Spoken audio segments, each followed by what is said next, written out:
kneel, you better bow. Give me an axe, give me a map, I'm hunting them down. Yeah, always had a struggle, so I had to be resilient. Always in your feelings, cause you know I'm worth a billion. You ain't get it out the mud, so I gotta bury ya. I don't care who carried ya, I'm breaking through the barrier. I break through, I'm a Fortnite man, I go straight through. We ain't scared over here, better play it cool. Look, I know I'm the one, they ain't make two. You better make room, I'm the one, I'm the only, I'm the king. Run up on me, and I'ma break through, break through, break through, break through. Got a check, then you own me. If you the best, come and show me, and I'ma break through, break through, break through, break through. Yeah, I don't care what mode we in, start me up, I'm going in. Strategy Napoleon, I'm causing pandemonium. I'm so catastrophic, pull your plug right out the socket. If he ever out of pocket, I'ma make it so chaotic that you gotta make a move when you see me coming through. I'm the man with an axe and a bad attitude. Do the math, cause my damage 100 times two. Give it everything I have because I never plan to lose. I'm a champ, I'm a boss when I knock at your door. I'ma chop, chop, chop, chop you down till you gone. I'm a real renegade, I'm on fire like blaze. Call me Midas when I touch him cause I know I'm getting paid. All I do is what I do, I do it well. I've been shining in the dark, I don't know if you can tell. Is you ready for the storm? Can't you see it coming in? Better find a way to run if you don't, it's over with. You already been warned, tell them here come the pain. I'm the king of the storm, so forever I reign. I'ma light up the world, and my future is up. They gon' study my blood, you must be living in vain. Let's get it going, I'm ready to win. Said I can't do it, I did it again. Don't got a limit, I go to the end. Do what I want and you do what you can. All that you did was make me stronger, faster, harder, smarter. Now my bank got so many commas, really alone cause I'm a baller. I'm the one, I'm the only, I'm the king. Run up on me, and I'ma break through, break through, break through, break through. Got a check, then you own me. If you the best, come and show me. And I'ma break through, break through, I'ma break through, break through. I'm the one, I'm the only, I'm the king. Run up on me, and I'ma break through, break through, break through, break through. Got a check, then you own me. If you the best, come and show me. We going straight through, straight through. We going straight through, straight through. I'm the one, I'm the only, I'm the king. Run up on me, I'm the one.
The FNCS Global Championship. This is day number 2. Now is the moment you have all been waiting for. Because we're already heading into game number 1. Well, he only has 23 HP, doesn't have time to sit back. Nice shot's gonna be fired. That is a huge siphon and refresh. Cooper going absolutely nuclear with the back-to-backs here. Cooper won't let it go. But it's Bryce and Chubbs just stole away the game. Game number 2, it's about to start now. Keto's using that early high ground to his advantage, but it only lasts for so long. Cheatin' and Pixie take the game. We are ready to just get right back into all of the action. This is game number 3. Jamon's getting trapped. Moneymaker comes out on top. Duke and Edgy, they know that they needed this one. Now it's Duke left in a solo clutch situation. What? Massive shot though onto second. Down. Duke with the back-to-back, and it's a victory royale out of nowhere. It sounds like game number 4 is ready. Pink coming back here. They drop Miro, take down Cooper shortly after. Look at that. Clicks is gonna fall. Pink and Vico have rocketed their way up. That's gone, and Pingu at the bottom. Fall damage is real on the Vico, but Pink and Vico take the game. Double-digit eliminations. Let's go, boys. The very last chance for any one of these teams To make it into the top 25, here we go. Every one of these teams are below them are getting eliminated. TK and Quanti. Oh my One of gosh. them's gonna go down. The crash landing Oh comes my through, gosh. but Peterbot just dunks him out of the lobby. Noxy falls. 1v1 situation. Fadil versus Groles. Groles goes down. Fadil takes him out. The only thing left is to start focusing on grand finals of the Global Championships.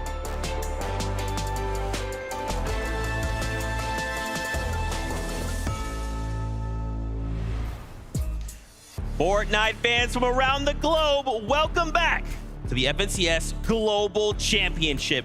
This is it, Championship Sunday.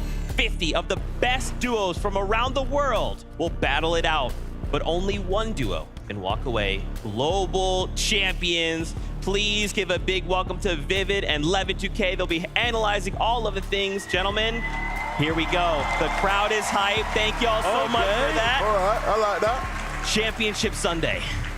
50 of the best duos. Fortnite action, next level. One set of global champions.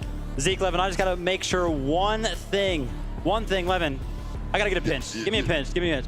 Okay, that means one thing. It is real. We are really here. The Global Championship. We have been talking about it all year. Majors 1, 2, 3, last chance major. The storyline was set up earlier on in the year. These players knew what they were fighting for throughout the entirety of the year. And the fact that we have finally arrived on the day gets me so excited. To think that all that hard work all throughout the year comes into this moment here. The pressure for them must be immense, right? But even here, I'm feeling it, right? The nerves, because we've seen all these different teams show off such high levels of skill, but to think it's only going to be one duo, one team that gets to walk away with that trophy. That's right. The fans want it. We want it. And I think for me, man, the biggest thing is you can't skip a beat. You cannot make a mistake. We will have 6 games today, but if you want to be global champions, you have to bring everything today. You cannot think, what could have we have done? What are the things we could have changed? No, today is the day. Yeah, 100%. I like the fact that you called out 6 games, right? Because we were asking ourselves, how are those 5 games going to go on Friday and Saturday? And they changed so much, right? The leaderboard was bouncing up and down. Teams were flying up it, flying down it, which means that every single game just matters that much more. Yeah, I mean, we've not had such a monumental event, come down to just 6 games, right? Players are used to having to play a lot more than this. And so again, you sort of look at all the players competing and the standings, and things can go any which way at any given moment. Absolutely, man. Well, of course, it's not just going to be us who you are hearing from. Let's take a walk around the venue. Fans from all over are gathered here. So let's kick it on up to the casters for them to say hello. Thank you so much, Zeke. This place is out of this world. The fans are amazing, and we're ready to see this action after day 1 and day 2. It's hard to believe that this is going to top it all. That's right. What a competition it was day 1 and day 2. And now we get to get here the 50 best who have really crawled their way, battled their way through the brackets for the first ever of its kind in person here. Imagine you make it this far and then you have to make it to Sunday, but this will be Championship Sunday. Yeah, all these players, they've battled it out. Some even playing 2 days just to get to this point. You got to imagine the nerves are high, but for some, those are non-existent. They're ready to take the stage. They're ready to put on a show and claim that Axe of Champions and that beautiful trophy, of course. And you really have to be, because $4 million is on the line, of course. And if you are the team to take first place, everything can change right before your eyes. And what better way to do it than in this awesome venue? So let's go ahead and tune in with the stage with Frankie. Thank you so much, guys. Yeah, it's mad to think that history is about to be made on this very stage in Copenhagen. The winners will share $1 million. But none of those duos backstage are thinking about the prize money. They're just thinking about proving that they and their region are the best in the world at Fortnite. And they get to do it in front of one of the best audiences I have had the pleasure of spending time with. We've got so many incredible fans and families out here. So many mums and dads who really know their way around a Fortnite build as well. Definitely better than me. Maybe I need to duo with some of them in the future. And really just a feeling of wanting to support everyone that's going to appear on stage. Of course, people do have their favorites, but at the same time, we just want to share in the best moment of these players' lives. And we also have some incredible people in the Creators Lounge, and I know that Kelly's going to be talking to some of them today. Kelly, where you at? That is right, Frankie. I am here in the Creator Lounge, and the energy is absolutely electric. And I've already been to the stadium. I can't wait to see the fans lose their minds once we kick off the competition. But it's almost a bittersweet moment. This journey started all the way a year ago in Major 1, and for the fact that it's all coming down to this, for 50 of the best duos competing for the lion's share of $4 million. I almost can't believe it, but I'm so excited to get started, and I'm so excited to head on over to 3 of my favorite people. Let's see what Zeke has to say. Kelly, you know we're excited as well. I mean, vibes are high. The arena is packed. They are all feeling good.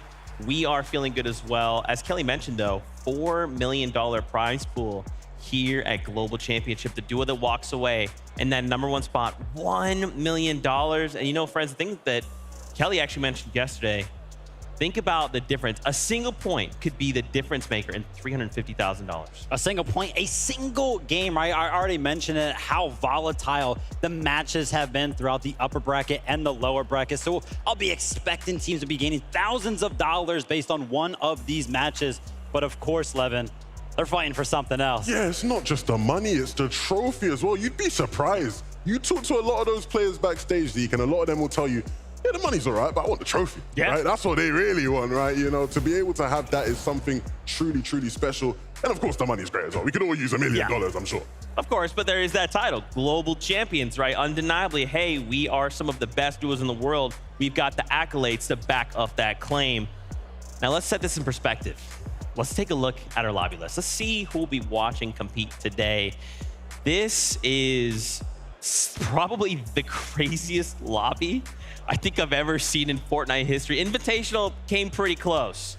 This though, Levin, this takes us to a whole other level. I mean, when you say the best of the best, it really doesn't get better than this. You look at, you know, some of the best players in obviously the big regions, some of the biggest names in the world of competitive Fortnite. You really start to hear some cheers from Mr. Savage and Vanilla there. You know, people happy to see them here.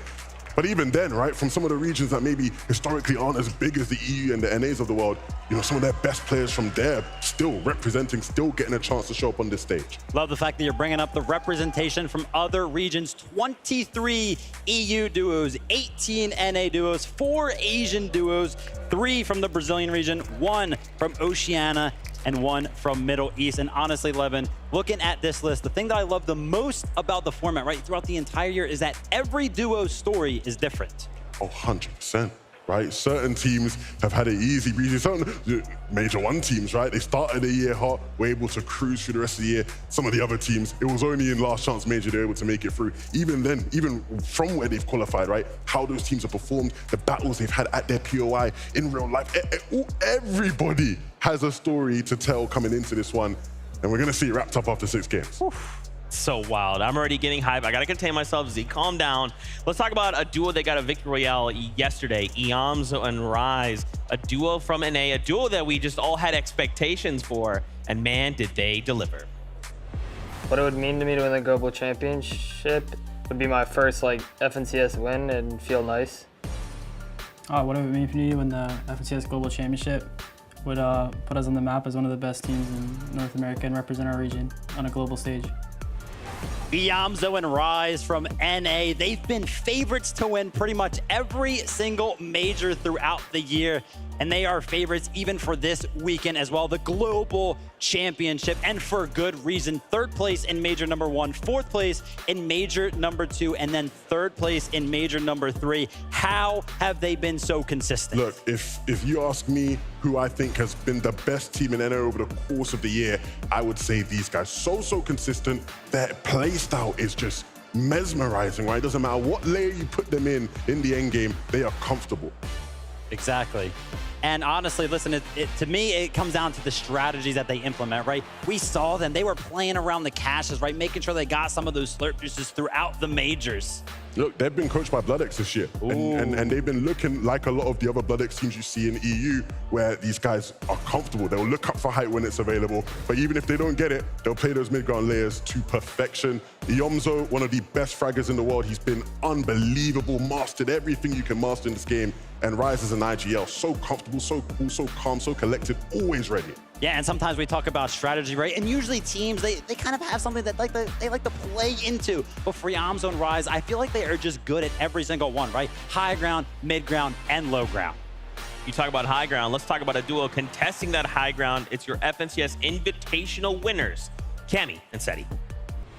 Would it mean to me to win the global championship? I think it would be an amazing feeling because we both work so hard for this. It would be a back-to-back winning awards, so just very nice feeling. What would it mean for me winning the global championship? It would mean really a lot because the prize pool is 4 times higher than it was the last time, and we would win back-to-back, so it would be really nice to win it again.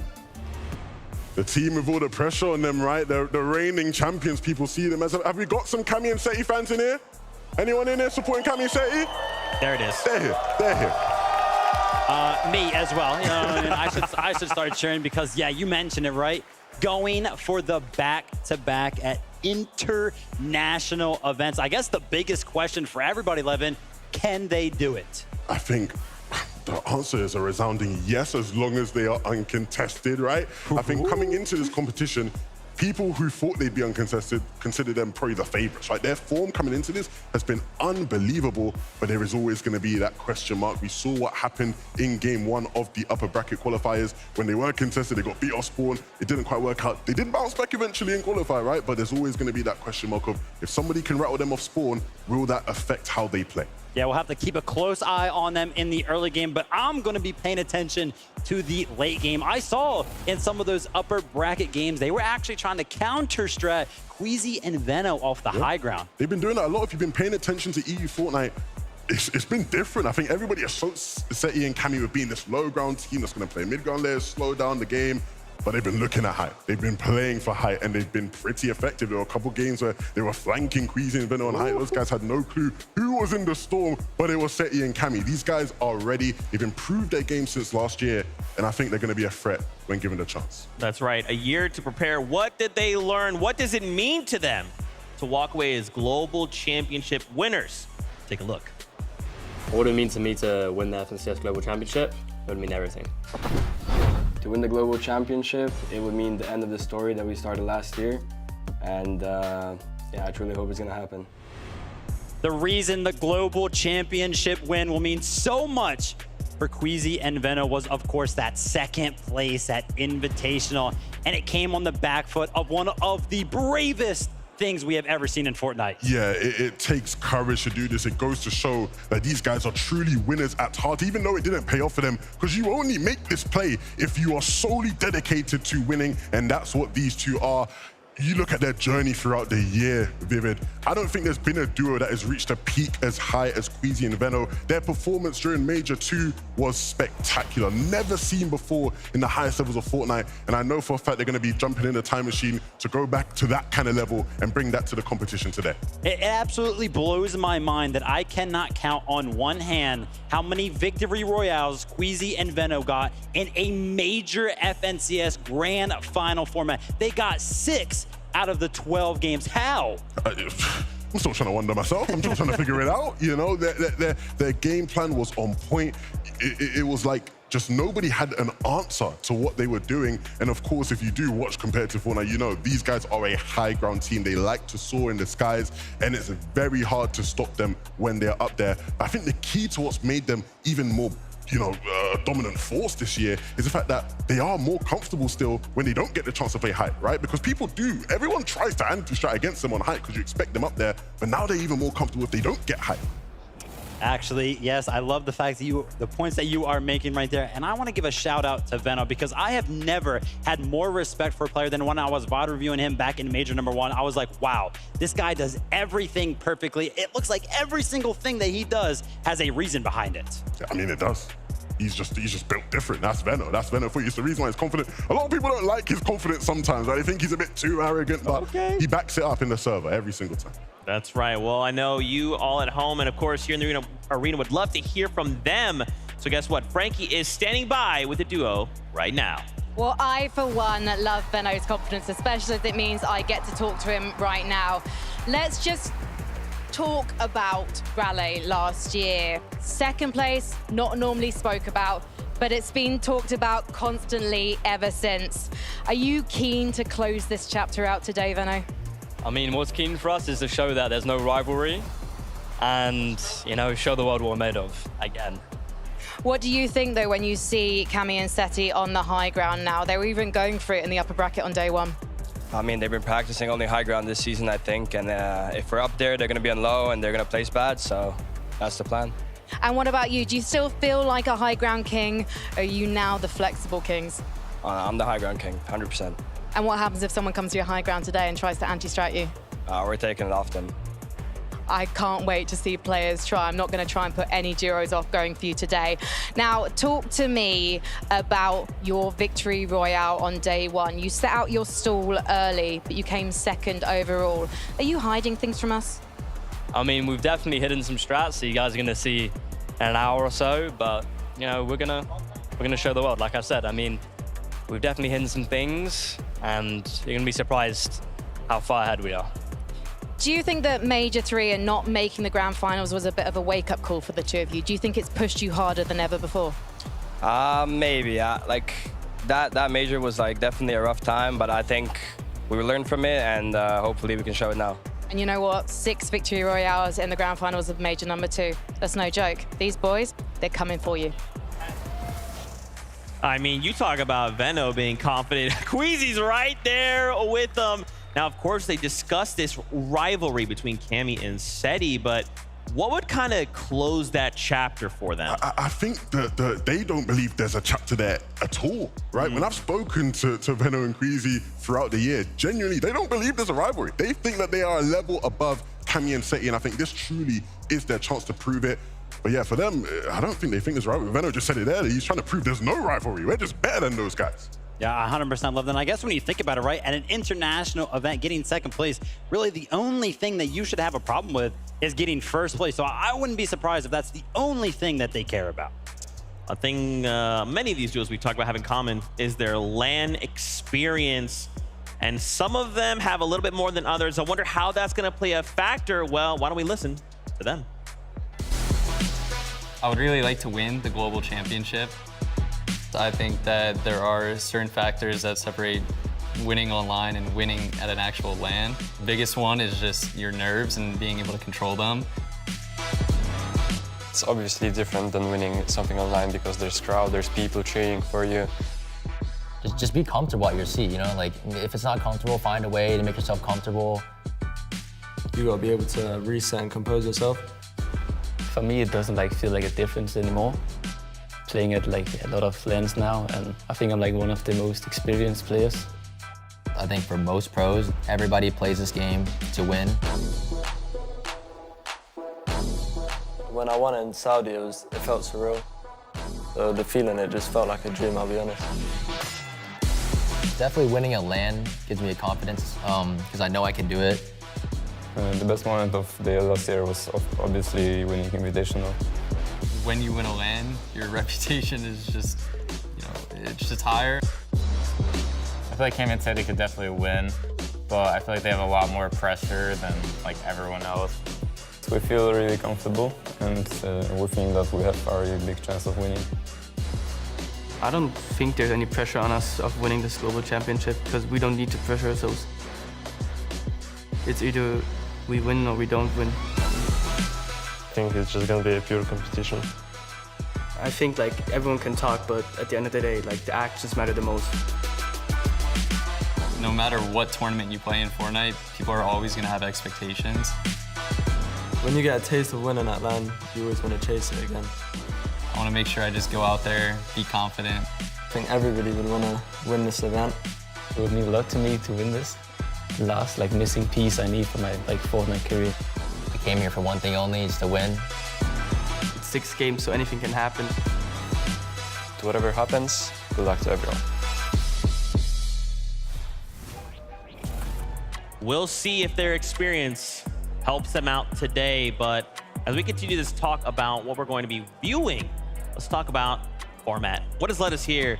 Well, we started with an upper bracket and a lower bracket, both with only 5 games each day. Now, gentlemen, the key factor here is twofold. One, we have 6 games, but on top of that, grand finals, we're used to 2 days, 6 games each day. Here, we only have the 6. Yeah, it's a little bit different, and we just heard Vico talk about it. 6 games, quote unquote, anything can happen. Anything can happen. I don't know how many times I've commentated 6 games events, right? And it's you go into the last game and the game ends and you're like, how did this team win? Where did they come from, right? Because there are so many teams, the points will end up being so close that so many different teams are in contention, right? And hopefully for the fans that happens today, right? You get a bit more action, a bit more intense. But for the players, it's you really have to make those games count, right? You can't just think, okay, it was just day 1, we reset, we VOD review, we come back tomorrow. No, these are the 6 games. You don't leave this stage without there being a winner. That's right. Again, you just can't skip a beat, right? Let's take a look at the point format. We've seen this in the last couple of days, 65 points for the Victory Royale. Top 25 will get you just a little bit of something. Obviously still 4 points per eliminations rather, but still those mid-match objective points. 15 for Rift Island. The past 2 days, we've just seen Rift Island casually set aside. But guys, these 15 points, they could make or break a duo. Yeah, I mean, all of the points can make a difference for sure, right? We're talking about the volatility of the 6 games, which just means that not only every single game matters that much more, but so does every single point. Spoiler alert, game 5 and 6, Rift Island's going to look messy. Yeah, it's going to look crazy because everyone's Don't tell them desperately scripts, gonna be Levin. That is the script. I'm sorry. I had to leak it. Y'all are crazy. So let's talk about some of the, we'll talk about a couple of the contested POIs. What are we expecting to see here? So we've got a handy dandy map here. So keep in mind, these yellow circles you're seeing, that means there's 2 duos at these spots. The red, there is 3. Let's go ahead and make this easy. Racetrack, Thomas HD going up against Kanata. We saw this up in the upper bracket, and this went a certain way. Now we get the run back. What has Kanata learned, and how can we expect it to go for round 2? Thomas HD with the home ground advantage. Kanata with a little bit of a birthday buff. I am excited to see how this one actually ends up panning out, but we kind of already saw how this is going to go, right? Upper bracket might have been a little bit of a teaser. I think it was. And that's unfortunate for the birthday boy Kanada, but I do think what we saw from that Friday games is that Thomas HD and Malabuka are comfortable, or at least more comfortable than the NA boys when being contested. Thomas said it on Friday. No disrespect to you, Kanada, or maybe full disrespect, who knows with Thomas nowadays, but I've played better players than you off spawn, right? And throughout the year, throughout the majors this year, we've seen them be contested at the racetrack, and they've still managed to put on incredible performances over 6-game formats. And so if you're Thomas HD, you're just thinking, okay, cool, we just win our 50-50s. When we get the chance to play a game, we're gonna be spectacular. For Kanada and Aegis though, I don't know what there has been for them to learn almost, right? Because they're going right back into the ringer again here today against a top team that will be relentless every single off-spawn fight. You know, let's be honest, right? It was pretty much a rough day for them, or upper bracket day, right? They mentioned, oh, we made it off spawn 2 times on socials, but then the snipers came into play, right? So their games are kind of ended short. But the lower bracket run yesterday, when they were uncontested, they got 30+ points every single game. So they know that they can do it. They're coming in with a lot of confidence. Well, we had this interview lined up on day number 1 of the upper bracket, so let's relive this moment again. Frankie is standing by with the duo. Over to you. You say I'm standing by, I feel like I'm standing in the middle, because the 2 of these guys, Thomas, I think they might be cheering for you out there, but maybe some are cheering for Kanada. Copenhagen, are you cheering for Thomas? Can I also hear if you'd like to give a cheer for birthday boy Kanada, please? It's interesting because I can hear a few boos. Are you enjoying the idea of being the villain today? I mean, like, I can't do anything. Thomas is playing home court advantage, you know what I'm saying? I mean, hopefully I got the French guys on my back today, you know what I'm saying? I mean, I feel like what you're also saying is racetrack's his home. So why are you dropping there? Listen, like, I got nowhere else to land. But, you know, that's just how the game is. Like, I'm just going to have fun today. I've already accepted not winning, you know what I'm saying? But I'm just going to see what happens. You came second, though, in the lower bracket. 40th on day number 1. Thomas, you came 14th. And we need to clarify something here. When you guys had your off-spawn battles, what was the score? I would say it's 3-2, but Kanata is arguing that it's 2-2 because he died out there. But, yeah.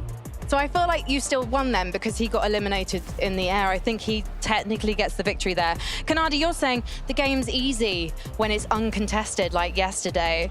So why on earth would you want to go back to racetrack today? I mean, like, to be honest, I don't have the respect that Thomas does in like an international land, so I can't like just go somewhere else and be uncontested, right? And I've already been landing here, and I really believe that I have the best drops at this spot. And I mean, if Thomas really could land, Thomas could land anywhere, I think, on the map. Like, unless it's not like the best teams, he would get uncontested 100%. So you're actually backing him for the win today?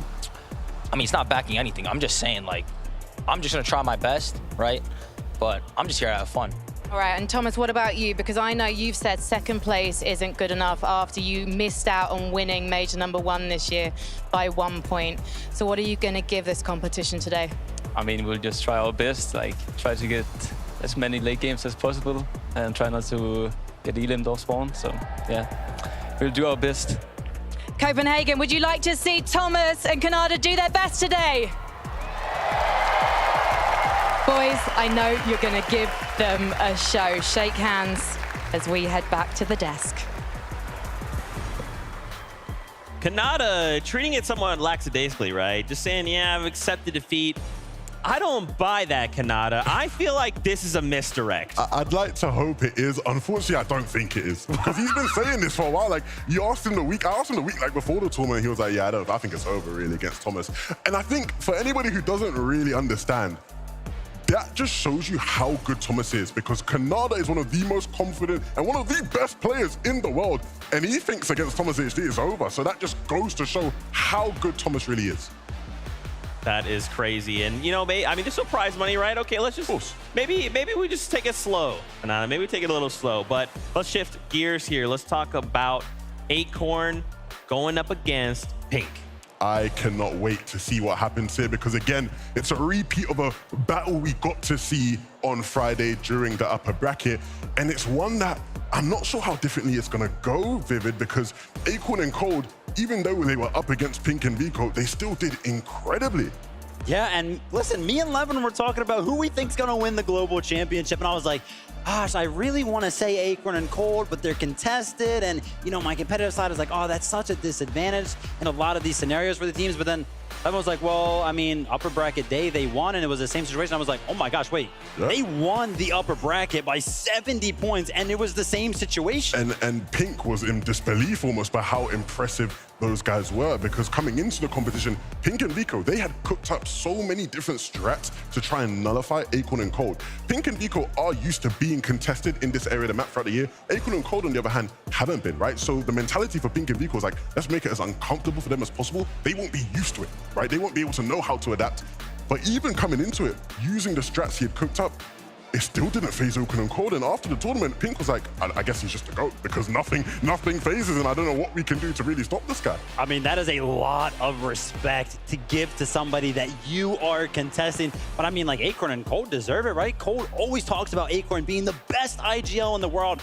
And then I think everybody knows Cold is definitely one of the best fraggers. Sometimes you can just be like, hey, can you go find me an elim? It's done in like 5 seconds. Yeah, easily. If you were gonna make like a Player of the Year award and you had to have a top 3 shortlist, Cold 1,000,000% would be in that top 3. Throughout the course of the year, this guy has been on a whole different level. Absolutely. Well, I'd love to get the perspective of Pink, and who better to get that perspective than Frankie, who is standing by with him now. It's been amazing to watch Pink and Vico over the past couple of days, because on day number 1, they came in 33rd position. But day number 2, after an epic victory royale in game number 4, they managed to race up the leaderboard to 12th, and now they find themselves in Championship Sunday. Pink, tell me about the momentum you found to take that victory royale yesterday. It all started with the kills off spawn. So we had kills off spawn and we were feeling confident. We knew we needed a change in, I guess, confidence. So we just kept getting kills, and then it just, once we have confidence, it's kind of like over. What happened to your confidence on day 1? I remember you telling me that Acorn and Cold were griefing you. Did you think that maybe once that was out the way, you could just focus on your game? I mean, day 1 and day 2, it didn't really change. Day 2, we had a team landing north of us and a team landing south. So I'd say day 2 was even worse than day 1, but we still managed to make it happen. All year you've had the same drop spot. You call it Pink Split. In fact, the community in Europe calls it Pink Split. Why do you think that teams are contesting you on it at the moment? I mean, it's just, they land there on NA, we land there on EU. It's just a LAN. Sometimes you're con, sometimes you get lucky and you get uncon. It's nothing personal, things happen. Do you feel prepared for off-spawn battles today? Yeah. And do you feel ready for the victory? Because there may be some people out there who are underestimating you, given the results so far, but it looks like you're on an upwards trajectory. I mean, at the end of the day, it's 6 games. Anything can happen. If you have your day, you're $1 million richer. So I hope God's with me.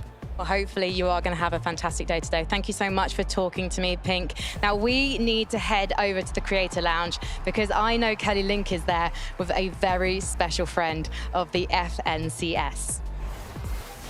That is right, Frankie. But this personality right here was too big for the Creator Lounge. We had to do it up on stage. Life with Panda, thank you so much for joining me here. Hey, listen, it is great to be here in Copenhagen. Give it up, people! It's already been an incredible 2 days of competition. What has been your favorite moment so far?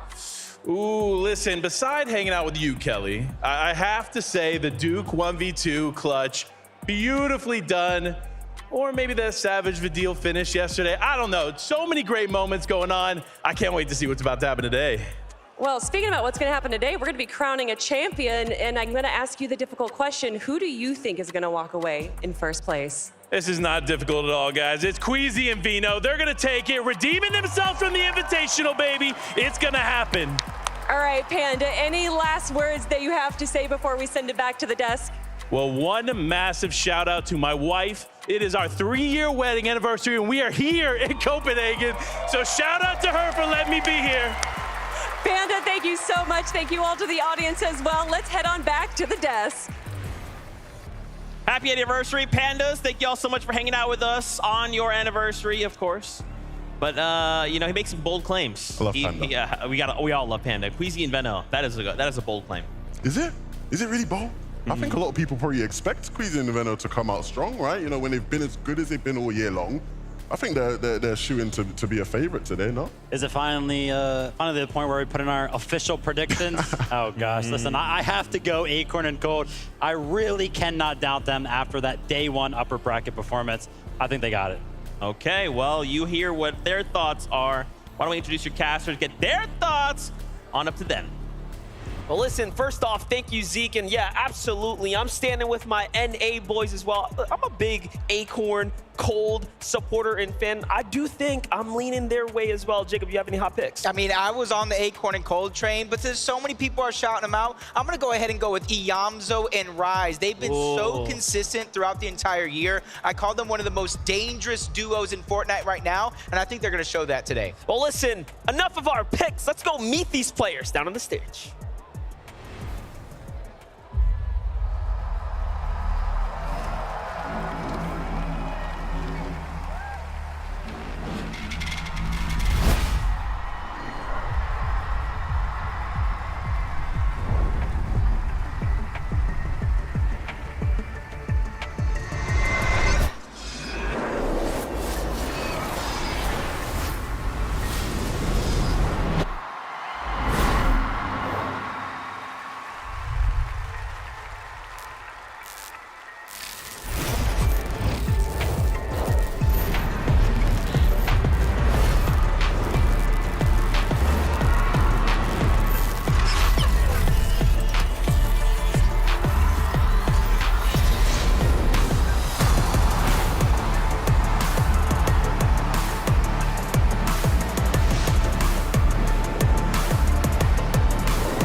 For the past year, hundreds of Fortnite duos have been competing for the chance to stand here on this stage in Copenhagen. And now just 50 remain in the running to lift the trophy, to own the Axe of Champions and call themselves the best Fortnite players in the world. Copenhagen, are you ready to see history made? You have been the most incredible audience all weekend, and I know you can't wait to give these players your all. So, for the final time this year, please, Copenhagen, please welcome your players!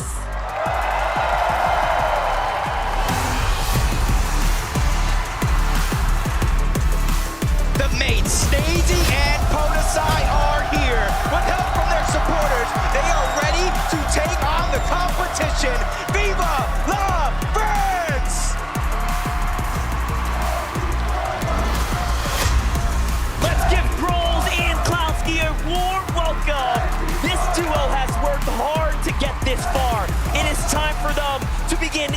for nothing but the top. Give it up for Cooper and Miro. This duo have shown they belong on the big stage. Will they be able to break through and hoist that trophy?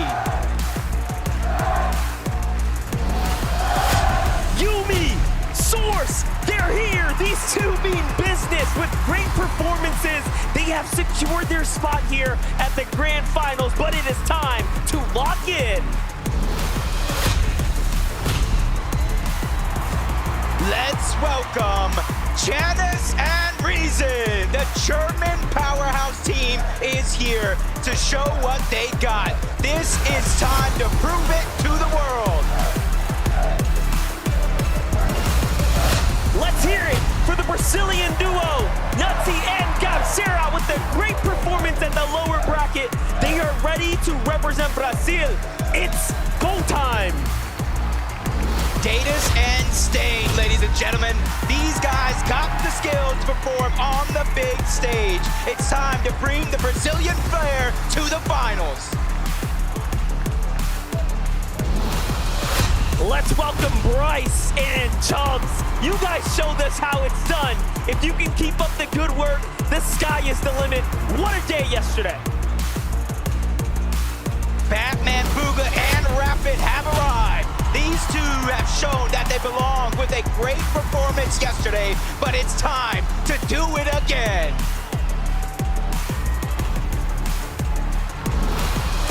And now, Steno and Lucy. The Danish Dynamite is here. They're at the home turf. Let's hear what you got for them, Copenhagen.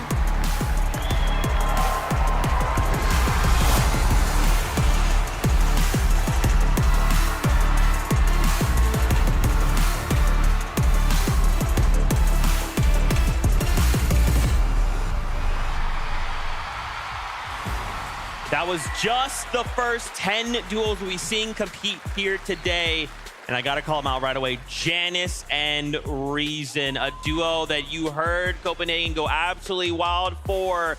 I wanna talk about the expectations we have for the duo on the day. Yeah, if you ain't familiar, if you ain't been round here before, let me introduce you to Janice and Reason.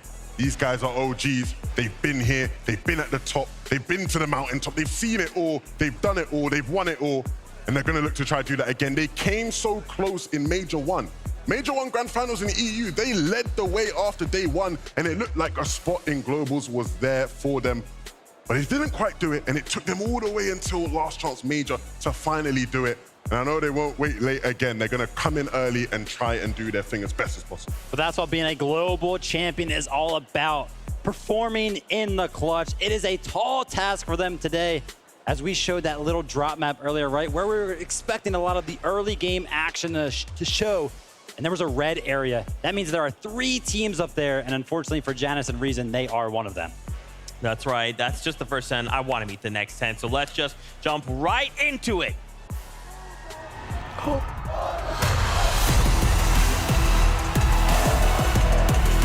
Give it up for Merstash and Tayson, one of the best duos to ever do it. Now it's their chance to show to the world they can do it again. And here we have Pixie and Cheatin. This duo has showed us that they have what it takes to perform at the highest levels, and now the trophy, it's so close.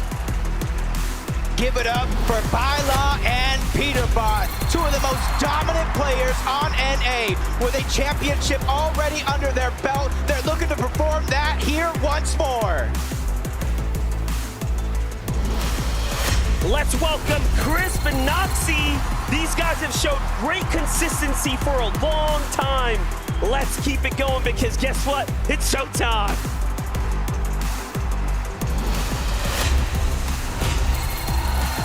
Kitos and P8 Zin, the Brazilian champs are here. They know the feeling of winning. Can they do it again? We know the Brazilians are cheering you on.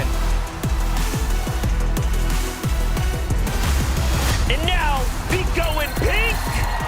They have accumulated momentum all weekend long, and now it's time to give it your all. Good luck. coming all the way from NA. Let's give it up for Quanti and TK. They have showcased amazing skill for a long time. They are here for the finals, and that trophy is waiting. But wait, we have Blaha and Mixon, the Polish duo. Let's make some noise. It's time to crown some new Polish champ potentially. Let's bring on the heat. Stand up and get loud for Roman and Axe Sports, making sure they only needed the upper bracket to qualify to the grand finals. Can they keep up the momentum? Now let's hear it for Booga and Threats. These guys aren't playing around and do not plan on leaving empty-handed tonight, but will the trophy go home with NA?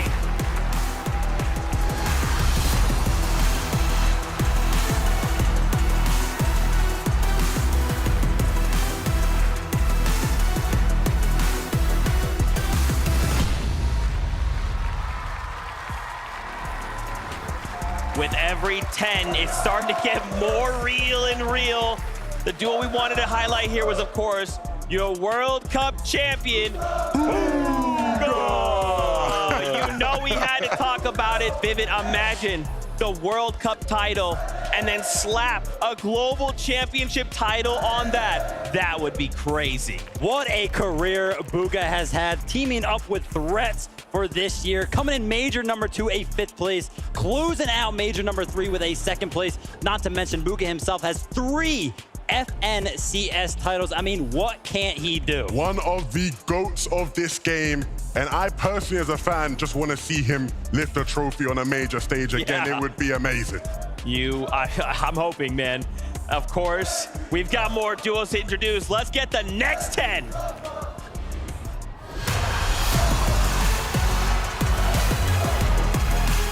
This is Acorn and Cold with a dominating performance in the upper bracket. These guys are here and they're looking to take home that trophy. Now let's make some noise for Peppo, Clip, and Zagu. Representing for Asia, they are ready to fight for the trophy. It's time to bring your A game. Representing the Middle East, Mshari and Rue might be the only team from their region, but that doesn't stop them from winning. These guys will do whatever it takes to succeed. From NA, we have Thoric and Bolts proving that they can take home FNCS wins. They have championships under their belt, but can they do it one more time? Misha and Teeny, ladies and gentlemen, do not feel safe regardless of where you drop on the map when these guys are in the lobby. They are here, and they are here to win. Here we have iDrop and Mappy. The Scandinavian duo is now ready to bring the trophy home after qualifying hot out of day 1. Let's go. Make some noise for Crybabe Flixie. Slowly been climbing the ranks for seasons. Now is their chance to make it big and solidify themselves among the best.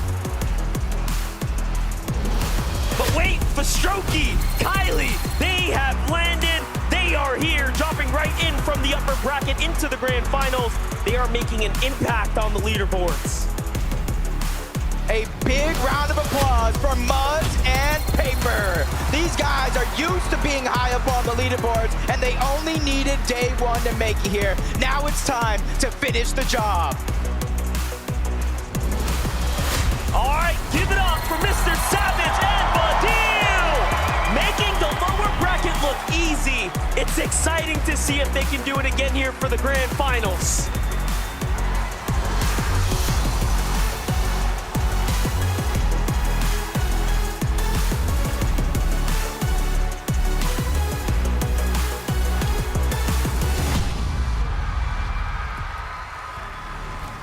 One step closer to games beginning. Mr. Savage and Vadil, you know we got to talk about these guys. They ended first place after yesterday's lower bracket. First place from the last chance major. They have something to prove, and they're here to show it. Talk about clutching up when it matters. I mean, I've talked about it multiple times. It's just a duo that makes sense. They're so smart. Mr. Savage has so much experience, especially on the big stage. More than 10 in-person event appearances, and then Vidil teamed up with him. The mechanical prowess, it's all there.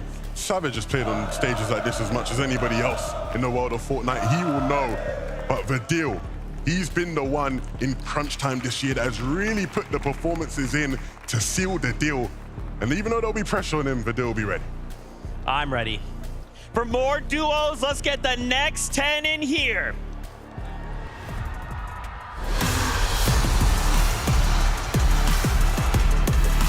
Let's get a big warm welcome for Yamzo and Rise. Consistency is key here, and they proved it all year long. Now is the time to finish what they started. Let's hear it now for Alex and Worthy. As the only OCE team in the lobby tonight, this is their chance, and the pressure is on to take home the LAN title. Please meet Trulex and Chicho. FNC experience and titles are plenty here. However, a LAN title is still to be secured. The opportunity is rare, but it's here. It's now. And this is Shari and Giros coming smoking hot out of day number 1. Now they're focusing in on today. There's no time to waste. This is it for them. Make some noise for Bobby and Larpex. First Asian team to make it to the grand finals, but they are not done yet. The trophy is within their grasp.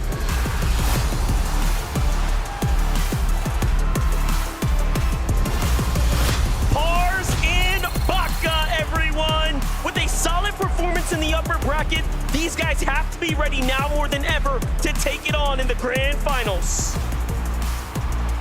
Here we have him, Ashidas and Striker. Brazil is not to be messed around with. These guys are here to prove they can challenge everyone on the international stage.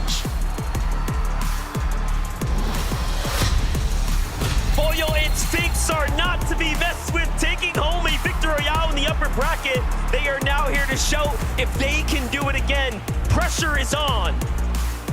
Give it up for Queasy and Benno! Today's menu says comeback. Second in the Invitational, second in the upper bracket, but now it is time for a first place finish. And here we have Kemi and Seti.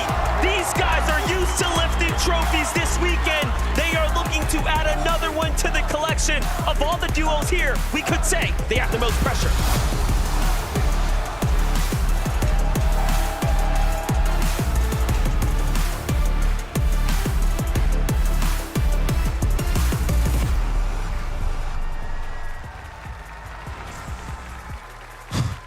This is getting real. Every single wave, man. A duel we wanted to highlight here from OCE, Alex and Worthy Levin. We kind of have been talking about this every time we've seen them. Worthy, a phenomenal player. Then you pair him with someone like Alex, who OCE as a whole are just like, this is our guy. I can't wait to see how they perform. I am so excited about this duo, right? You know, it's rare we get to see some of the smaller regions step up the way they did in the upper bracket finals. 6th place is no shabby feat at all. And personally, when you look at their playstyles, Alex, man, one of the most electrifying players there is in Fortnite. When he turns it on, when he decides he wants to get an LM, he's getting an LM. Top 25 in every single game on day number 1. Can they do it again and represent OCE? Absolutely. Arena, make some noise. Let this last wave of players hear you. Let's meet them.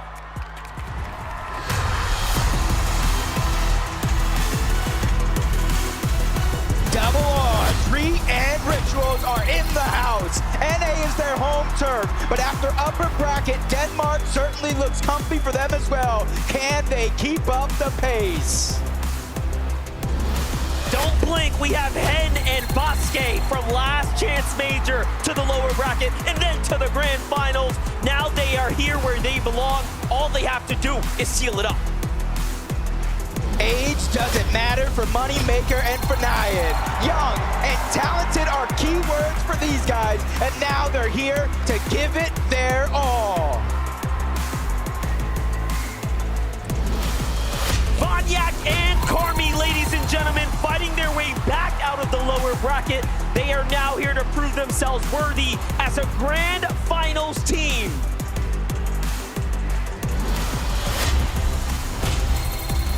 Put your hands together for Duke and Edgy! With an NA Major 2 title in the books and a massive clutch on the day too. It's time to add another one. Tonight is that chance. Here we have, straight out of Asia, Shalom and MK Papa. This team right here has popped off, making their region proud, but they need to continue to make their mark. Welcome, Kaizen and Clement. Making it to the Global Championship Grand Finals is an achievement in itself.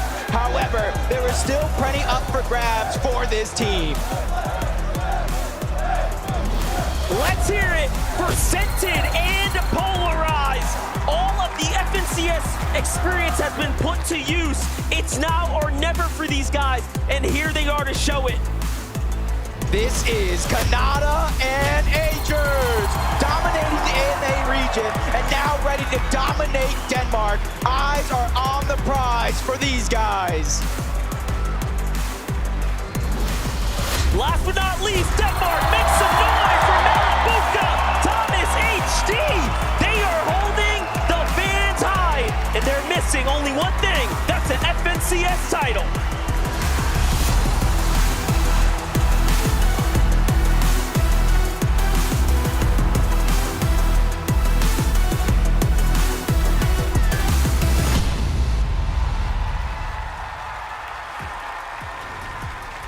Copenhagen, that's what I'm talking about. Y'all are losing your minds.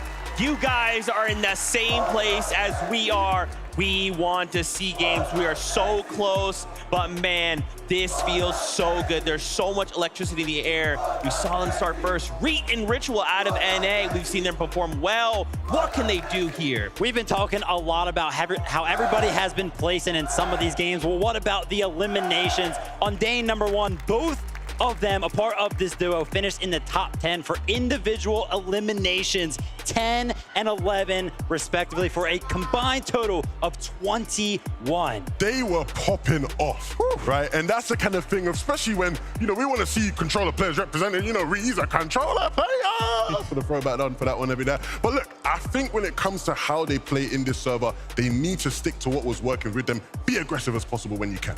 That's right, guys. I'm getting word we are so close. So let's kick it on up to Jacob PR and MDF to keep this moving. Thank you so much, Zeke. Let's keep this show on the road. I'm so excited here. It's game 1 in just a few moments. The expectations are through the roof. That's right, and you already know it's gonna be explosive. So as we start to gear up now, let us do it, because game 1 is ready.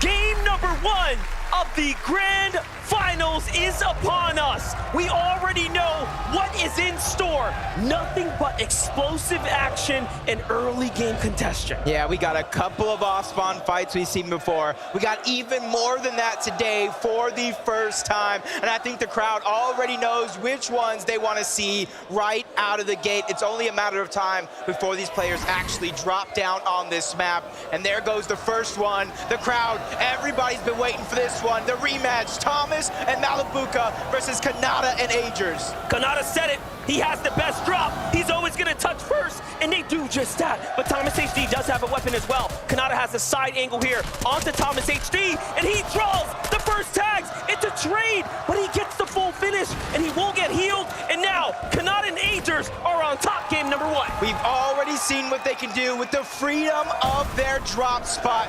First place throughout the day, but they ended up in second. They're looking to mimic that type of play. Cammy and Seti, even though they might have been contested to start day number 1, they were able to pull through. They pushed that team away, and now they have claimed Frenzy Fields as their own. What an incredible set of eliminations over at the racetrack. But look, Seti and Cammy have to as well. Who would have thought they would have been contested here on the drop? So the Frenzy Fields is not safe at all. This is a little bit of that replay. That's Datus and Stain, and a monster shot already coming out from Seti. He finishes that one. On the other side of things, you got to imagine Cammy chased them down. A huge start for our European powerhouse. And vamos for Kitos and PH Zin also sitting at 2 eliminations here. That means the Shady being fully contested. They win their off-spawn fight. What a grand finals this is already. Multiple teams going head-to-head. It's Sphinx with the clutch up on Cammy and Carmi and Vanyak there. That is huge. Sphinx, he gets both of those eliminations. Even though Pollo did go down, he has a chance to bring him back, but in the minimap, you already see 2 hungry teams looking at that direction. That's third-party opportunities. One of them is going to be Reet. The other one is going to be Rituals. All over the map, these teams are going to hear these fights, Monster, and they're going to try to third-party as fast as they can. They know Surge is hard to come by in lobbies just like this. This is the fastest we have seen 14 players go down of any game we've watched over this entire weekend. Who would have thought this would be the most explosive time? Let's go take a look at some eliminations here. PH Zin took on Axe Force and Robot from down low. The angles were so good, and this is how they converted.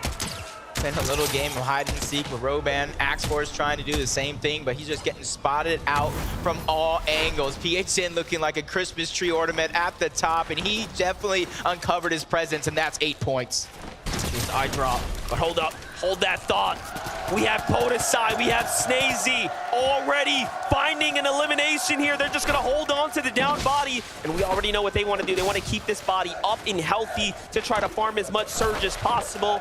That's the way you play it. MA Podesai, MA Snazy have worked so hard to get here. We saw the difficult hurdle that they have to overcome just to get here.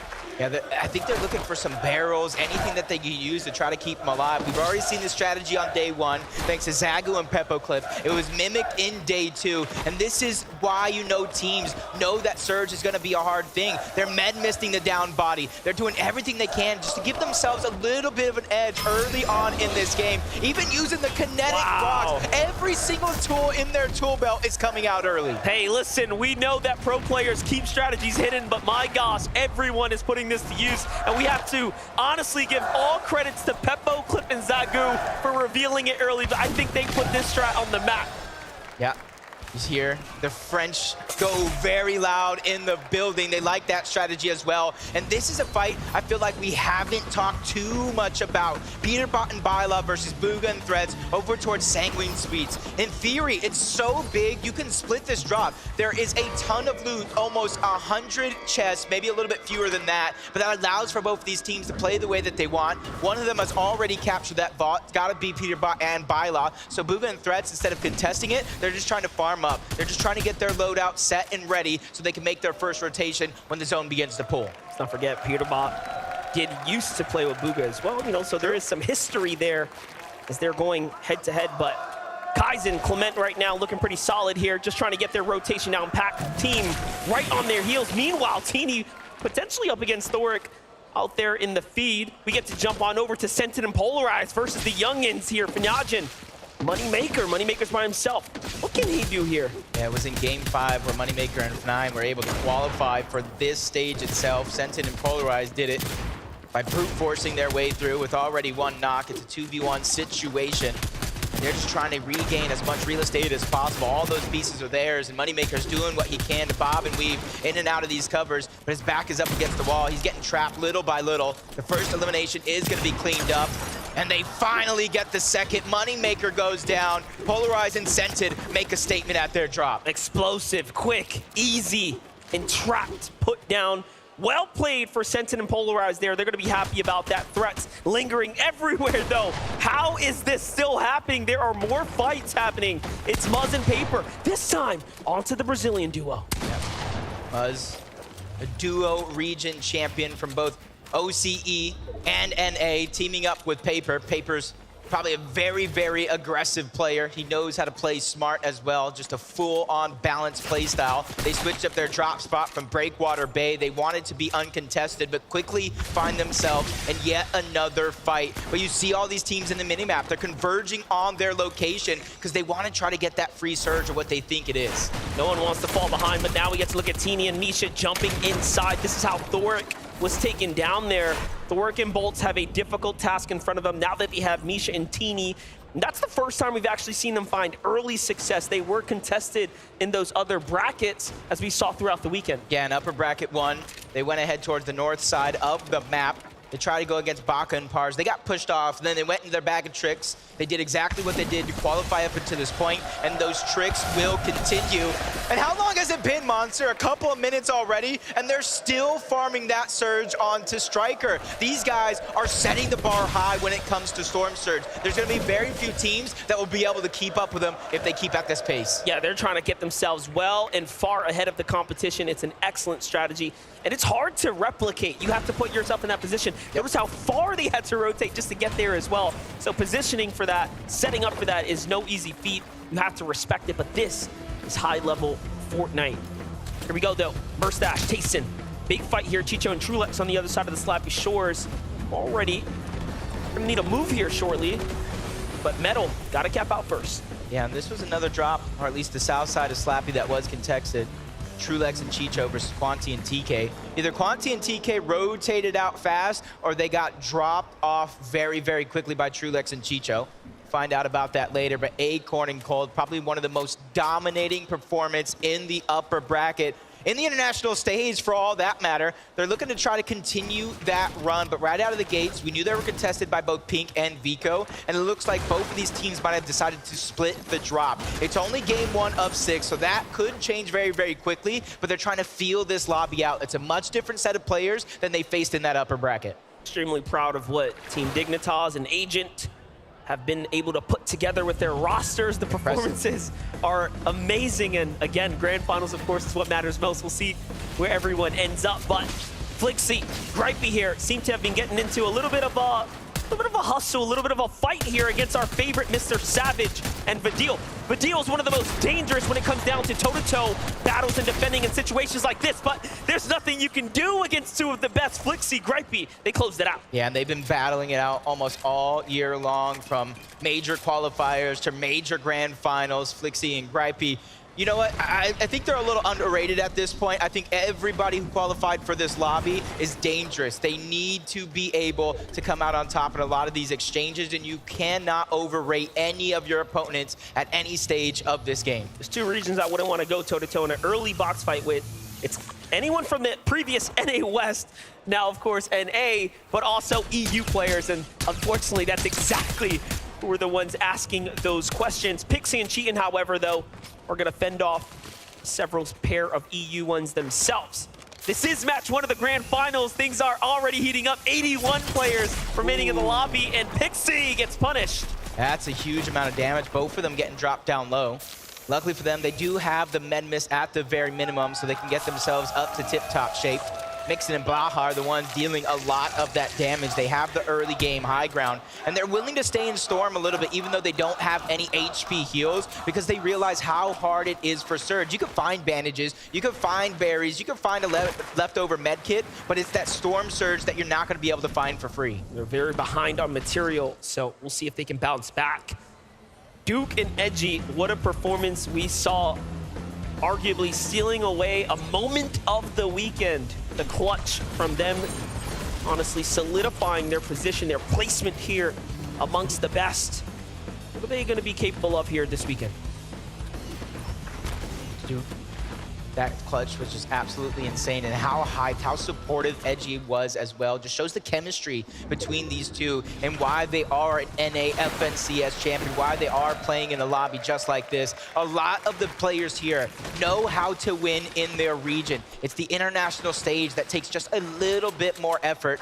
Kaizen and Clement quickly trying to rotate. They're one of the teams, they just don't want to get stuck too far out in the zone. And I think if any of these 2 days have shown you anything, is you don't want to get stuck behind the rest of the lobby when they're trying to hold you out. It forces you to waste your heals. It forces you to waste all of your resources just to make it into the zone very, very early on. Super proud of Worthy and Alex, again, representing for OCE, the only team and duo from the OCE region to make it to the finals stage here, and they already have an elimination, something to be extremely proud of. They're on the move here. Gonna get dead center zone 3 right now. They've scored 30+ points in every match coming out of day 1, and day 1, by the way, was the most difficult of the 2 brackets. Yeah, and kind of shows how impressive it is, because Kanata and Agers did the same thing. They got second, and I believe Alex and Worthy were somewhere like 6, at least into the top 7. Reason and Yanis here over towards Breakwater Bay, and they've been traveling a lot. What they're trying to do here is they're trying to go to the slow side of the zone where the least amount of players will be sitting, trying to hold them out. The only worry that I'm going to have for them is where they're going to get their surge from. Have they got enough with those 2 eliminations already? Because as we know, those off-spawn battles, they don't give very much storm surge compared to what you're going to get through the mid and that late game. Yanis picking up the steady hands augment there as well, just waiting to really decide what direction he's going to take his augments in. You have to also now look to study those decisions moving forwards. But here we have AJS Moby, AJS Larpex, of course, joining up together here. The Rumble Ruins is their home at the moment. And they're just looking around for surge tags, nothing yet. NA options in the distance. EU options here on the mountain with Vask. What's it going to be? Here comes the Rift Island. Ooh, this is going to get good. In day 1, we didn't see too many teams try to contest it. In day 2, it was like a house party on top of Rift Island. Everybody wanted to join, and it does look like Hen and Vasque might be the first ones to try to contend it. They did get it in game 1 of the lower bracket, and that was a huge part of their success very, very early on. They were able to keep up the pace and eventually qualify for our grand finals here today, and they're looking to try to mimic that. And you see, there's not very many other players that are going up towards Rift Island, so that might be a free 15 points and very, very valuable slurp juices. Exactly. For those of you in attendance here, for those of you looking back at this island is worth 15 points if you can secure the objective. It is going to draw in the lot of the players. If you can get 15 points, that is the equivalent of 3 or 4 eliminations worth of points there. So it really can set you very far ahead. This becomes a very interesting time to play the game now for Miro and Cooper, because they have decided they want to fight for it, and they are a very dangerous team when it comes down to them making a decision and sticking to it. They'll commit. Yep, does look like, though, Vasque and Hen were able to capture it. They were there first. If there's 2 people going ahead and capturing it, it goes much faster than if it's just a solo. So Cooper and Miro, they're ready for that extra prize, the alternative, the height, the elevation. That way they can get surge. But Peppo, Clip, and Zaku in another fight against Rue and Mshari over on the other side, just battling for those pieces. Mshari just sitting high up on that mountain. He's not really worried about his teammate. He trusts him to play safe, and that's a massive amount of trust in a lobby just like this. I can't believe it. I can't believe he didn't go down there to try to support. He says, hey man, you have this. Defense comes out of Rue, plays very well, and now they're above this surge as Mshari is finding tags here in the process too. Meanwhile, Zagu Peppo, 475 damage above the surge. They are in an excellent position right now. They shouldn't have to move any much further. Yep, in the feed though, I did see Kanata go down. I saw Mishi go down. Ooh, here. Yeah. And that's the battle that they were having. You see Agers is solo against Teeny over on the other side. Steno and Lushi might possibly be looking to take advantage of this opportunity, but that's Acorn and Cole down their sights. They know 23 above the damage threshold. It's enough to not have to worry about Storm Surge actually doing damage, but it's not enough for comfortability. So they're on the hunt for even more, but they're just on the receiving end of so many other players trying to put their hand in the cookie jar. One of those duos is Acorn and Cold. Agers here, of course, trying to extract revenge now as Kanata was taken out. He still finds himself very comfortably in the safe zone here, so he'll be all right. Even has some extra heals, of course, remaining. It's going to be pretty tough to play this one out. Yes, they have 2 elims. We have to see how Teeny turned that fight around. You have to wonder what went wrong. Kanata caught out, looking for tags and low on HP. Teeny and Misha waste no time finding that one. immediately, and they are well above the damage threshold as well, giving themselves a good and early start. But Queasy and Veno, they know how to play almost every facet of the game, early, mid, and late.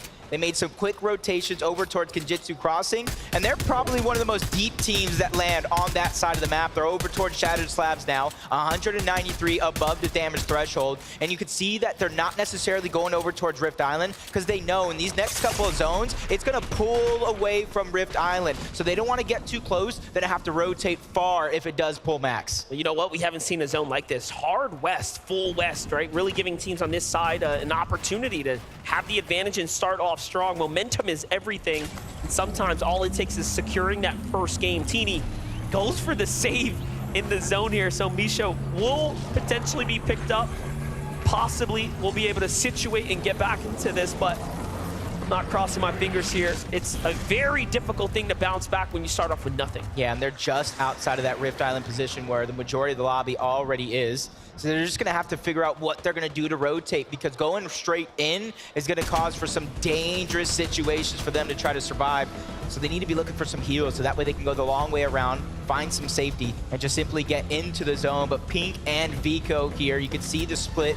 We talked about a contested drop, but they actually choose to go their separate ways. They're 225 above the damage threshold, and they're looking safe for now. They're trying to figure out what their rotation is going to be. It is a pretty far rotation, but not too far from some of the other players here in this lobby. The first knock is going to get cleaned up. Steno is there by himself. But you can see they're not getting greedy. They're not just trying to bulldoze for it and try to grab that loot. They're just saying, hey, let's just grab the surge. That is going to be enough, but they get a crest on momentarily. That was bold to try to make magic happen, but he goes out like a light. That's crazy. He tried to time that, and it just backfired completely as another team also started to look inwards, and they pick up a set of eliminations there. What a huge point swing for Pink and Vico there.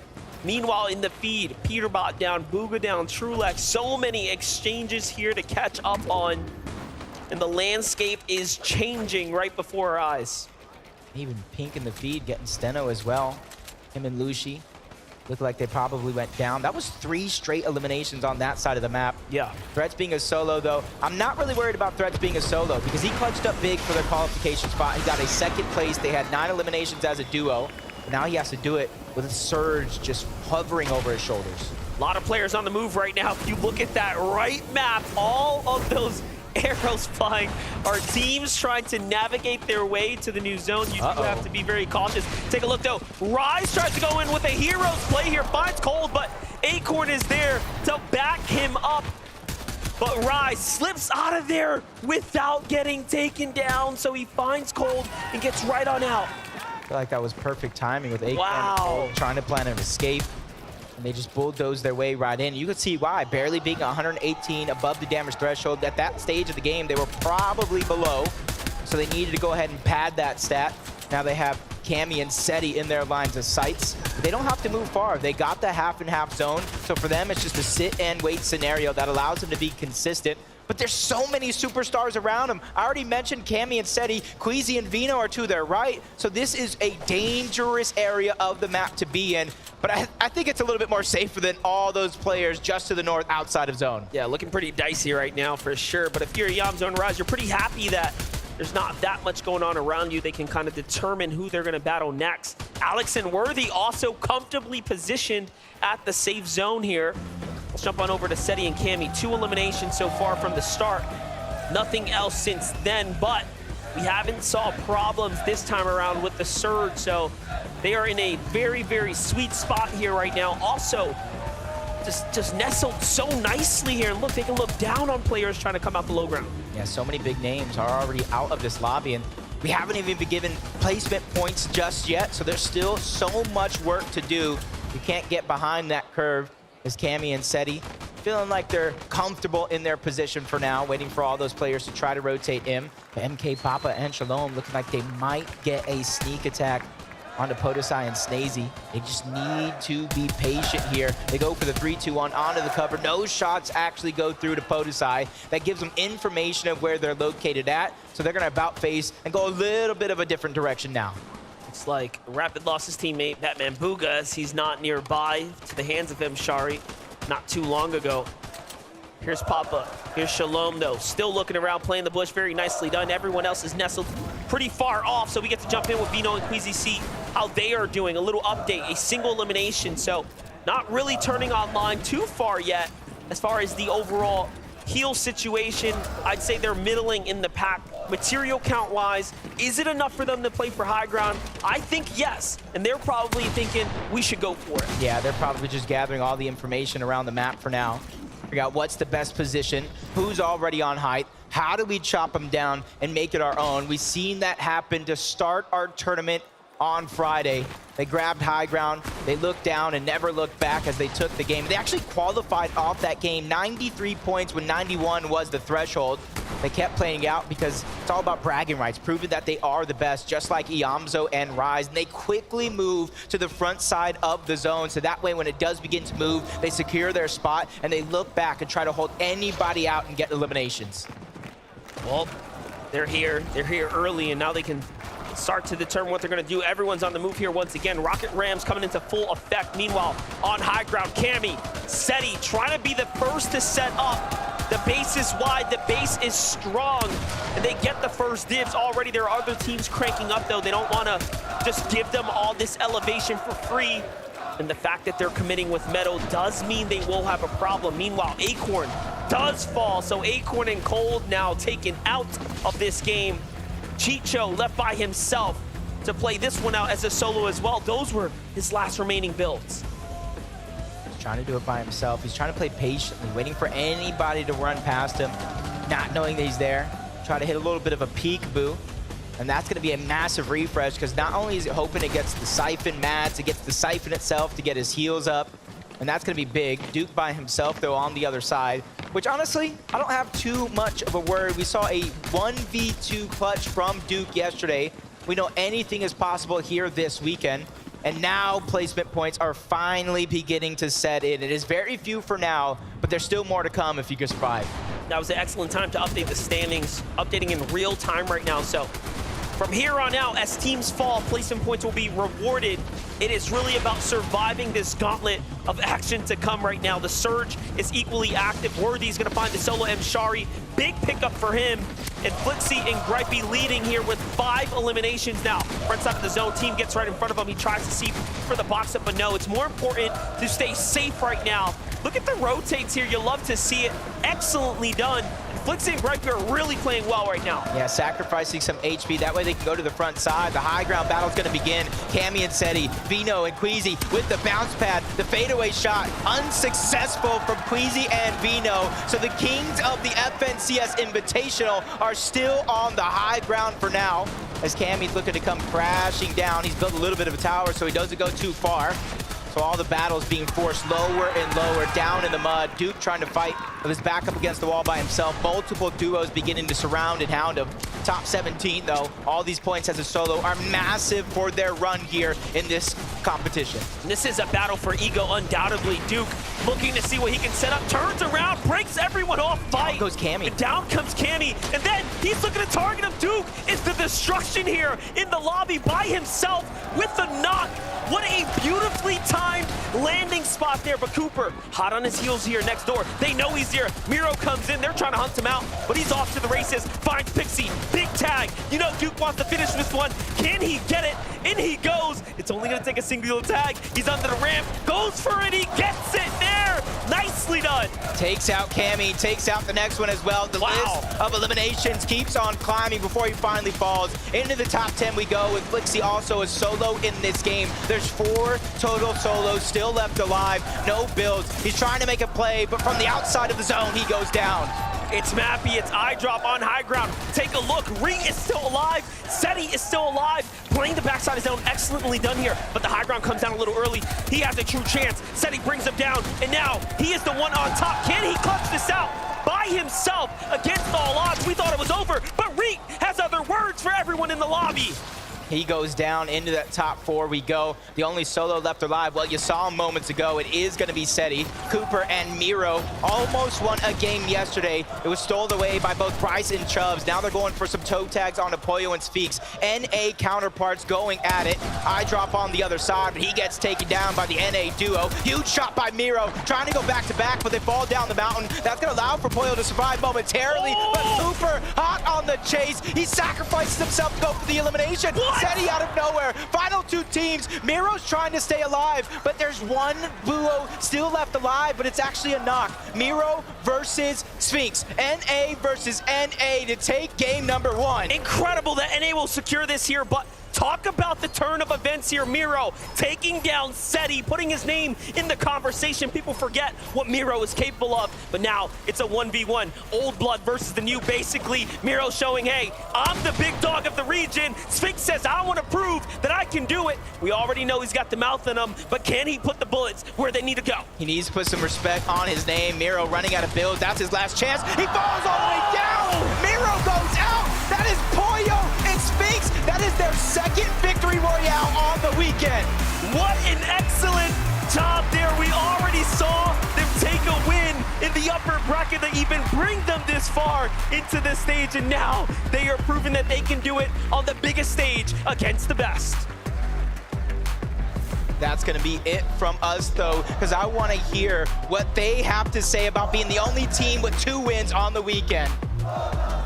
Boys, you proved you can get a victory royale on LAN in the upper bracket, and now you proved you can get a victory royale in the grand final. Talk to me about those last moments in game. Did you manage to talk less? I would say so, a little bit less. I think my comms were more clear. I mean, you were having to come for yourself in that 1v1. How did you manage knowing someone was above you on the high ground? You know, I just have the best awareness at this LAN right now, so like, obviously I know there's a man above me, you know, I'm just like that. But what are you thinking though? Because he can jump on you at any time. I'm thinking I think like 25 builds about, and I'm, you know, I'm best fighter, best piecer, so I was like, all right, I'm gonna just go up 200 pump. That's what I did. And you waited, and then he fell down and he did the job for you. Pollo, what was it like starting out today with this man? I was dead. I didn't really do much that game, so he actually went crazy there. And you let him just talk his way through it. You didn't give him any advice or guidance. Nah, I just told him his mats and he did the rest. Now, going forward, you've got to try and maintain this consistency. You've managed to get your way through an aggressive lobby, but can you see yourself managing to top the competition again? Yeah, we just need to live off spawn. I think we can do good at literally every game. All right, well, good luck in those off-spawn battles, boys. Congratulations. Everyone give it up for Sphinx and Pollo!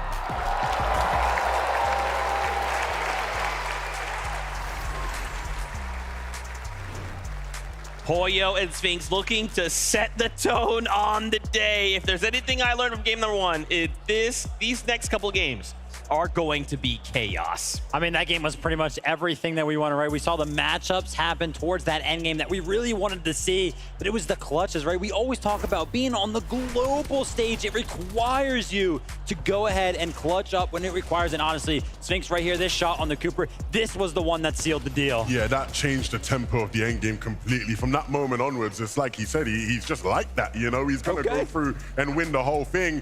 And I mean, it wasn't an easy finish, right? They were going back and forth a bit. It was only the materials that was able to let Miro down, and Sphinx was just had a bit more left in the tank. Even not, actually, you can see he had none. He just was playing around with the stairs, and it wins him the game as well. Of course, again, a team that has already shown they can win on this stage, and they do it once again. Just being able to stay calm, cool, and collect in that situation. Many duos would look at their material count, what they have in the tank, and just go, this is it. Let's start Hail Marrying. I don't know anymore. But Sphinx just said, no. I've been in grands before. I've been in these types of situations. Take a step back. We know they're up top. Let's break those builds. Let's bring them down. And unfortunately, Cooper and Miro did fall, but still a second place for them. I mean, starting the day with 84 points, that's pretty good. That's not bad at all. But look, Pollo and Sphinx up above 89. I know their parents are out here to support them as well.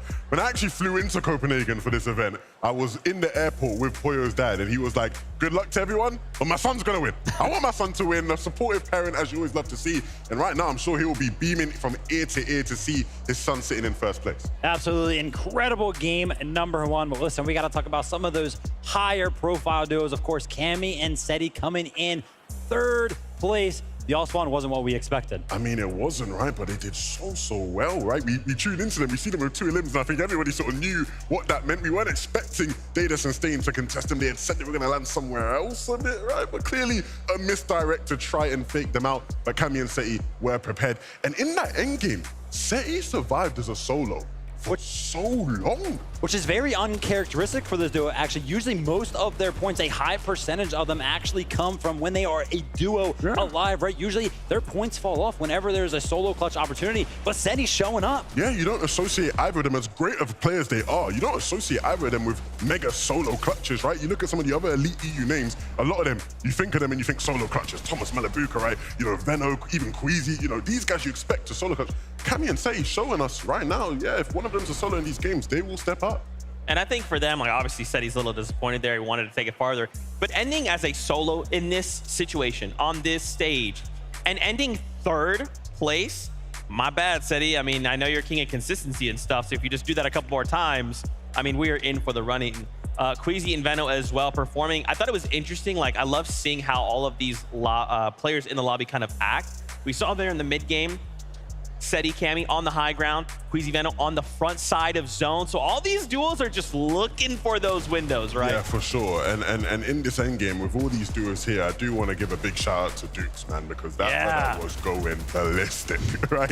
He wanted to put an end to everybody's game that he could as a solo as well, right? So a bunch of really sick solo clutches. Ooh, that's painful. I didn't realize that's how Queasy went down there. The 4 damage getting everybody so far in game 1. Yeah, 100%. Listen, that was pretty much the head-to-head battle that we wanted to see on the higher ground. Honestly, though, Cammy and Seti picked up more points for that. But Zeke, I was really impressed with Cooper and Mira. I feel like some of those IGL late-game calls were really good. Yeah, super crispy stuff. And I mean, when you think about their performance just this weekend alone, I mean, this is starting to look real good, right? I still think there is quite a bit of first game jitters, right? Even coming from upper and lower bracket. The stakes were maybe a little bit different. Right now, you're saying, okay, we have 6 games to show up. The stadium is packed. Every single elimination that happens on that feed, the crowd is going crazy. That seems to be playing a bit of a factor right now. And so I feel like the players that can kind of hold on will kind of make it farther.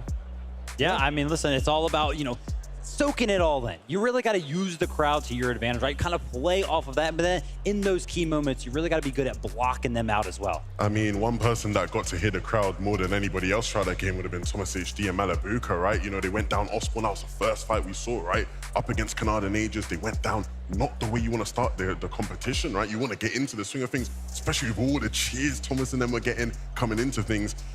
Again, when you go back into that Osborne fight the next time round, how do you now come into it mentally? You don't want to have to sit there and watch the whole game all over again. Yeah, I wanted to highlight very quickly just a couple of these strategies where we've been talking about these secret pocket strats. Portisai, Snazy coming out with the, let's go ahead and take the kinetic rock all the way across the map. Let's take this body. Let's get Surge. Absolutely crazy. I do want to talk more about this, but I'm getting word.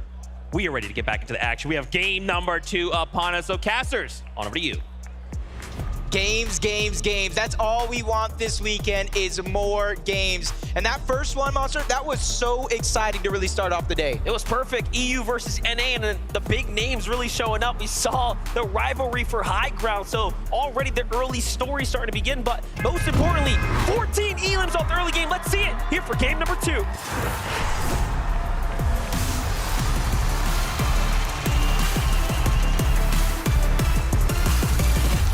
We're in it. We're here to win it all. A huge early game that was won by both Pollo and Sphinx, and they carried it all the way to the end. I said they were the first team to get 2 this weekend. Will they be the first team to go back-to-back and get their 3rd victory royale on the weekend? Only time will tell for that one. But the rematch, probably everybody here in the arena wants to see. Thomas, Malabuka, Kanata, Agers, let's get it. Let's watch it. Sphinx is going to be able to watch in the distance there too. So who's going to be the first to touch down? Who's going to be the first to land? Shots coming in this time. It's Malabuka who gets tagged. So does Agers. So both sides already. And Malabuka gets a weapon. He finds Agers with a huge tag. Kanata's already down. And they're finished. They're done. That was a huge start for Malabuka. Gets that Havoc suppressed and immediately goes to work And it was him. It was actually him who was getting tagged out of the sky. I thought that was going to be a huge advantage for Canada Nagers. They weren't able to clean that one up. We saw the contested fight in the replay. The first game, Cammy and Seti get pushed off the actual barn. So it is going to start as a little bit of a split drop here over towards Frenzy Fields. It really shows us that they were caught off guard game one for the 50-50. Here's TK, here's Quanti over at the Slappy Shores. They are also contested down in this area by Tayson. And you can see that they just barely got away with it. Actually, it was Chicho and Trulex as well. Remember, there's like about 3 teams here, actually. Slappy Shores is just not big enough. Everybody's trying to go to the beach someday. But for now, the actual south side of Slappy is going to go to TK and Quanti. They have access to that vault. It isn't the most massive vault with Mythics, but you still are able to get a ton of loot. And Misha and Teeny doing it again. They switch up their drop spot once more. They go on over to where Baka and Pars is at, and they're going to go ahead and sneak. They haven't really looted up at all. Will Baka and Pars take the bait? This is a very interesting position to be in, of course, because you have the chest here as a potential option. So you have to think about it. Anything can happen here. I feel like everybody at this stage in the game has been conditioned to know this is a viable strategy. Because like I said, in the lower bracket, in the upper bracket, they were contesting Baka and Pars. Didn't work out for them. They switched up their strategy. They started doing exactly this, playing roulette with their drop spots to try to sneak up on some teams. And that inevitably was what got them across the finish line. And it's only a matter of time before Baka and Pars go in this direction. It's just a matter what the result will be. And this is what we talk about, teams hiding strategies, teams really sitting back and thinking about, okay, what haven't we tried yet in the upper bracket and lower bracket that we're sitting on, that we're waiting on, that we can then put into play to give us the advantage on Championship Sunday. They have some sorts of feeling. See them hopping over the covers. They know they're around here somewhere. They probably already seen them drop just a little bit, but the bait has been taken. Down goes one of them. Misha and Teeny strike yet again. Now Pars is stuck by himself, and immediately you see him creating distance between him and his counterparts. He doesn't want to be the next one on their hit list. And we don't want to be the ones to give away the edge. So to keep it low, to keep quiet there was a tough one, but take a look at that. Misha and Teeny, 2 games in a row. Surprise, surprise. They have made so much adjustment from the upper bracket to today. It really has shown so far in the last 2 games, but now Teeny has to still close this out with Misha. Yeah, they went from 2 builds to 53 thanks to Baka and that elimination. Pars is trying to fight with his back up against the wall. Shots also coming in from the third party. Everything comes crashing down.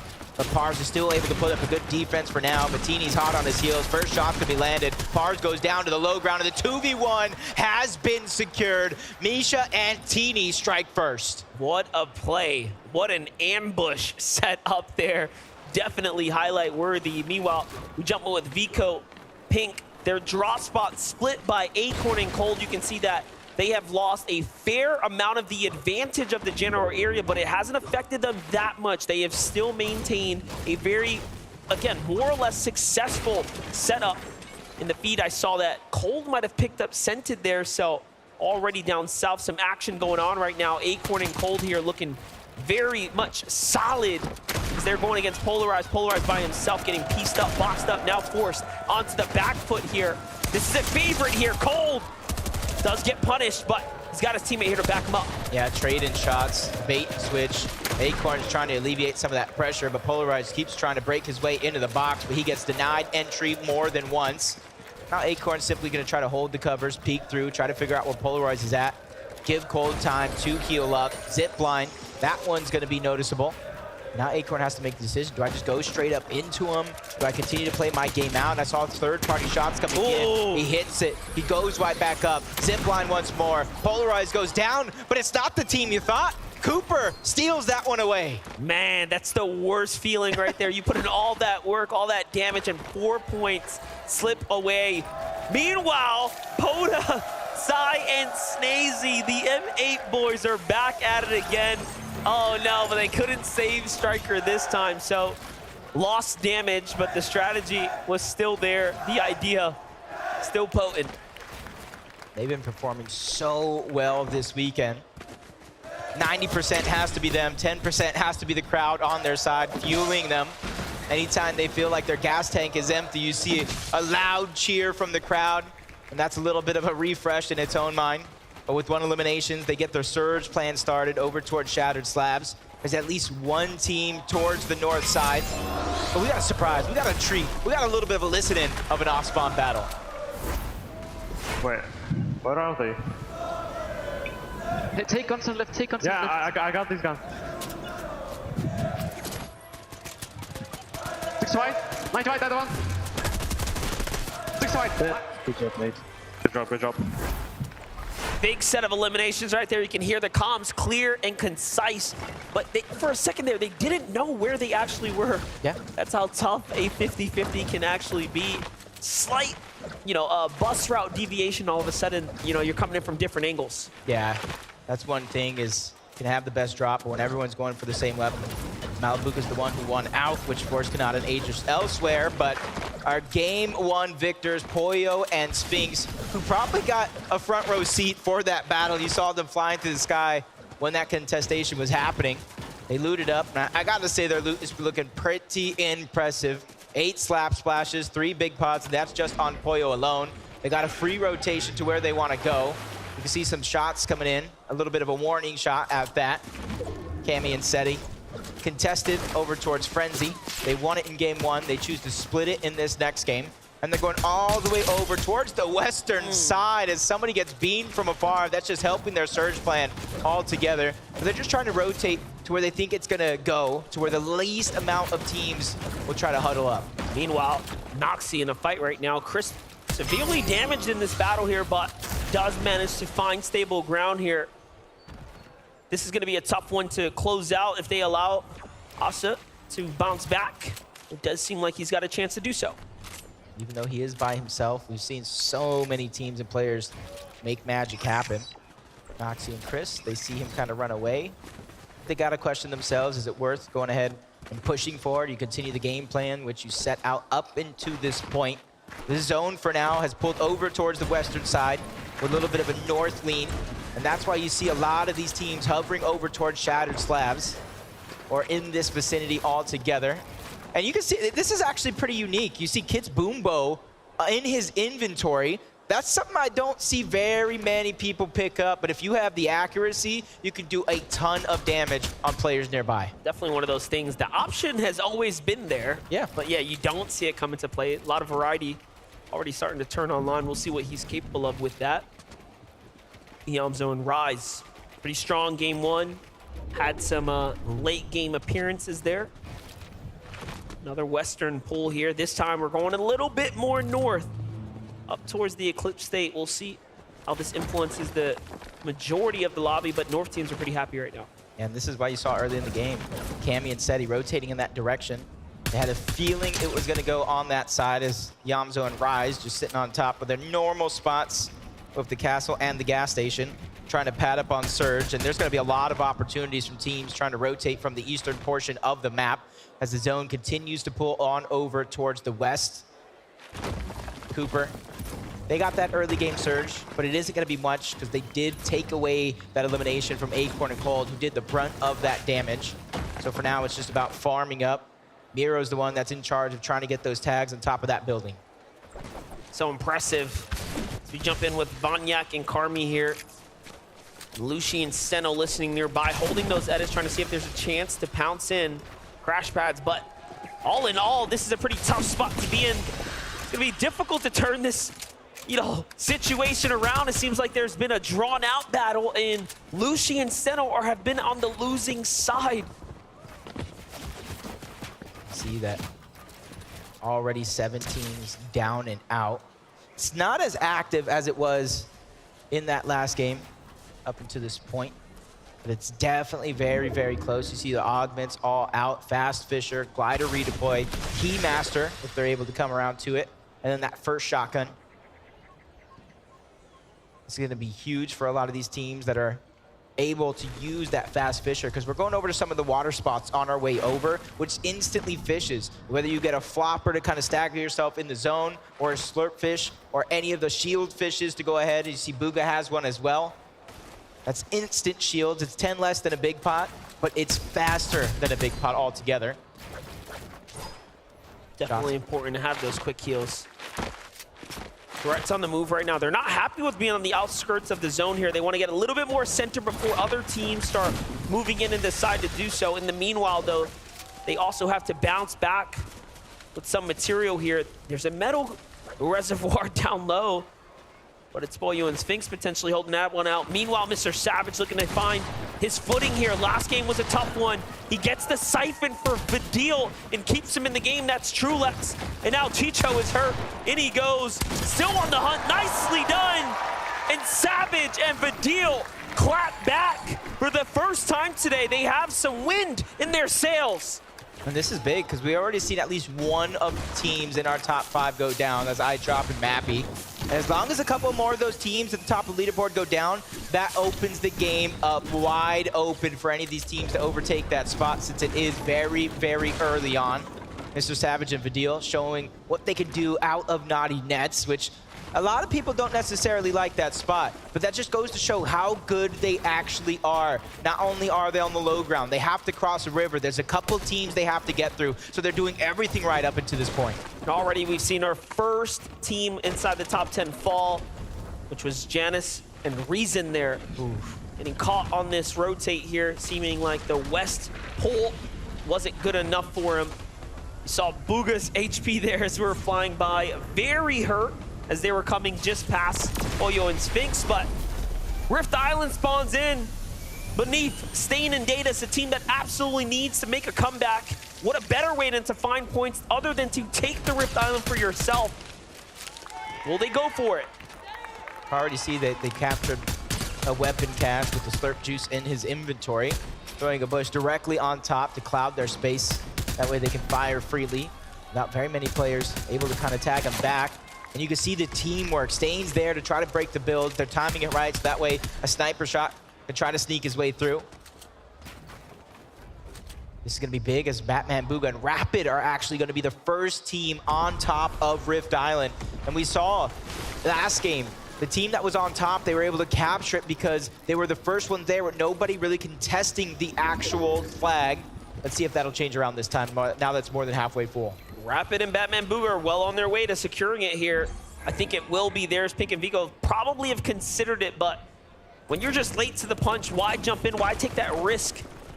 And it does seem like already now 2 for 2 on teams that snatch it up first.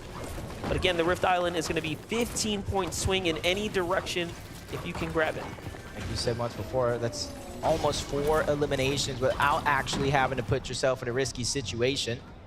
And what these other teams are doing, even though they're not trying to contest it, one, probably going for scraps as soon as Batman, Booga, and Rapid leave that location. But most importantly, with that added elevation, they're looking for Storm Surge. They can see the entirety of the lobby, and those teams that have to rotate from the south, from the east, that is who they're looking at most of all to try to get the Storm Surge that they need. You can see they have 224. And they're even looking at some of the other teams that are on top of Rift Island as well. This should very much put Rapid and Batman Booga in the conversation, though. Yeah. Rapid, although by himself, he did make some placement last game. Here we jump in with Edgy and Duke so far. 600 above this surge. They're going to be well and fine here. They're positioned very nicely already at the Eclipse Estate, which is near dead center. Do they have the storm eye? Do they know where the storm's going? Because this is some prime positioning right here. Yeah, we got these forecast towers all around the map. It allows you to read where the zone is going, but Duke had 46 solo impact points in match 1. He was just gobbling up those placement points, and you saw him in those type spots getting eliminations as well, especially when he needed it most for both the Siphon and the mats. Malibuca and Thomas well above the damage threshold. Even though they're falling, they have more than enough surge to where they don't have to worry about it. For them, they're just trying to see where these teams are positioned at to try to make their own rotation in. The zone continues to pull towards the north side of the map, over towards Eclipse Estates. So if it stays there, this one could get dicey because there's some unbreakable walls, there's a surrounding water, there's even the moon there that we saw Cammy and Seti use early on in this tournament. Clownski grows on the move right now, already setting up Or nice position here, looking out for fights, looking out to see if they can find tags. This is gonna be a team that, if they don't get active, will surely have something to worry about, but they find Mustache there. Great tags here for Strauss, Grolls, and Clownski, and already now they have a chance to go ahead and alleviate some room near them, get back into this game. But no, Grolls, you saw yourself for a moment. The punishment comes in. It's Pixie off to the right there, who has made it further this game than the last. Meanwhile, Yamzo and Rise potentially taking a fight, but no, they are out. Bugha has not been able to secure the health that he lost from getting this far. Oof. Wow. Down goes Bugha. Shows exactly what you're talking about. Without that heals, he's not able to get the HP up, what makes him an easy target through the sky. Now he's a focus that they know the knock's there. This is 4 points that the team is going after. And then if they're daring enough to move over, that's loot as well. And you can see Bugha handing over some of his resources while he's down, just trying to pad Threads' material count, making sure that he's able to save him. But look who's knocking on that front door. Trick or treat. In comes Acorn and Cold, and no tricks up their sleeves. All treats as they get those eliminations. Yeah, they knew they had the knock. They had to finish it right there. They were in the perfect position, and with the zone going south, hey, we got to go this way anyways. It was well timed and executed on their part, and it puts them at 2 eliminations now, very comfortably in the game, and the full refresh to really set yourself up for success. It doesn't get much better than that. Meanwhile, Snazy, Podesai on the move right now. The M8 boys playing deep outside the storm circle here. There had to be something worthwhile, but it looks like it was just a late rotate. A fight in the zone, gone bad. Yeah, probably that early game strategy. If they're not able to get that surge off of those players that they do get the knocks, that puts them behind on not only timing, but on materials and resource gathering as well. The time is running out. Podesai needs to be able to get in, but he goes down. Snazy found a little crevice that he can hold on to, and even though he is full of shields, he only has 15 HP. If the lobby begins to target him in this direction, where some of them are going to begin to rotate into, that's going to be a very dangerous situation for him to be in. What's crazy is Mshari had no shield, so talk about a opportunity revealed to him, and he finds shield just off the elimination. Look, he also did not have any heals. It's just a perfect star aligning moment for Mshari and Rue here. One of, again, the few representing for the ME, so making them proud so far. Still got the top of the leaderboard still alive. Pollo, Sphinx, Miro, Cooper. Rue and Mshari trying to join him on top. 106 and counting, above the damage threshold. But on the other side of things, Vasquez by himself, 140 below. Daring enough to go for that Rift Island very, very early on in game 1. That's helped their position on the leaderboard. And being able to survive here a bit longer will be huge. We saw Duke in his solo points in game 1. Vasquez looking to mimic that here in game 2. But he really does need at least 7 players to go down before he gets a single placement point. Yeah, and this is definitely going to make him uncomfortable here, as he is really dependent on the heals here, and he's got a long rotate to make. No one's moved just yet. It's just tough all around. Meanwhile, he gets punished by Tayson and Mustache there. So if it wasn't already pretty difficult, now he's surely on the back foot here. He's going to have to use everything he's got. Meanwhile, players around him looking in his direction, they can tell that some damage is happening here. They can hear the sounds. They're wondering, where is this player? Can we find elimination? It's a big opportunity if somebody wants to go ahead and take that risk, and he needs a handful of players still needed to go down before that Storm Surge does go off. And without any more heals, he's gonna have to go for it eventually. Spadil is out, Savage still alive. He's one of those players that makes the sneaky plays, trying to make sure that nobody spots him out. More than enough materials, but he has to figure out where he's going to get these heals from. 8 HP, 50 shields, 58 combined. His material count is looking pretty healthy though, but slowly but surely falling down the Storm Surge ladder, having to figure out where he's gonna get it from. He turns around and goes down to Reed. Yeah, he was wondering, he saw something there, but unfortunately it wasn't anything, and he couldn't get the tags he needed. Reed's gonna go in and jump himself up 4 points there just because of that, and now placement points just moments away here. 27 duos remaining in the lobby. This is it. Match 2 of the grand finals is now starting to approach its end. Things are gonna turn up now Boyo, Sphinx down on the low ground. If they make another big splash inside the top 5, they will surely start to take away up towards the top. Gripey Flicks here, not trying to make it easy though. They find Sphinx, a great knock there, and Boyo is now by himself. Tags coming too. He's big time punished and finished there. Spoken too soon, down they go, and now to the bottom, they fall. That is huge. Cooper and Miro already taking first place throughout that game. And honestly, without Queasy and Vino in the lobby any longer, we set our eyes onto Cammy and Seti. They made that daring play in game 1 to go for height. They defended it successfully until Duke had crash landed, taken them all down, and Cammy with them. They're trying to make up for it here yet again today. They're trying to move their way towards the front side of zone. You see the briefcase turret as well over on the other side. Information is important. It's not about the damage itself. And you can see he knows somebody's on the other side of that cover. Just trying to see if there's an opportunity for him to strike. 39 above the damage threshold. He's comfortable for now, but he knows that time where he's gonna need to fire a shot is gonna come soon. And it makes you wonder what went wrong this game for Cammy and Seti. Low on the surge damage, low on the heal options, not many material, right? This is a very tough game, and it's not like the zone went very far from where they land. It's just a little north and to the west here, so something must have went terribly wrong in that outskirt rotate. The resistance there a little too strong. Meanwhile, on hike, it's Striker and his duo. Asha from Team Monaco here. Asha's looking pretty solid right now. I do like the position that they are in as they're trying to play for height here. Yeah, and who's daring enough to go ahead and contest them? A lot of our heavy hitters are either weak or out of the lobby, so it could be free taking for them. Unfortunately enough, there isn't a twin mag. He just had that suppressed Havoc AR. It could deal some fast damage, but it's not as fast as some would think. 148 above the damage threshold, and they have a far rotation to go, just like Thomas and Malabuka. But they are so healthy right now in terms of materials and in terms of resources. And if you weigh their game versus Kanata's, they are doing far and beyond better. Yeah. They have 4 eliminations. They're actually in the end game, and they have everything they need to succeed. That is what you want after you survive a drop, but let's look at Peterbot. Peterbot forced to play by himself. He's known for what he can do as a solo. He's one of the most capable players on NA, especially when it comes down to fighting.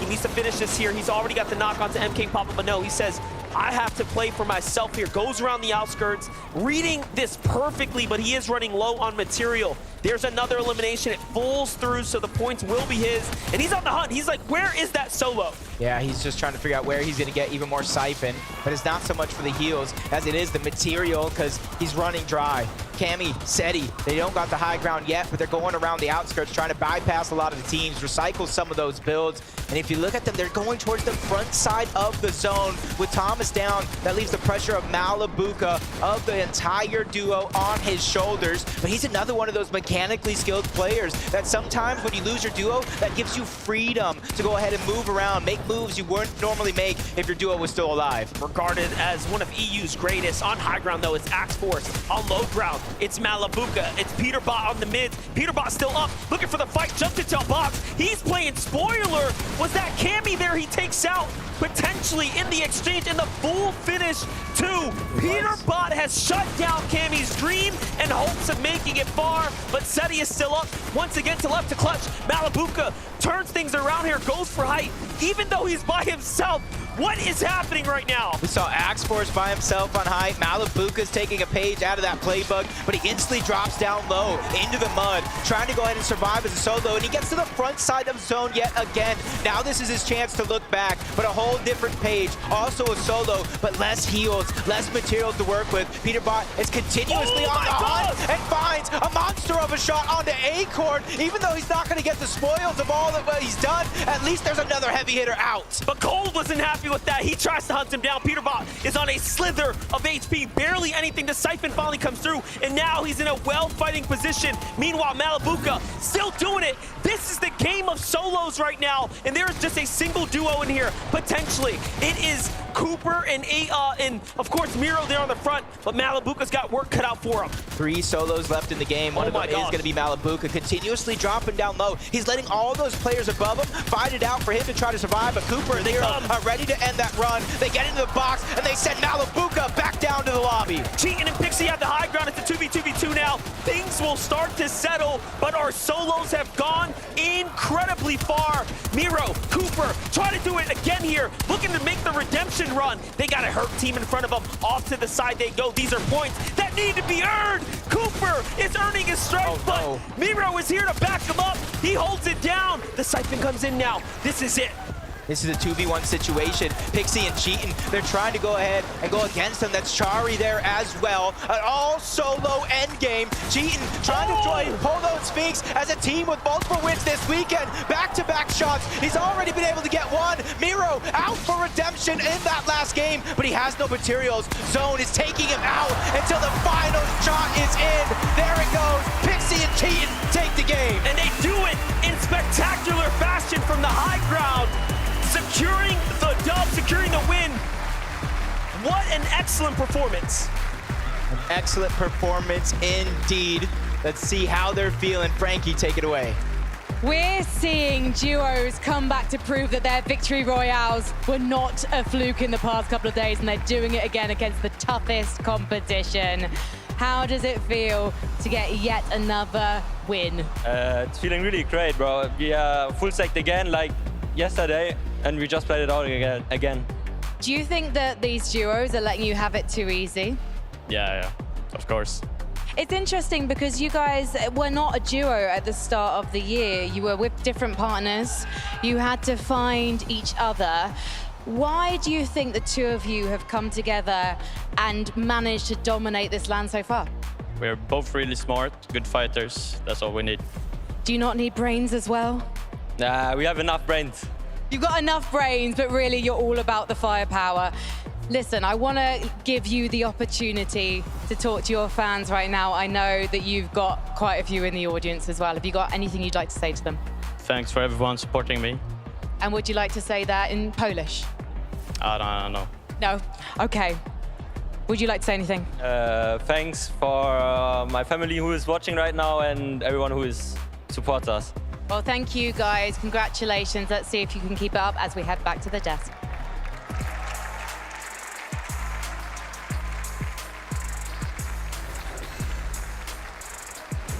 Big congratulations there. Cheatin' and Pixie finding themselves yet another victory royale. This is now the second time today we've had a duo that already had a victory royale picks up another. But man, this all coming down to solos. That could have gone any which way for a moment there. For a moment, I was like, if this is Mrs. Miro, Jean's like, oh, my bad. Whoa, Zeke, don't get ahead of yourself there. The games have been absolutely insane. I mean, obviously coming down to the 1-1, but throughout the end game, it felt like there were so many solos alive clutching up the points. Yeah, these end games are manic so far. It's like it goes every which way, and then eventually one name or two names just start popping out of the place, and you start going, wait, can they win the game again? In this one, my eyes were sealed to Miro and Cooper. I really thought, okay, last game they couldn't quite do it. They're gonna get their redemption now. 1v1 for Miro again. He couldn't quite do it, but you know, I'm sure there'll be more chances for him to redeem himself. Pixie and Cheatin', a team that, if you aren't familiar, right, these are very hardworking players. Like Frankie said, they didn't start the year playing with each other, but once they did get together, things have just been clicking for them. You love to see it. And of course, if you're just tuning in, you've never seen Fortnite, or maybe you just don't know, Victory Royale, of course, even coming down to second place, if you don't get the Victory Royale, it's not that bad, right? A Victory Royale is worth 65 points. Coming second, third, still a massive amount of points as well. But again, congratulations, Pixie and Cheatin'. There's so much that happened in just that game. It's like every time we tune in with another duo, they're either in shambles situations or they're pushing a team, they're busting out these crazy strategies, and has not disappointed so far. Now, Viv, as we bring up these standings, take a look. Cooper and Miro, they're overtaking. They started with a little bit of a lead, and now they have just said, you know what? We're jumping out in front. I mean, back-to-back second places at the Global Championships, both of them by Miro, solo clutching to that point in time. And Levin, whilst we were watching that game, right, we were getting close to the end of it. You asked me a question. What was that question? I said, are Cooper and Miro about to win Globals? It's looking like it. They're sitting up on the leaderboard looking comfy, 2 back-to-back second places. I mean, if they keep playing like this, we're going to get to game 4 and it might be a done deal. The consistency. That's you're gonna hear us say that a lot today over the next 4 games. But man, if Miro and Cooper could keep this up, they very well could walk away champions. I did want to take a look more at the standings, though. Let's highlight a few more duos up on this board. I'm looking at Vico and Pink there in third place. Yeah. I mean, with how their weekend's gone so far, I think a lot of people in here were obviously supporting Acorn and Cold after how well Acorn and Cold did in the upper bracket finals. I don't think many people would have expected Vico and Pink to be above them, let alone sitting in the top 3. I mean, they have found some comfort on the stage. Cammy and Seti maybe feeling a little bit uncomfortable with a big switch up coming in today. Both games so far, they have been contested, but game number 2 was a little bit different here. They actually decided to go ahead and split their drop spot, but it didn't really end up mattering as they still made it into the end game. And honestly, it was the refresh during 9th zone that kept them alive for so long. And the thing I was saying during that endgame was it felt like vintage Cammy and Seti. None of this high ground nonsense we were seeing from them too much. I say high ground nonsense. They've been very good at it, don't get me wrong. But, you know, it felt good to see them in an element where they were a bit more comfortable. And, of course, again, another instance of Seti getting the job done. Oh, of course, you know, they had to come into the higher ground meta, right? They had to kind of learn it, so they still have all of those other playstyles in their back pocket. Just makes them so good. And what terrifies me the most, even after this kind of shambles game, they're in top 5. That's not where you want them to be. They're way too close to striking distance. But that's enough for right now. We have Kelly standing by on the stage right now with Lois. That is right, Zeke. Fortnite veteran and Danish native Lois joining me here right now. I gotta ask, you've been competing in Fortnite for so long. What is it like to be here at the Global Championships in Denmark? I mean, normally I sit here with the players, but the fans has been absolutely incredible, especially the French ones, and I also hear some Polish ones over here, so big shout out to the fans. I mean, it's been an incredible weekend so far, from the fans to the players. What has been your favorite moment out of the competition? I mean, it was first day here, so I mean, the fans is probably the most important thing here, and I also like the game 1 ending with Miro almost clutching up as a solo, but yeah. Well, then he almost did it again in game number 2. So with that being said, I gotta ask you, who is your favorite to win? I think right now, I think Miro is gonna win, but I obviously hope for my Danish boys, Thomas HD and Steno and Lucio. Flois, this just means so much to me to be able to talk with you. I've been watching you play for so long. And what is it like to watch just all 50 duos here competing on this stage? I mean, it's absolutely insane. Like everyone from the other regions, I normally only play in EU, so to see people like Asia region, Middle East, and also shout out to the one OC duo, Alex and Worthy.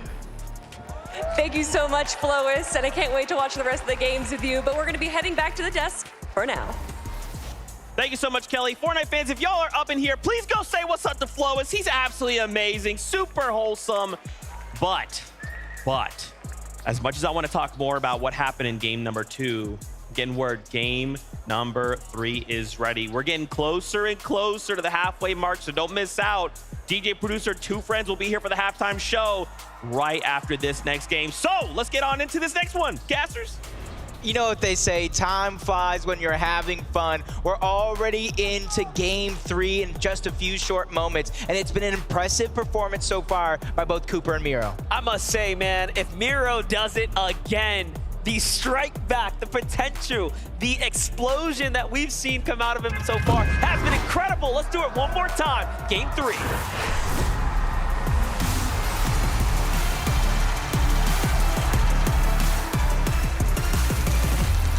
Game 3 of the grand finals is here. It is time to see how this one's gonna play out already. We already know that 14 players have fallen both games back-to-back in these early moments. That means 7 duos have it out for one another. This is the moments here that kind of make yourself one of the best in the world. This is the last game before that halfway point. You gotta get as high up on the leaderboard as possible. You don't want to leave it to those final moments. But you know what it is, from games 1 to 3, Kanata and Agers, Thomas and Malabuka yet again. You even see shots coming in, but Kanata takes damage. Thomas is already half health, and the fight has barely just begun. Kanata gets the first strike. Thomas goes down. Malabuka by himself. He's on the chase for Agers. Agers doesn't look like he has a weapon. It's all up to Kanata, and he strikes while the iron's hot. 2 for 1, back and forth. Kanata, Agers have an opportunity now to potentially run away with it. The problem that they have, though, is how far can they take it when the chance is in front of them? Uh-oh, I already see Baka that's down. Giannis and Reason. They go for that 50-50 at the top of the tower. Pars, he hasn't even been able to launch pad over, and that's not going to be an option. They both got ARs and SMGs to go ahead and take them down if they try to make that a part of their game plan. Now it's all about the hunt. They even get a shield briefcase. Uh-oh, this is a very, very daring play. Pars just go ahead and bulldoze his way through. He's trying to make magic happen. Shots on the both these players. Pars almost does it. Takes down Reason, but Giannis saves the day. So close, and he seals the deal in the final moments. You wouldn't think it would be possible, but he does do it. Here's Chicho, here's Trulex. They have TK nearby. TK had that explosive entrance coming out. Of course, that lower bracket, they managed to turn online, and already they have taken down his teammate. Unfortunate for TK now. He's going to have to figure this one out. Play this one as a solo for now. Meanwhile, Muzz and Paper getting active here. Ready to battle it out. They changed up their drop spot. Normally going over towards Breakwater Bay. They qualified to the FNCS Global Championship. They qualified to the grand finals over towards Breakwater Bay, but sometimes you got to be adaptable in the bush, trying to go for a hide-and-seek style play. Paper getting taken down low. Muzz there with the bait and switch to try to go ahead and save the day, but they got to be careful. Misha and Tini yet again, all around the map, all around the world. They're ready to take that top spot. Misha and Tina might be the most flexible duo in this lobby right now, and they are showing how it can be effective even while you try. New strategy, but no. Bryce comes in. He's got his attention to put on the matter. Where is Chubbs here? Will he back him up? Misha now has to back out of here. We have spoken too soon. Paper will get the final finish, but Bryce got the knock, so the rewarded points will go to them. Invitations were sent out to everybody this weekend. You can join the party if you want to. If you want to take that chances, but Paper and Muzz get taken down. They get cleaned up by Bryce and Chubbs, who already have 4 eliminations so far. Impressive way to start game 3. What a great spot to be in right now for Bryce and Chubbs. Bryce and Chubbs, the lower bracket duo that definitely performed, I would say, above average, finishing up towards that top 3 by the end of the day, putting themselves in the conversation. Upper bracket day, they were contested. They had a bit of a difficult time up in the north side, but right now could be their chance to turn things around. 4 eliminations. What a way to start the game. And you know, our first 2 games were decided by teams who already have a victory royale throughout the weekend. Bryce and Chubbs have one as well, so that trend could continue. As TK goes down to Chicho, he gets cleaned up, probably trying to go for Quanti's reboot card. So they're going to be out of this game early on. But Cooper and Miro, I like this. They go ahead and get it uncontested. They loot up. They kind of switch to figure out who's going to go for the early surge, who's going to go down into that vault and try to clean up all that loot. Jumping over to Batman Booger, Rapid. We've seen so far having to play solo a fair amount, losing Batman Booga a little earlier than we would have liked the last round or so. But this drop spot, man, Mega City, obviously highly contested, plenty of action to unfold here. And then if you just peer off to the outside, you have teams like Acorn and Cold constantly hovering around, so you never really are safe inside this big city. We jump over with Kanata. Dignita's Kanata already starting to look up and over. Getting a little dangerous here.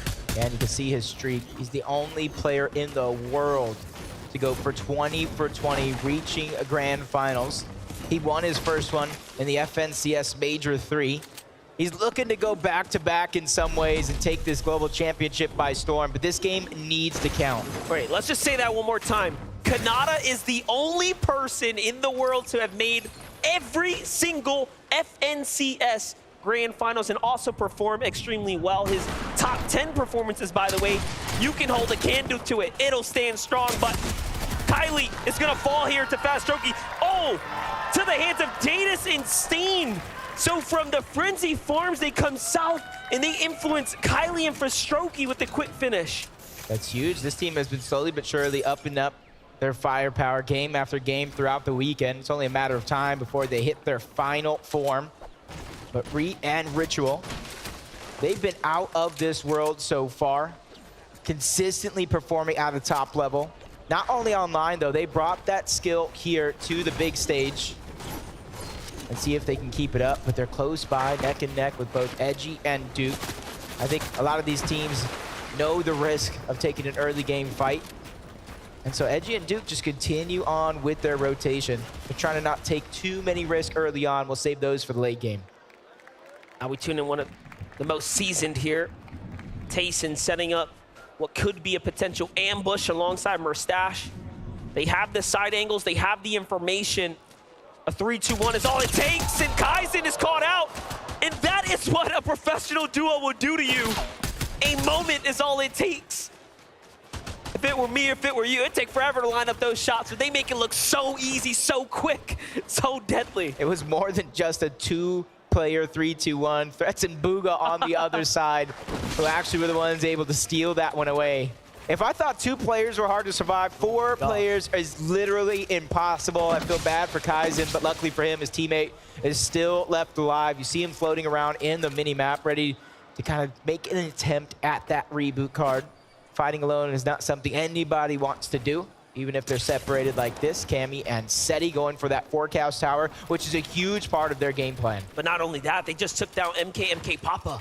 Ooh. So Shalom is by himself up in this box right here. Cammy making a move for it, potentially thinking he can go in to seal this. No, they're just gonna move along here. In the meanwhile, we should look at how this happened. Take a look. Scoped weapons in hand. MK Papa slides across. Oh, they were trying to get that forecast tower themselves, but no, caught out in the open. They get burned. It's just one of those things, man. You don't necessarily plan for another team to just be hiding in bushes all around, but I feel like that's one of the most simple strategies you'd see some of these teams do, but it's honestly the small things that you tend to forget on the biggest stage. We talk about rotations. Queasy and Vino moving on over toward the west before they're going north towards Frenzy Fields to try to find their spot in towards the zone. They're easily one of the teams that can pick up multiple VRs throughout the day and kind of make up for lost time, boost up that leaderboard. But Vanyak and Carmi are going against their EU counterparts. I drop a Mappy on the other side, getting denied piece control a few times. A quick peek view opportunity coming out from iDrop. He gets denied yet again. All of that real estate going over to Vanyak. Feel a little deja vu here. Kanye down to the low ground. Vanyak cannot quite find the shot there. iDrop playing off the heels, backing up by himself. The last time we were in this situation, it was Sentin and company on the hunt. This time it is Carmi. Will they close it a little faster? I wonder. They are drawing the attention of teams nearby. Should wrap this up quickly. Back he goes. Not many other options for him left here now. That's, I feel like, what iDrop, best case scenario. Let another team come in this direction, start to fight off both Vanyak and Carmi. That way he can try to slither his way out, but no opportunities are coming. A big shot fires through, running out of resources. iDrop has to think outside of the box and get out of it as well. Multiple angles as Carmi finally goes in and finishes the job, letting nothing go through. It's a huge way for them to kind of start their own game. Tayson and Mustache.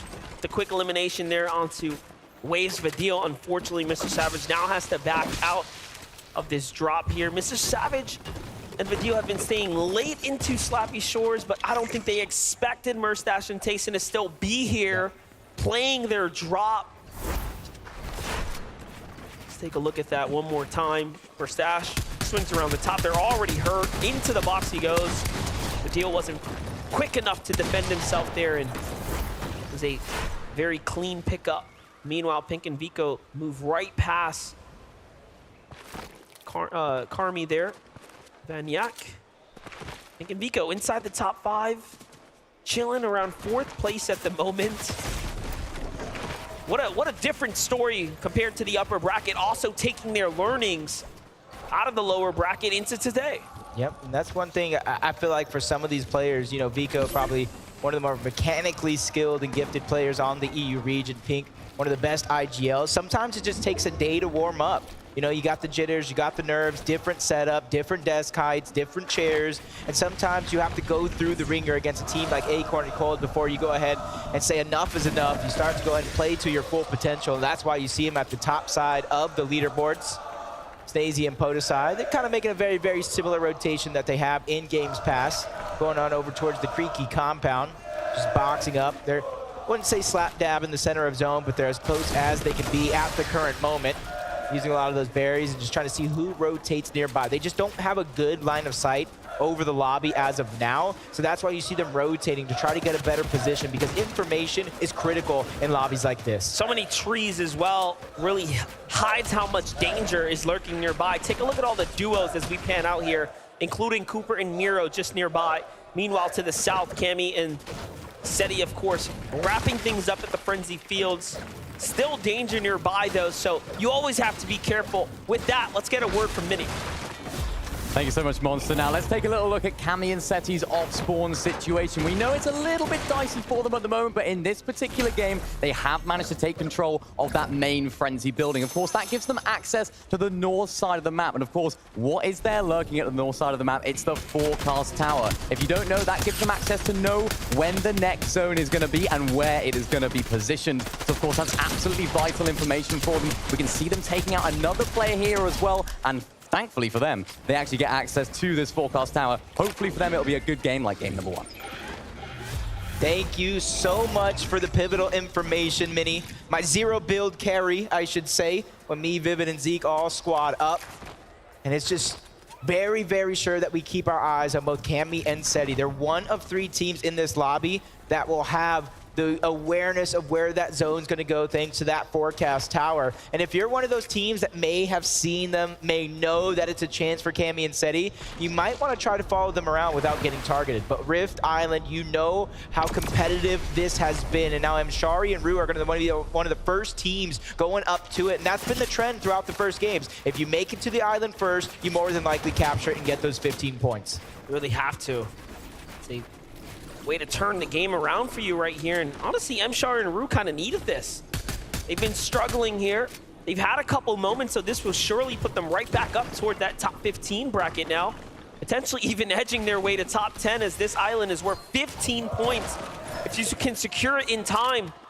We jump on over to Duke, though, for a moment here. Edgy is hurt and hasn't quite recovered just yet. I wonder what's happening, as he's getting pushed by Chubbs and Bryce. A little too much happening down low. Duke comes to the rescue, though. Great tags there, and finally Edgy gets his heels off, puts him right back into the game. He was waiting for those mushrooms to pop back in there. This is what they do best. They're just slithering by for now. You know they can fight in the biggest moments of them all, but it's about using your brain, using your smarts, using a lot of the strategies that even got you to this point, and then very many more tricks up your sleeve to keep that train rolling. Ari and Giris, 531 damage above the threshold. You see them currently positioned in 12th place on the leaderboard. And this being the last game before the half, I feel like it's pivotal for a team where they're positioned, if they want to be in the conversation and not force themselves to have massive games, to do well here in this third game. Looking at that top 10. Now into the top 15. Look at how close it is. Points barely separating one another. Mr. Savage finds himself in a little fight. Some action here. Fnajian with an incredible shot. How do you hit that before he even can realize?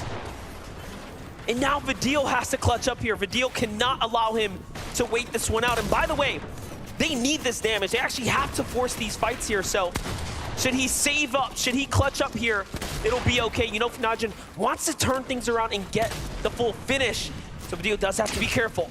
Ooh, even third-party shots coming. Oh, he saves him just in time.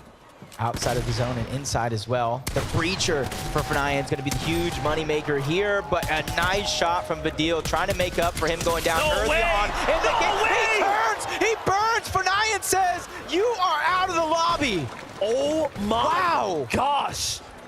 That was the grossest shot of the day by far. Watch it one more time. Look at how quick this was. You think it was over here, but he hits it just in time. Vidil didn't even let him pop the slurp juice. He didn't even give him enough time to heal. He just went in trying to finish it off. But those are the risks you take. When you get rebooted, you're forced to get surge yet again. That's exactly what happens when you can't control your own destiny. But an actual contested fight for this Rift Island. It's the game before the half, like I keep saying, so a lot of these teams realize how valuable these points actually are. But these teams, if they don't have enough heals, you can only stay up here for so long. You see the zone is pulling away from Rift Island, so it might be one of those teams that have the heals down that are willing to expend it. It makes sense that Bask and Hen are here, as this is a part of their strategy. Secure these drops, secure the Rift Island, get these other points, these extra points. There's a lot of different ways to secure the lead. Datus and Stain are also here again too, constantly finding themselves in the vicinity. So far, so good. Gripey and Flixie are alive. Kanata and Agers are just nearby as well, so trying to make do, trying to make the best of this game. 57 above the damage threshold. It's just enough. It's just enough for some of these teams to rotate in, trying to go for a sneaky sniper shot. Narrowly misses that one. Probably saw the glint coming off of it as soon as he scoped in, allowing him to kind of watch out. And you see they don't want to go all the way to the side of that mountain. They want to keep some elevation just in case it does pull in this direction. You don't want to have to battle back. Source may have found an important elimination onto Seti, so you may know where the zone is, but it doesn't mean you're absolutely safe. Cammy turns that story around, potentially finding his elimination, putting up just enough defense, but for how long? Now Cammy has to play this out by himself. Yeah, I don't know how possible it is going to be, but if he does have that reboot card and he holds his position, he's not too far off from that reboot van as well, but it is going to be out of zone. It is going to cause a lot of attention in your direction, but the possibilities are endless. We've seen things like that happen before in the past. He's just trying to figure out how he's going to survive this moment. Forget about those later plans, but for now, I think it's going to be go for that rocket ram. Forget the reboot, forget all the loot, and even that team I was fighting. Let's just go ahead and go in towards zone, and you can see it's the least congested side as of now. Nobody's really begun their rotate from across the water. What's crazy about this as well is Cammy was considering taking more mobility in crash pads, but because he was spooked out of his spot, he actually couldn't even secure it. He couldn't change his loot up. He had to just leave. So this isn't even the most ideal situation for him as of right now, as he was fumbling through his builds. But Cooper, Miro, the problem children of NA right here, setting up shop. Forget that. The problem children of the Globals right now, they are second and second back-to-back. This is by far the toughest game for them, as they don't have much of a material count to play with, and they've been found out. This is big, because if Miro and Cooper end up with the top finish yet again, they're 39 points ahead of the next best player and team right now. Placement points have not even begun to set in, so if they can continue that trend, they will be the team to beat in the second half. This is kind of crazy though. Take a look at how this situation is playing out. There's not a soul on this side of the map. Very rarely this late in the game will you even have a chance to farm loot so casually in a competitive lobby.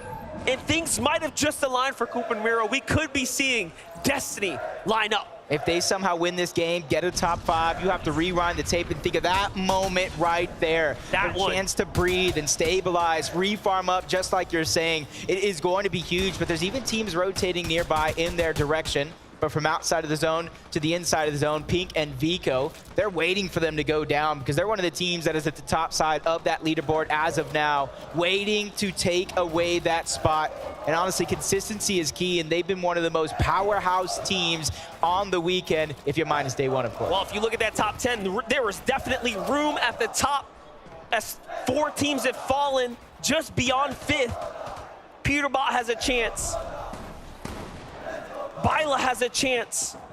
They're just right there. This game already 2 eliminations, put them inside the top 10. That solo run from Peterbot in game number 2 was incredible. This is exactly what we came to see and came to know out of Peterbot overall. The Invitational played with somebody who isn't Byla, and I feel like that's the thing. It's business for them. Every time they go and try to do it with someone else, the results aren't necessarily there, but every time they reunite, they impress everybody watching, and they're looking to do that once more here. It's not a better way to make $1 million over a weekend. True. To be the best. That's gonna be something to celebrate, but No celebrations here for Miro and Cooper. Not looking good right now. Just a couple builds here. They're gonna have to force the agenda, force the fight. They find one on the other side. This might be the best team to do it as well. We already knew Geras was hurt. Cooper jumps into the box, he goes for it, puts it all on the line, doesn't quite find it, and Miro's here to back him up, and the finish comes in. The refresh was massive, and they're right back in the game, but do they have heals? Did Cooper find anything there? It's the little details that matter, because now that he has materials on the side of Miro, of course. Another one. And able to heal on up. Oh, there goes his teammate as well. Geras goes down. Wow. And now they're both looted and booted, ready to go ahead and continue their run. Their point lead is just growing larger and larger through most of the game. See Pixie and Cheating up on that leaderboard as well. Cammy and Seti still finding a way to stay alive. Then, of course, Pink and Vico. Well, after the material split, there's still going to be a fight in front of them. They're not stopping there. They are literally continuing, but on the other side, Cammy is still a solo. He is still playing this one out. Where once he was going high ground game after game, this round here, he just has to do what he can to survive the gauntlet. Top 25 is here now. Placement points have been earned. That alone is something to celebrate, but Cammy's here to put up more. He needs more. Rocket Ram able to get himself from one side to the next. And since he's so far below the damage threshold when it comes to Storm Surge, he immediately goes to work, looking towards the backside of zone. Mixon's gonna be the first one in his line of sights, but finds no success, able to shoot through. Pink goes down in the feed. That's Miro yet again, out of nowhere, trying to come back. But Cammy's not really finding any success when it comes to Storm Surge. Eventually, he's gonna have to just get into one of these boxes. It's really starting to heat up here. We get to look at that one more time. Don't forget, the reason they were hurt was because Pink was looking at him from before, and they finished him just like that. And another refresh, but more importantly, it's more points, and that's a top 5 team. Pink and Vico have been truly heating up here today. But Miro and Cooper are just the unstoppable force at the moment in this lobby. Now they've made it to the point of the game where you're getting placement points for every team that goes down. And this is where Cooper and Miro really do shine the best in these end games, being able to be a little bit more aggressive and take those risks. Peterbot and Bila, I can say the same thing about them. They were in the situation that Cooper and Miro were in not too long ago. They have to take a page out of their playbook, but that's Kanata and Agers over on the other side. See Peterbot trying to take the space, but finally moves back, reunites. He hears a lot of teams crashing in, and he doesn't want any part of any of that. Bila and Peterbot still on the move right now. Meanwhile, Peterbot is finding more and more. He gets the finish, but there's duos down low. It's not safe by any means. Starting to run thin on material. Plenty of teams down low. He's got to get out. That's Duke. He takes down, so fragmenting a team there while Iamzo finds Edgy. High ground, unsure. Cooper by himself now as Miro's fallen to the hands of Vico. And they are on a run right now. The point lead is insane. And as teams fall, they are doing more and more. A team falls right in front of Cooper. Cooper's got to be careful. That was a close one. That was a close call, but Miro just trying to go for the mats. He needs those resources. Wasn't able to really grab much. Queasy's still alive as well. Talked about a big game needed to keep them within contention so they don't leave it up to the last moments. Quickly redeploys on over to the other side and goes for the shot, but narrowly misses his opponent. He's able to escape, and we're quickly into the top 15. Chubbs and Bryce are online right now. 7 eliminations and almost the top 10. Chubbs and Bryce may be one of the most impressive duos to pop out of NA right now. And they have the experience, but this is the first time they're in an in-person arena with a crowd this big, with this much on the line, and so is Cooper. No way. And he is still going. This could be the miracle run for Cooper.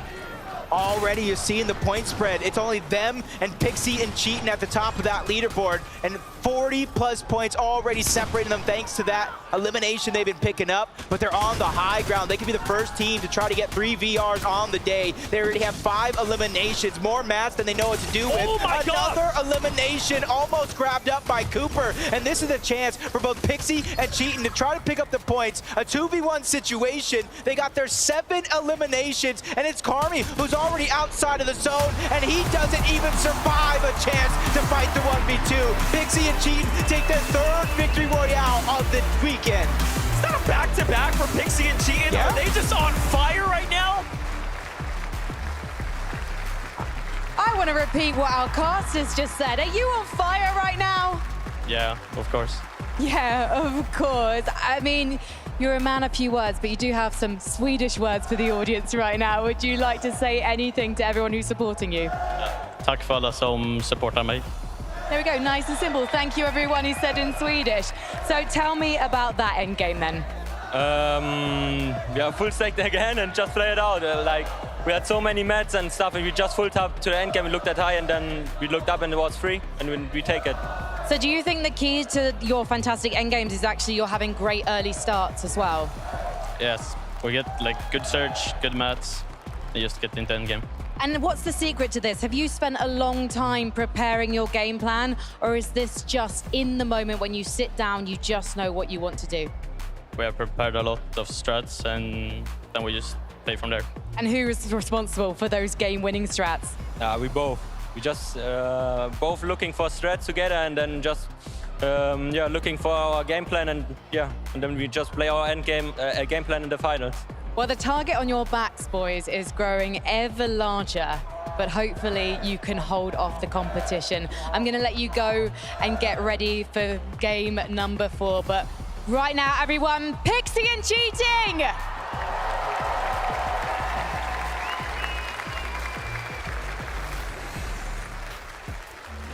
Bro, no shot. No shot. There's 2 stories we're going to highlight. We'll start with the easy one. Pixie and Cheating, the back-to-back. Guys, understand, this is a globals stage. This is it. This is the peak level of competition. And Pixie and Cheating say, Victory out? Nah, let's give you 2. Pixie and Cheating have to be on top of the road, and look at this. It's all about the backside of the moving zones. They find out where the high ground is weakest. They go ahead and spray it out, and then they build up. And how they have so many materials going into this endgame. Look at their eliminations before they just start to farm them from the high ground, right? They are just finding refreshes as they go along. And to end the game with 8 eliminations and a back-to-back win, Levin, like, what? Unbelievable stuff. Unbelievable stuff. They literally came through and said the win was so nice, we had to do it twice. I can't believe what I'm seeing. Like, you're getting to that endgame, and I keep seeing Cheating and Pixie's names in the feed. I'm thinking, wait, these guys are still up. And we're seeing all these titans in the lobby falling, just able to keep up. But these guys look so strong all the way until the end. I mean, even with that being said, Zeke, they still won in first place. That is the second storyline. Cooper and Miro, these guys are gods. I don't even know what I'm watching. Obviously, Pixie and Cheating are kind of like, right now they have the spotlight on them, which gives Cooper and Miro the opportunity to say, okay, spotlight's off us. Let's operate in the shadows. Let's make some plays. Dude, but the solo clutch as well. Zeke, before the solo clutch, though, we had an incredible clutch as they do. I mean, they were on the west side of the zone. They were trying to farm mats. They had 0 builds. And me and Levin, we were like, yeah, I don't think it's going to be a good game from them, right? They're going to fall out of first place. And then somehow they just find a double refresh. And then they take out the team that was following them in that second place, Pink. Like, the refreshes just kept flying in. I mean, when your back is against a wall, to do what these guys are doing, forcing their way into the box and forcing the elims, I mean, it's craziness. And then Cooper at the end there, really a man just possessed right now. The shots onto Rapid and just surviving, outlasting all of these opponents. It was ridiculous. Miro went down 25th, right? There was 25 teams alive when Miro went down. Cooper just went down in top 5. He solo clutched for that long. Which is kind of crazy to me, because a lot of times when we talk about this duel, we tend to focus a little more on Miro's side, right? Kind of a little more decorated, a little more experienced. But Cooper's like, whoa, why am I getting disrespected right now? I mean, unbelievable player, right? He was given the chance by Miro to compete, and he has not looked back since. Every opportunity he's taken. Flip the coin. If anybody has seen that on the timeline, basically how this duo ended up forming, Miro was like, hey, Cooper, flip a coin, and if it's what you guess, whatever it was, I think it was heads, we'll duo. And it ended up being correct. So they formed a duo, and now here they are on the global stage in first place after 3 games. Best coin flip of his life. Just insane. Okay, so really quickly, I want to talk about more of the standings overall. I did kind of just want to double back to Cooper Miro there. I'm sorry, Cheating and Pixie rather in second place. So they've not been able to overtake Cooper and Miro. and they're kind of, you know, gentlemen of very few words. I was kind of curious if you guys had insight as to how they are just going wild right now. How are they making this happen? I mean, for me, it looks like it's the high ground play, right? Like somehow, you know, we talked about it coming into the day. We expected a couple of teams to be battling it out up there, specifically Queasy and Veno and Cammy and Seti. But honestly, we haven't really seen either of those duos in a healthy enough position to go ahead and contend for it. So it's kind of left that area of the end game open arms for Pixie and Sheetan. Yeah, and I think you can see from the interviews, they're not really letting the moment get to them. It's like they're playing at home, chilling, playing some scrims or something, right? It seems to be very low pressure right now. And for a team who isn't as experienced in these kind of moments, that's very alarming almost, right? You don't expect to see that. You expect the players to be shaking and wobbling over their words like, oh my goodness, we're on the stage and we're winning games. What's going on? No, these guys are cool, calm, and collected. Absolutely. You talk about another duo that's cool, calm, collected. Vico and Pink in third place right now, halfway through the competition. Guess what? Frankie, she's standing by with Vico right now. So let's hear from him. I am, and Vico, I think this is the least nervous I've ever seen you. Why are you so calm right now? Well, it's 3 games in, and well, there's nothing to really win right now, so nothing to lose. So it's just like there's nothing really that we need to like have pressure about, because no one really thinks that we're gonna win or anything. So I think you've got a good chance. You're in 3rd place at the moment, and right now the drop spot feels quite safe for you because Cold and Acorn, they're not trying to grief you, they're not trying to 50-50, they're actually just giving you space. Yeah, they're just giving us space. Like, we're giving them space, they're giving us space, because there's not really a reason why we would fight, because it's just gonna get delayed. And if we both play our end games, like me and Acorn, and like we're just both gonna do good. Who do you think has the stronger end game out of the 2 duos? Probably me and Pink. And why is that? Because we practice a lot. Like in these last 3 months that we have played together, we've practiced like almost every day, or like almost every second day. So we have a lot of prac in between us. So I just saw your coach Bloodex walking past as well. He told me I haven't had to teach this guy anything, but there must be a reason you're working with him. So what's he brought to your duo? Basically everything. Like he's teaching me how to actually understand the game and actually play the game. Like there's a lot of stuff that I didn't know before having coaching from Bloodex. So. What has he really taught you about playing the game then? What does it mean to play Fortnite? Well, there's like stuff like you need to understand like how to play mid games actually, and like look for surge and all that stuff. And that's like something that Bloodex is really good at. And yeah. It's one of the things that's ever changing about Fortnite. Given that you are in this 3rd spot, you can go either way now. You can go up, obviously you can go down, and you can go all the way to that trophy. What are you feeling right now in terms of your chances? Do you already see yourself lifting that trophy on that stage? Well, I don't see myself lifting it right now because there's a huge point difference between 1st and 3rd place. But these next 2 games, they just show everything. Like Mero and Cooper can choke as well as like 2nd place. I think 2nd place is Pixie and Cheatin. They can also choke. It all depends on these next 3 games because a lot of people will get nervous.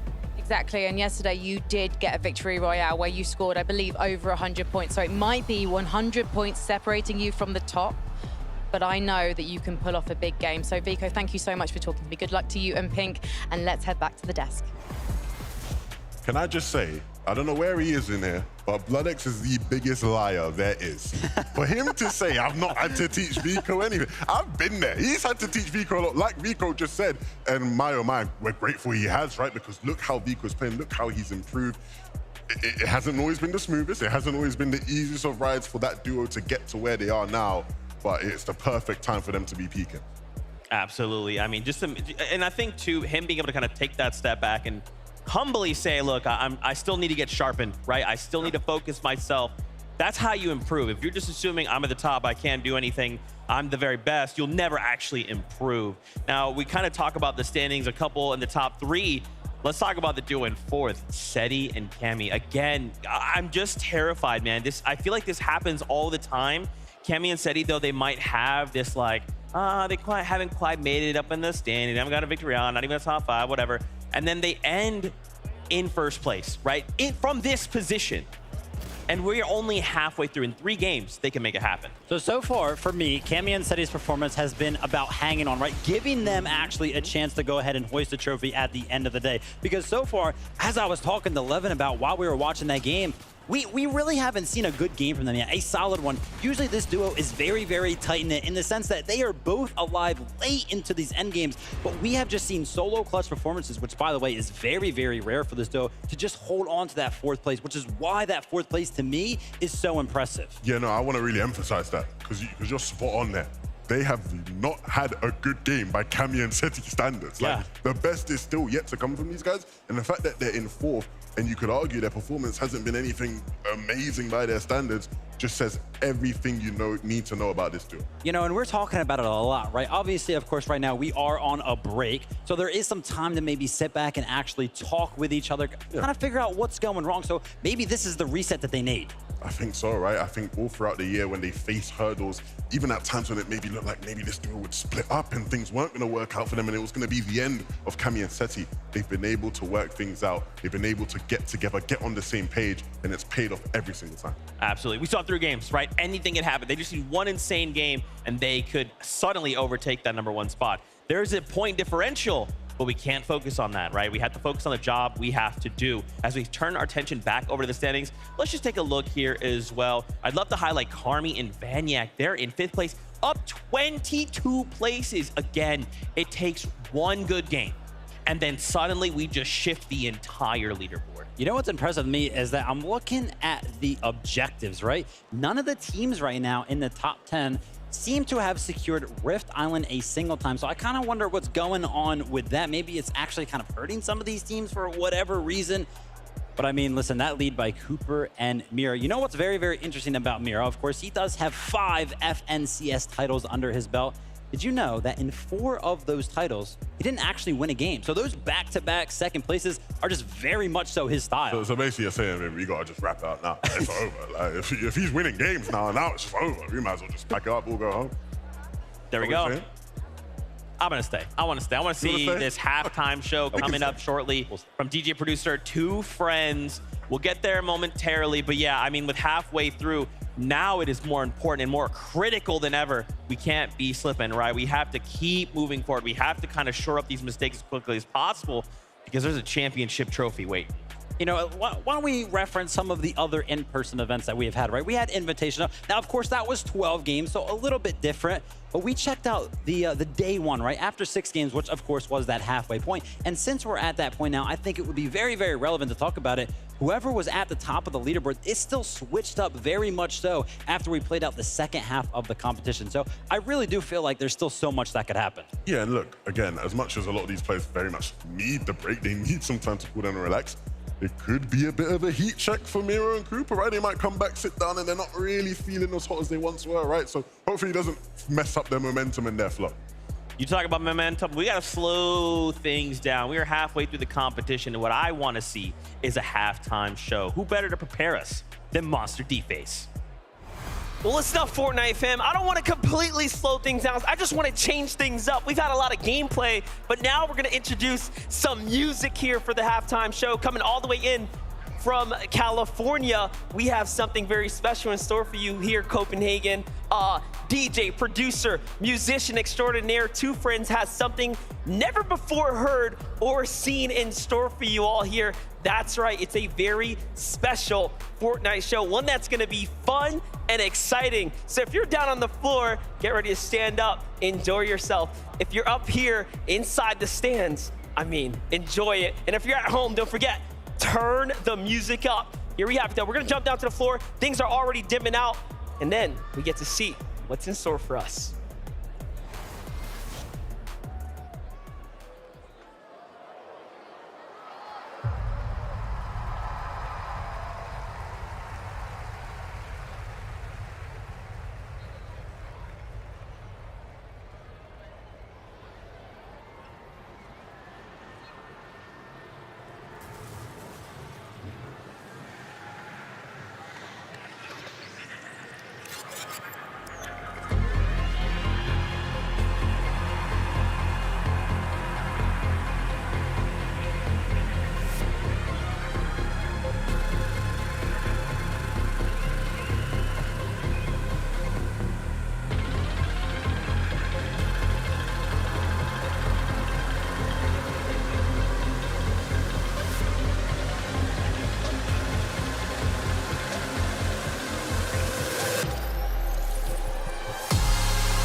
How we feeling, baby?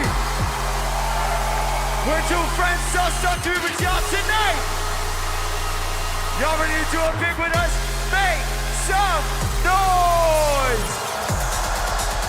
I need all y'all right here. Put the hands in the sky. Put them up, put them up, put them up.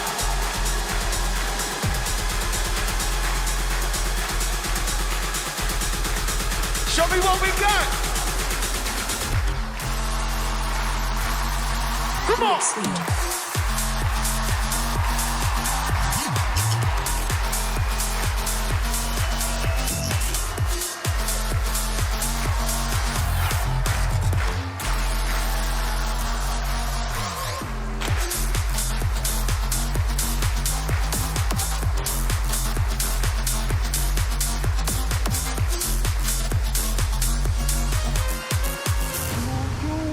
Fortnite, let's keep it going strong right here.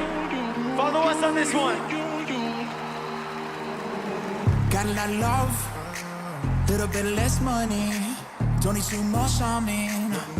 Besides you, met a couple friends, but I never really see them. Cause I don't really feel them. They don't look like you. You've been on my mind, 9 to 5 and then 5 to 9, yeah. Up the whole night, dreaming when I'm near your body. I can't shut my eyes with you in my bed, even when I'm tired. The PM be turning to AM and I couldn't rest if you do it like this. So, what's up? I'm wide awake but never sleeping now. Can't close my eyes around you, but it's cool. Cause I be looking at you. Y'all ready to go a little bit harder right now? Looking at you. Fortnite, show me what we got. What's poppin'?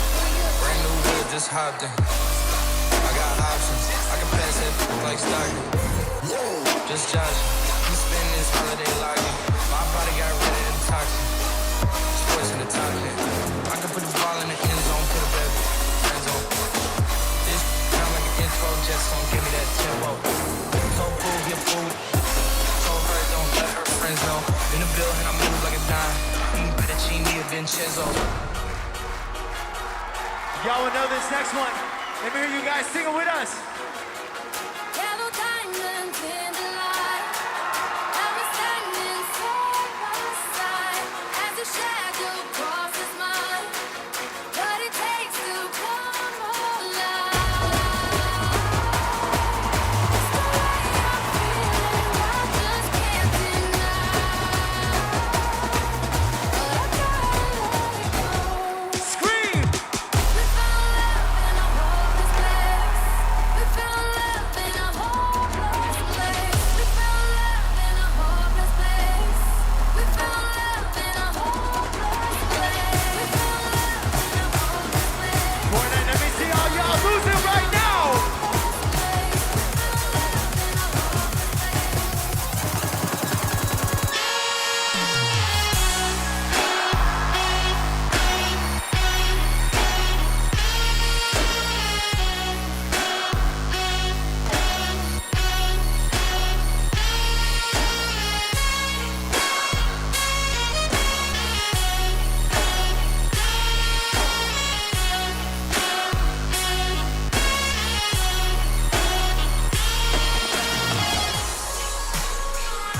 Run it back, baby!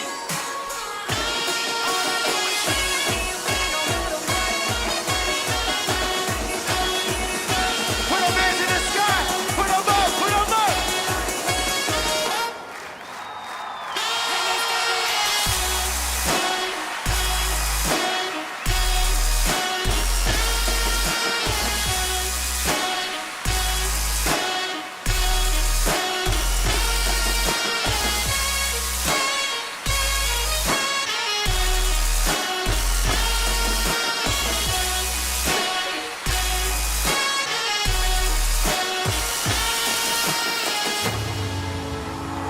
Fortnite, make some noise for Casey on the saxophone! It's been a long time since I've seen your face.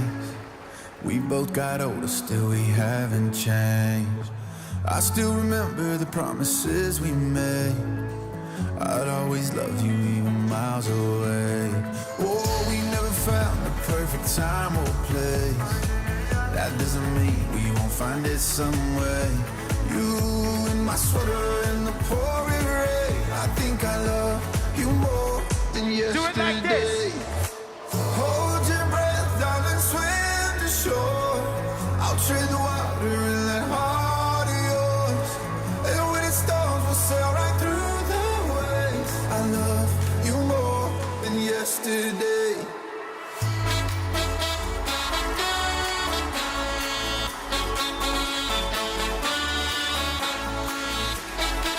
Let me see all y'all got. I love you more than yesterday. 1, 2, 3.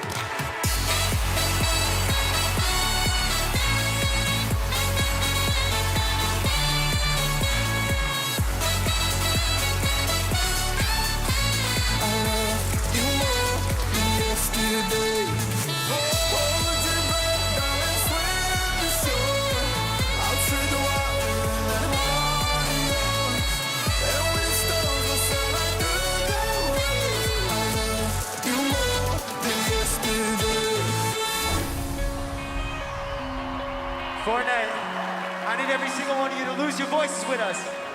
Coming out of my cage and I've been doing just fine. Gotta be down because I want it all.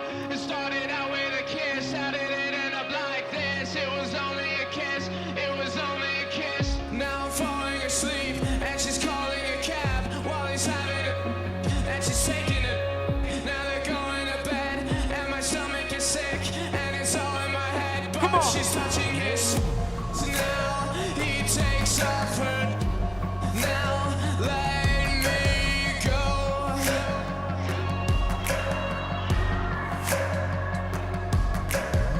And I just can't look. It's killing me and taking control. Let me hear it. Jealousy turning into the sea, swimming through sick lullabies, choking on your alibis. But it's just the price I pay. Destiny is calling me. Open up my ego. Y'all know what to do. 'Cause I missed the bright side.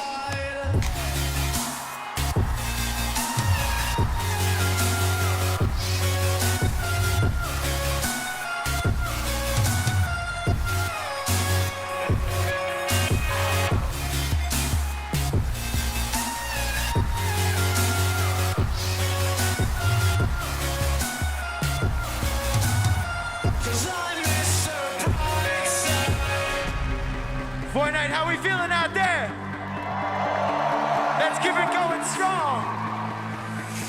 I chase the butterflies you give me. Your venom kiss me. Miss I Betty so gullible. Now your piano plays me Rado. Sang you in one go. Fake smile, but it's too wonderful. Of all guitar chords you could have picked. Strumming softly to sheet music. Know the crash from your cymbal hits. Knew you beat me with every kick. No more mysteries inside your eyes. Ancient histories of you and I. Wind up back there. Follow us like this.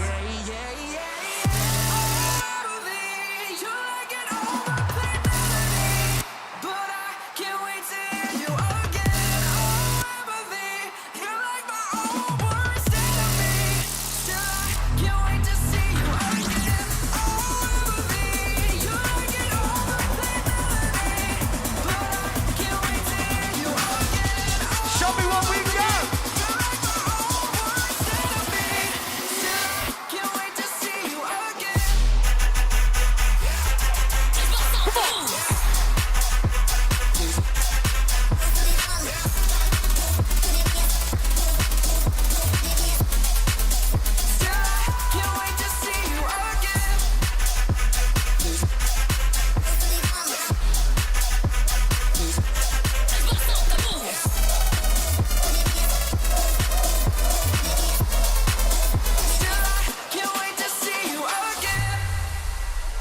Fortnite. Let's finish this one off strong. This next one's called A Foaming Eye. Vibe with us. I can see the sunset. And in your eyes, and we ain't even done yet. Don't wanna go home yet. I spent the whole day with you, and we ain't even done yet. Don't you hate goodbyes? Rather say good morning than good night. No, I can't even pretend. No matter how I try, my body wants to know we cannot hide. I don't want this night to end. Like this. If only I could stop the sunrise, we can lay here all night. If only I could let me freeze down and hold you forever. If only I had one more day, I love you 25 years. Let me see you guys bounce with us. If only I could stop the sunrise, we can lay here all night. If only I could let me freeze down and hold you forever. If only I had one more day, I love you 25 years.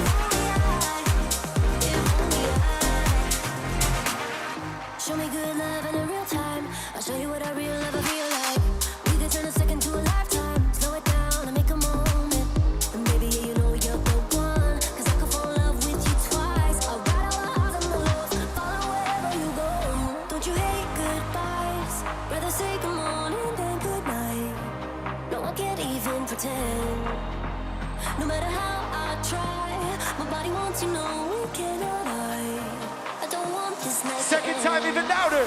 If only I could stop the sunrise, we can lay here all night. If only I could let me freeze down and hold you forever. If only I had one more day, I love you 25 years. Get up off your feet.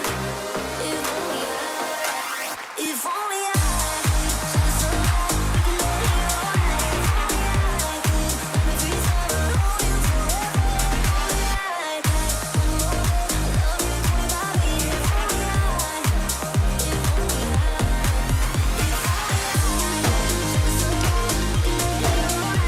I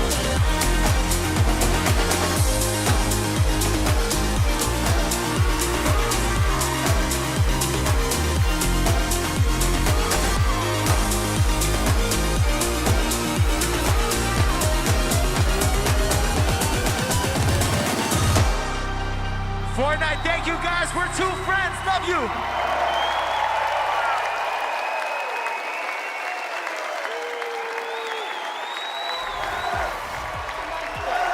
My mind is absolutely blown. I was just watching the halftime show on the screen. We were having a bop outside with the rest of the Fortnite team. Yes, I know no one has referred to it as a bop for about 30 years, Kelly. Well, to age us even more, when Mr. Brightside came on, all of the 30-year-olds in the talent show were going crazy, and then anyone younger than that pretty much didn't know what was going on. Gold star goes to Zeke. Zeke has got some moves.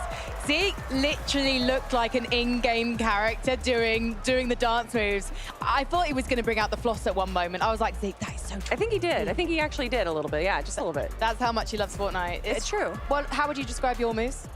Terrible. That's one word. Yeah, I was kind of like, I was like a fist pump, little groove on the heel, a little groove on the heel. Can I say my MVP from that performance? Yes. Man with the sax. Oh my gosh, how could you not?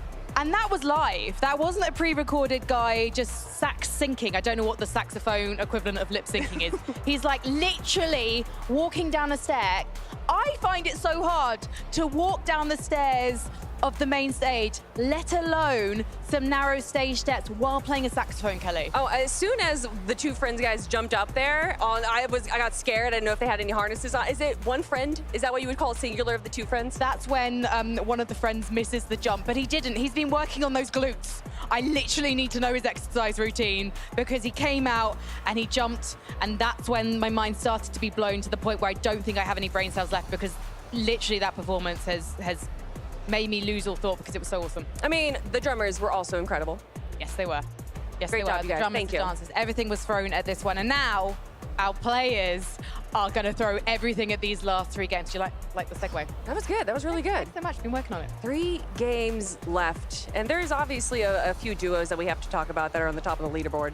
Yeah, there are. Do you think that anyone is going to overtake Cooper and Miro? Because they are 100 points clear and they're so consistent in getting to those end games. I mean, not only do they have the highest amount of eliminations right now, but they also have the highest average placement. But you can't ignore Pixie and Cheatin', who, for the first time since the FNCS World Cup, where we had Aqua and Nyrox get back-to-back VRs. They are the first duo to do it again. So it has been years since we've seen that. That is an incredible accomplishment. So there's definitely a chance for that duo there. Well, I can't wait to see what the desk has to say, but I also hope that Zeke is going to show you guys some of his moves.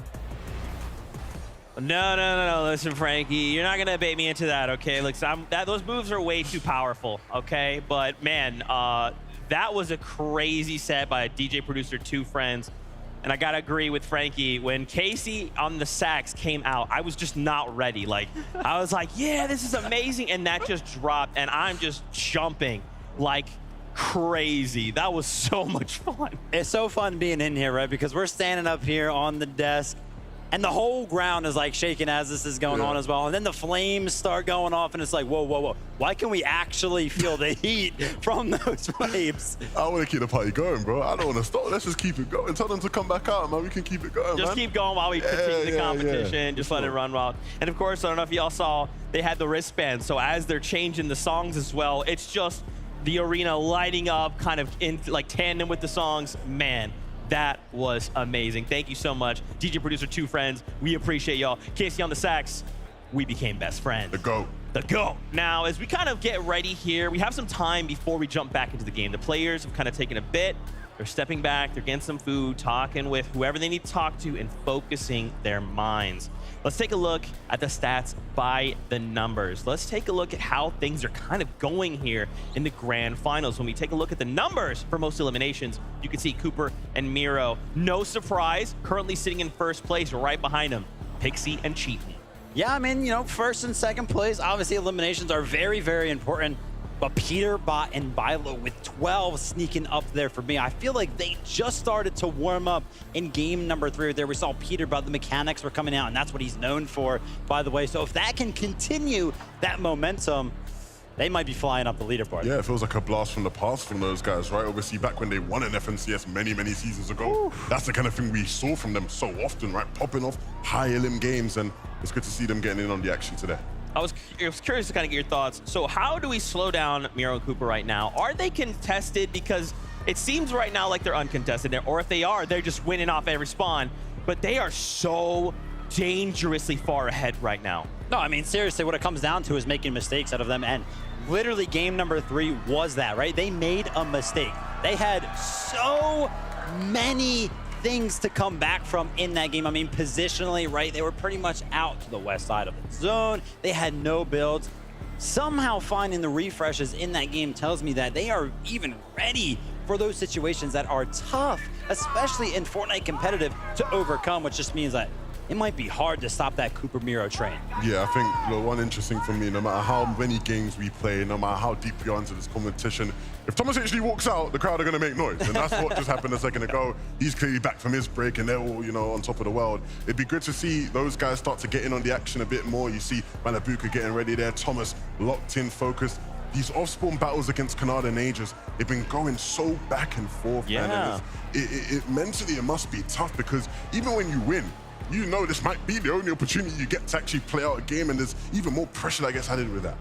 Yeah, and here we kind of turn attention from 11th down to 20th. I want to highlight 17th place, Hen and Vasquez.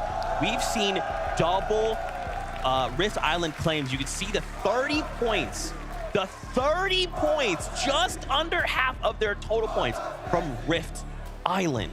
And it's still just so crazy to me. More duos aren't just sending it.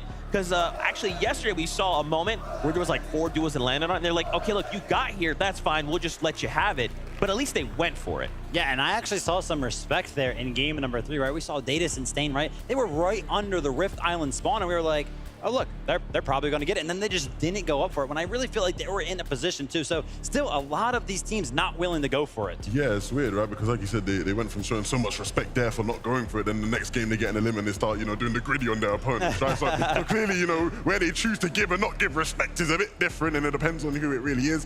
I'd like to see some more teams get involved in that Rift Island gambit, right? I think, again, for a team to have claimed it twice now in Hen and Vasquez, you can't be letting that happen if you're the rest of the lobby, right? If they now start to, you know, put on better performances to add to those Rift Island points, then you start looking at a team that can start to contend.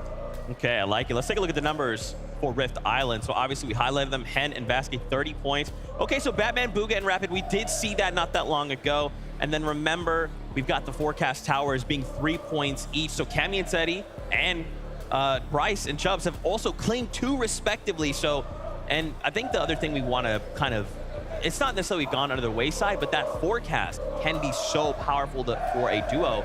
I wonder if that's why Seti and Cammy, though they've kind of been in somewhat shambles situations, have still played so well. Yeah, for sure. I think you look at the game played without Forecast, and they're already a team that positionally is just going to dominate everybody else. Like, they're going to be in good positions, and they're going to make you think, how on earth did they know where to go, right? How did they maneuver their way into the spot?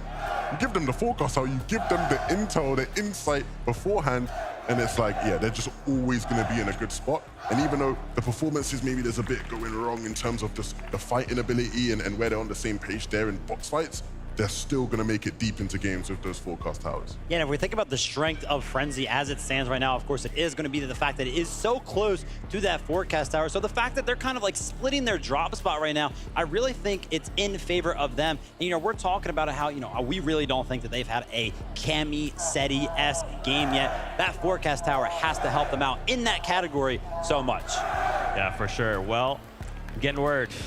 As much as I enjoyed that halftime show, games are ready to go. Let's send it up to our casters. This is game number 4 of the FNCS Global Championship.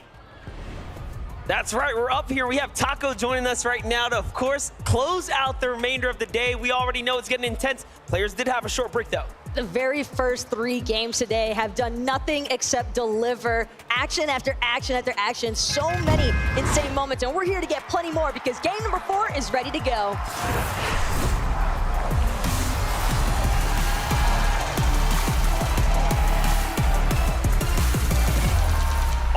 Let's get right back into it. Game number 4 is here, and it is time to take our way into the Fortnite world. Let's jump off this bus. Let's see what's in store for us. And that's the thing, Monsters. We've already seen so many of those 50-50 skirmishes, particularly this one here at the racetrack. You can already see these players lighting up the sky. Kanata, Azures, Malabuka, and Thomas. It's been a relatively even split so far, but this is the time. Thomas and Malabuka need this, but it's Azures to touch down first.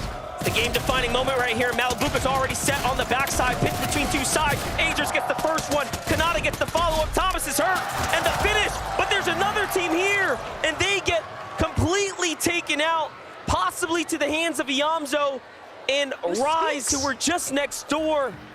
Spinks actually with the final elimination shots there, and that's part of the risk as well. With some of those early third-party contests, it's just such easy pickings. The sad part about that is Kanata has won that drop now more times than Thomas, HD, and Malabuka. So Kanata and Azures also had equal amount of time to run up the points on the scoreboard, and they were doing it, finally finding their stride. That's going to be a huge setback for everyone here. But entertainment for us nonetheless. We get to jump in now with Clement and Kaizen, who already have an elimination. If Grols is by himself, then he's having to run off in the distance as well. Seems as though Par's gonna meet an early demise. Baka tried doing his best to recover, but it's just not enough. Giannis and Reason going to collect the wins, and that's primarily just them getting the luxury of being able to continue farming out resources, materials. But we can take a look back at the action that we didn't get a chance to witness the first time around. Reason with a nice drop down from the overhead view. Baka just unable to find those finalizing shots. It's unfortunate, but when you're in those 2 versus 1 situations, it's hard to come out on top. It makes you wonder if Reason and Giannis didn't, come out of the lower bracket. Baka and Pars had such a great upper bracket day 1 just to qualify here, and today have been put on stalemate, put on ice all day long, just no room to warm up. Talking about teams that haven't quite had room. Our OCE duo here, Worthy in a 1v2, but no, Teeny claps back and finishes the deal, gets his elimination points, gets the credit, and finishes it off when it matters. Worthy, though, making sure to not go down without a fight. At least a minor setback there for Misha and Teeny. But the revive will definitely be a success. Decent amount of action sprinkled across the north side of the map so far. And here, one more time, Teeny, Misha, they've got F9 and Moneymaker in their sights, but at least for right now, Teeny and Misha, after that last little engagement with Worthy, they're gonna take a second to recuperate in the process for actually looking to challenge against F9 and Moneymaker. Back on over though, Murstache, Tayson in the battle here. Tayson playing the high ground, allowing Murstache to really lead the pace down low. This is the first time we've seen them rotate this south early. And Slappy trying to really force the fight on Trulix, but the timing must have felt good to them because Chicho and Trulix were also fighting at this drop. This has been a triple contest area, and Thoric and Bolts are also looking to potentially swing their way in. But no, not this time. Snazy and Podesai, though, you can always tell the moment that they come up on the screen, because the French community here in the arena always making sure to let themselves be known for their favorites. Podesai lying in wait, though. Accident had absolutely no idea for what was waiting right around the corner here. A nice pickoff, though, for Podesai and Snazy. Curious to see what they choose to do, though, with that knock. High likelihood that they look for that strat they've been trying to repeat where they can farm some damage. They've done it, though. They've continued to, if they can't get to a Mushroom, they're using Med Mist, they're using everything in their power. We love the Let's Go Snazy cheer and chant there as well. Hey, if you were to join in on any of those you want to celebrate with, that's what this is all about. Karmi set up on high ground, looking solid, scented, and polarized. Need to find their footing here. Can they do it? We've only seen 3 games. There's 3 more games in this finals, grand finals run up. So anything is possible. As quickly as you flew up, you can come down, or there's room for others to come and join you at the top. Right now, Senate, he's trying to spread his wings here up against Gab0 and Polarized to back him up. Not in the sights, but right now, Polarized and taking their time before making the attack. Want to make sure that most of these edits actually belong to them before fully pushing in. How many times have we seen players run into the wrong box after all? Nice peek of the shoulder there for Polarized.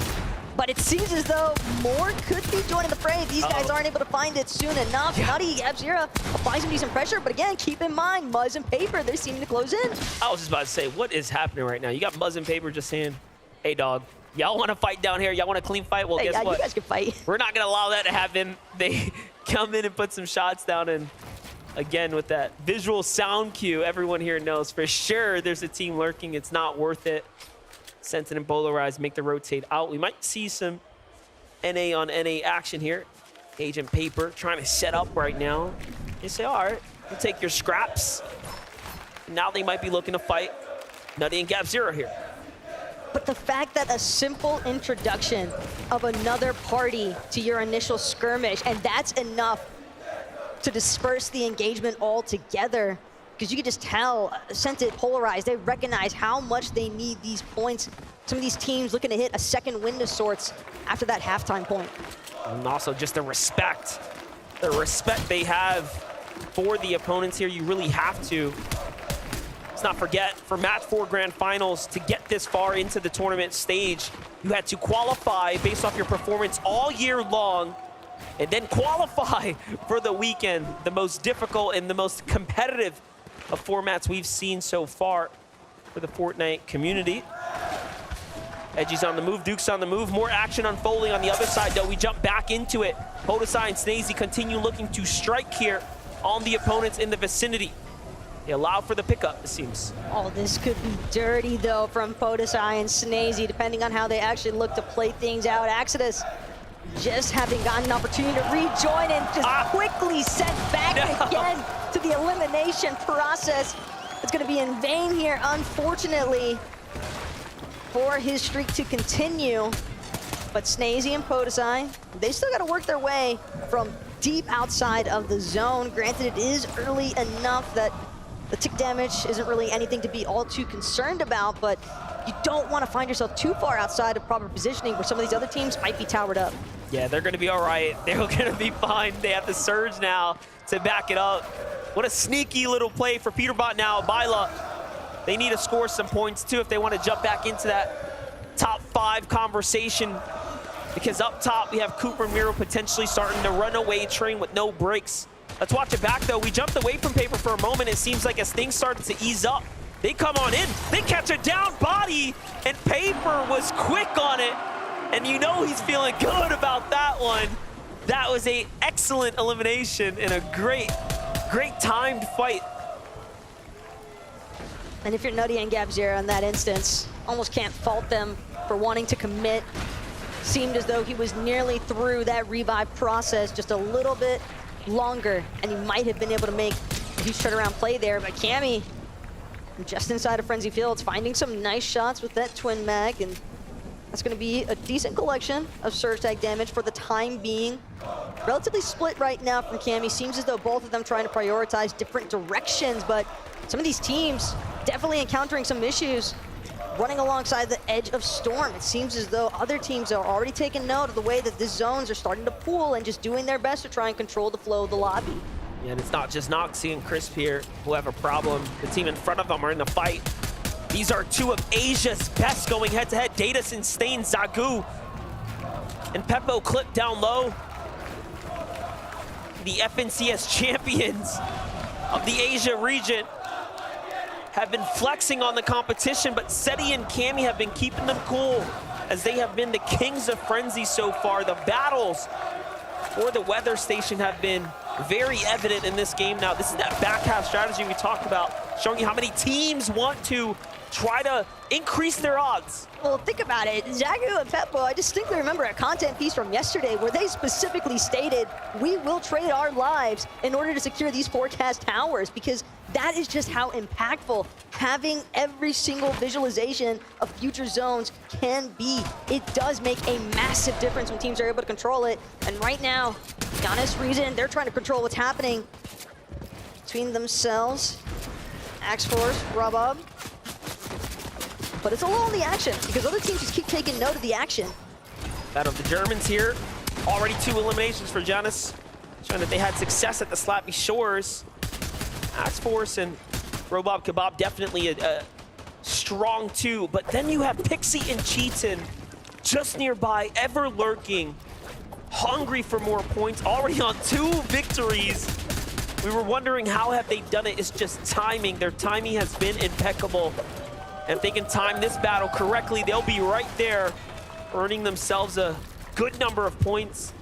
But no, things slow down. The weapons cache might just go to this team here of Axe Force and Robot. Could be massive, though, for Pixie and Chi when you consider that their drop is super far north on the map in general. Relatively. Oh my gosh. Yeah, that's all it takes. He's having a hard time. He's been rebooted like 3 times this game already and found by different duos at different stages. What a difficult time it has been. It would have been a lot more menacing, though, if it was Protosai and Snazy somehow. At least it's a different duo this time. But Seti, sure to make sure that Exodus is not going to be able to get revived. He's trying to pressure in as quickly as possible, does not want to let this happen. Exodus, though, actually managed to get back up on his feet. Another attempt. Success here for Striker as he continues to do everything in his power to ensure that he gets to play out this match as a duo. At this point, just let him be. He deserves to stay alive right here. Seti and Cam are going to take this rock and go ahead and get as much distance as possible. Should be just fine to go ahead and get to the zone, but no strangers, Cammy and Seti, to playing deep zone. We've seen it just about the bulk of the games on the day. Meanwhile, Miro and Cooper have continued to have success in the middle. Let's catch up with these teams. Let's catch up with what's going on with Vivid. All of the games so far throughout the day have featured some very early aggression, but that is not the case for Cooper and Miro, right? They're just landing over at Rumble Ruins all alone. And honestly, one of the best things about this POI is going to be that Temple Vault. So much loot in one spot to make sure that they can quickly get the loadouts that is needed. And the other thing good about this POI is that it is centrally located on the map, so they can get some Storm Surge and some early rotations out. Thanks so much, Vivid. It's definitely clear that their drop at that Rumble Ruins POI is certainly making a pretty impactful mark on their run so far today. And what's even crazier still is when you think about the fact that Miro quite literally has more FNCS title wins, being 5 over Cooper's finals appearances. This is only Cooper's 4th finals appearance, and yet here they are, game number 4, leading the lobby on that first place in the leaderboard. Well, with Vico and Pink on this Rift Island, they're looking to lick their lips, rub their hands together, and pray for something good right now. That's 15 points their way, but they're gonna have to fight for it. Moneymaker, Fnagen understand that they have to come back and make a big turn, a big stride up the standings, and that's why the battle for the Rift Island checkpoint is gonna be important here. Vico and Pink would love to secure this right now, though. It would really make the difference. It's 15 points. The fact that Hen and Basque have managed to secure 2 of these Rift Island objective capture points is insanity, because it stacks so quickly. But Cooper, Miro, they seem to have other intentions, and the game is afoot here for these two as they continue trying to see whether or not they can close in on any of these other teams surrounding the Rift Island that might be a little bit more distracted with each other still. Well, this is gonna get pretty interesting. We have 1st, 3rd, and 4th place all nearby. Make that 5th place as well, because Vaniac and Carby are under the Rift Island, so a lot of our very important performing duos so far just to hit here. The first, Tina and Misha. They've had a good game so far. They finally found their footing here, but they're going against Pink and Vico, who were just warmed up after the first 3. Already, though, what can they do? Pink's got to be careful, though. Pink and Nico don't want to wind up as the team being sandwiched with so much commotion happening here at the Rift Island. Still trying to break through these wall edits from Misha and Teeny. But the capture point, it's been claimed. Vico and Pink, that is a massive 15 points bonus, regardless of what happens next for these two. But it seems as though they still want more. They've got the loot, but they want some elimination points to go with it. Yeah, look at this. Now they have everything secured. Weapons upgrade as well. And look at all the other teams looking to scavenge what they can, essentially, from the Rift Island here nearby. But it might just be time to go for most. For Miro and Cooper, they're listening to all this go down. They have the material that they wanted from this low ground reservoir. And for them, that's a small victory in its own. It wasn't the checkpoint they wanted. That was too risky. But the material count was welcomed. Little rocket ram on the exit there as well for Miro. Sure, he's bound to get some decent utilization out of that. As things continue drawing up towards the north side, a lot of teams now starting to find their way into the zone, and a couple of teams still left over here at Brutal Bastion. It's a relatively large POI, and seeing all of these pre-established edits, it's got to put you on edge. Vino's hurt, Tayson's hurt as well, but they did manage to find the elimination. Team Monaco on Monaco action, and now Rapid and Batman Booga jump in to try to put their touch on the take, and Vino and Queasy want nothing to do with it. You have to heal, they have to bounce back. They are having a difficult tournament run, as is Cold and Acorn, a lot of our favorite picks so far, struggling here. But that was just 3 games, right? All you have to do is play even better on the back 3. You can be very much in the competition, in the conversation.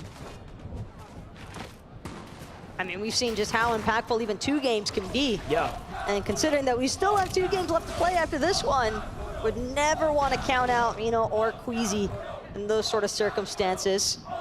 Following up now on Iyamzo and Rise. Just kind of surveying the area right now. So many varying levels of elevation up here towards the north side of the map. Very easy to lose track of some of these teams that might be trying to dip down just a little bit behind some of these icebergs. But Rise seems as though he's got at least one party in his sights. Just behind him though, Cheatin' and Pixie, but it's Misha and Teeny. They have been on an uphill battle the entire match so far, it would seem. And it's only gonna get all the more difficult with Teeny having just been knocked. Pink and Vico pushing in. They want these double eliminations secured. The points will make such a massive difference. And it's gonna be Vico with the final charge in. A couple of sharp tooth shots is all it takes. That's 8 points secured. Great job as well, finding the angles there, closing the elimination set. That's gonna put them up in a sweet spot, but now Podesai has to play this one out by himself. he's gonna need the support of his community here for sure, because with only a Rocket Ram and Crash Pads for utility and no heals, it's gonna be pretty tough, but somehow he is above the surge. Here it is, he charges it up. Off he flies, out he goes. Shalom and NK Papa, this could be a great team to attack. They're hurt. He gets in, he grabs the wall, but no, slips out the backside. Little does he know, he can absolutely finish them off, and they need a set of eliminations. They need a pair of damage. Podesai changes things around. Here's the damage coming in. Gets the finish, no! Couldn't conclude. More tags from the side. Take him out. Papa will fall here, potentially, if he can't find a little more damage before the zone closes. It's Vico who's in front of him. You could tell MK Papa wants to turn around, but he knows he's got to keep pushing forward. If Vico finds him for even a second, the zip line at this point. Wow. With 8 HP, and he comes across unscathed. That is incredible. Coned up for a moment, trying to get this mini shield potion off. Will successfully find two of them, but that's up until Basque knocks him out of the field entirely. The turn and burn, though, from MK Papa. Is Basque on the retreat? MK Papa, Asia's last hope of the top 10 right there for now. Taken out and finished, but not before putting up a crazy fight against top 5's Vasquez. But hold up. Now we get to see this. Miro and Cooper starting to find their footing again. They need to fight for it. This is the second game now. Game 3, we saw very much similar circumstances where they came into the game and the mid game was such a struggle. Material count, health-wise, just in general, very, very scrappy duo. They do find a set of refreshers there. Meanwhile, Seti and Cammy, complete different story. We've already know they play deep out of the storm line, but they're looking pretty fine right now. It's gonna be natural high ground. This is looking like good old early chapter days. Cammy and Seti have definitely found a decent spot just on the side of the mountain north of Brutal Bastion, but they're not the only ones looking this direction. Uga and Threats, box just beneath them. A lot of teams kind of surrounding the edges here. Peterbot and Byla, though, they're trying to put those mechs to work. Byla gonna force his way in, just now getting barely above the surge damage threshold, but Peterbot, we've been watching him do it all day long. The elimination onto Thoric, the revive onto his teammate, and bolts will fall as well. That's the kind of refresh that Peterbot and Byla were hoping for. This is what Peterbot does right here. This is what he does best. Solo play by himself when it comes down to clutching up, and he's got that charge. This thing hurts, it hits hard. He can finish player off with one charge up. It's Axe Force, though. Will he become a victim of Peterbot? But no. On his first, Peterbot has to dig into his heels now. Decides, hey, I gotta get out of here. Breaks through everyone's build. Why not just cause chaos and send players flying in the process? Give it a moment. Give it a moment. You might find elimination, and Axe Force gets one. Sphinx probably has no idea what just hit him between Axe Force and Peterbot. Those were some of the most destructive Rocket Rams that we have seen all day today. But Axe Force putting himself into some very strong positioning for the time being as a solo. It's so common to see players try to move from that very backside of the zone, but Cheatin as well. Seemingly the same idea here. He's just trying to wait for everybody else to start moving first, but when you're hanging just above the damage threshold, some pressure is bound to start building up. Well, placement points have been given out, and finally now we start to see someone inside the top 5 fall. For Vico in pink, that was a worst case scenario as they were just there at the placement point threshold. Falls to the hands of the Brazilian duo, Kitos and PH Zin. For Seti, for Cammy, they've elevated themselves enough, recognizing that low ground was too dangerous, and they're playing a vertical box here. For Miro, for Cooper, they're getting to the front side of zone. They're on the hunt right now. Miro loses him, though, for a second. A lot going on around him. Miro trying to make sure that his feet are protected. How many times have we seen players shooting just underneath some of these box edits and walls that are made? The smallest of gaps towards the bottom of them, but Cheatin, again, as a solo, still finding a way to keep moving forward, and this is just so paramount for Cheatin and Pixie's run.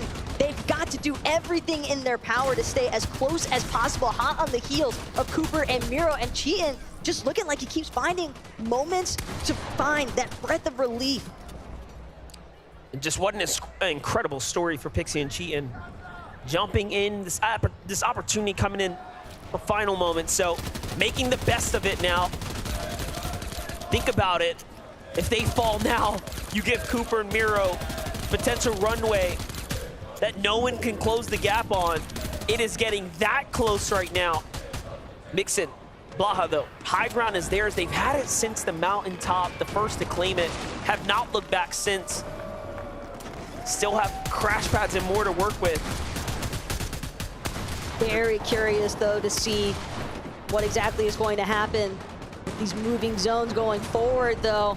Things could be pretty vicious considering the landscape that these players are dealing with. Going up alongside the mountain, Cheatin' might be able to acquire an elimination in the process. Knock onto the Strokey there. Will be forced to use his legendary Slurp Juice. That does buy him a little bit of time here. Still has 3 charges left in that Rocket Ram as well. He's gonna make sure to utilize at least one of them. Again, just more builds being completely ripped through here. Front side of zone is where he finds something. No, he slips off the mountain. He's gotta be very careful here as it bounces back. So unfortunate. It was so close to being perfect, but instead put himself in a bad position. Another player above him, he's gonna have to charge it up in no time. Vino finds him there, and Cooper and Miro now have a chance to keep running away with this here. This is their true opportunity, and they've taken full advantage of it on high ground. Vino and Queasy want to make a comeback, but so does Cammy and Seti. Another battle for height ensues here. Vino and Queasy don't get it for free.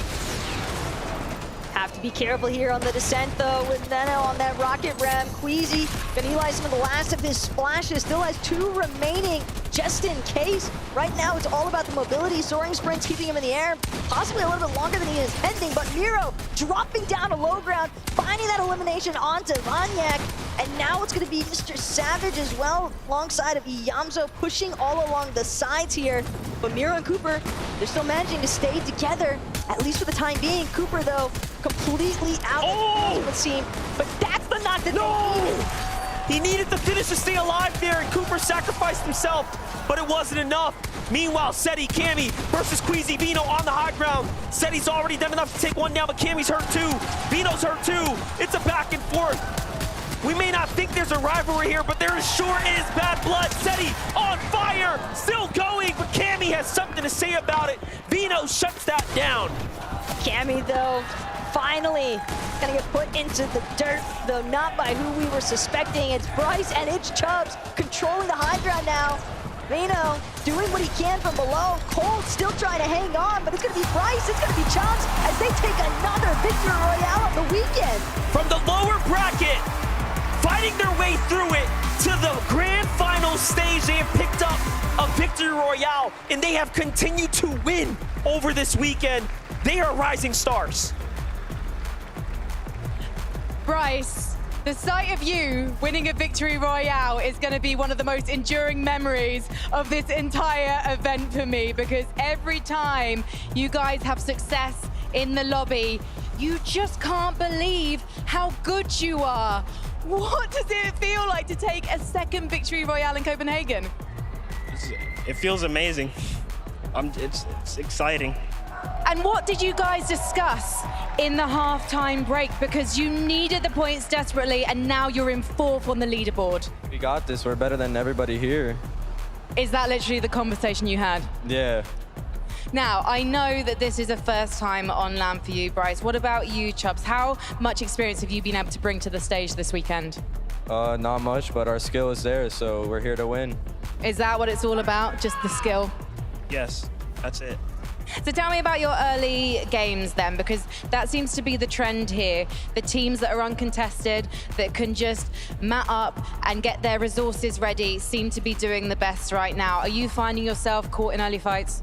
Only last game. This game, we're just playing how we normally play, get Surge. So what happens then if someone comes to you to try and get that Surge? We're better than them, we'll just kill them.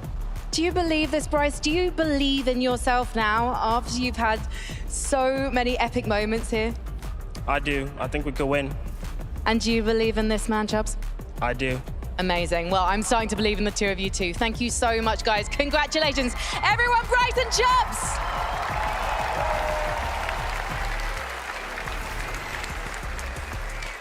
Bryce and Chubbs showing a lot of restraint, right? They could be going crazy, they could be popping up, but no, they're focused. They know there's only 2 games left to go. Now with this lead, with this victory royale and the eliminations as well, they could make a run of it. Now, very quickly before we even get going, Kelly Link, Mini Miner, welcome to the analyst desk. Okay, now hit me.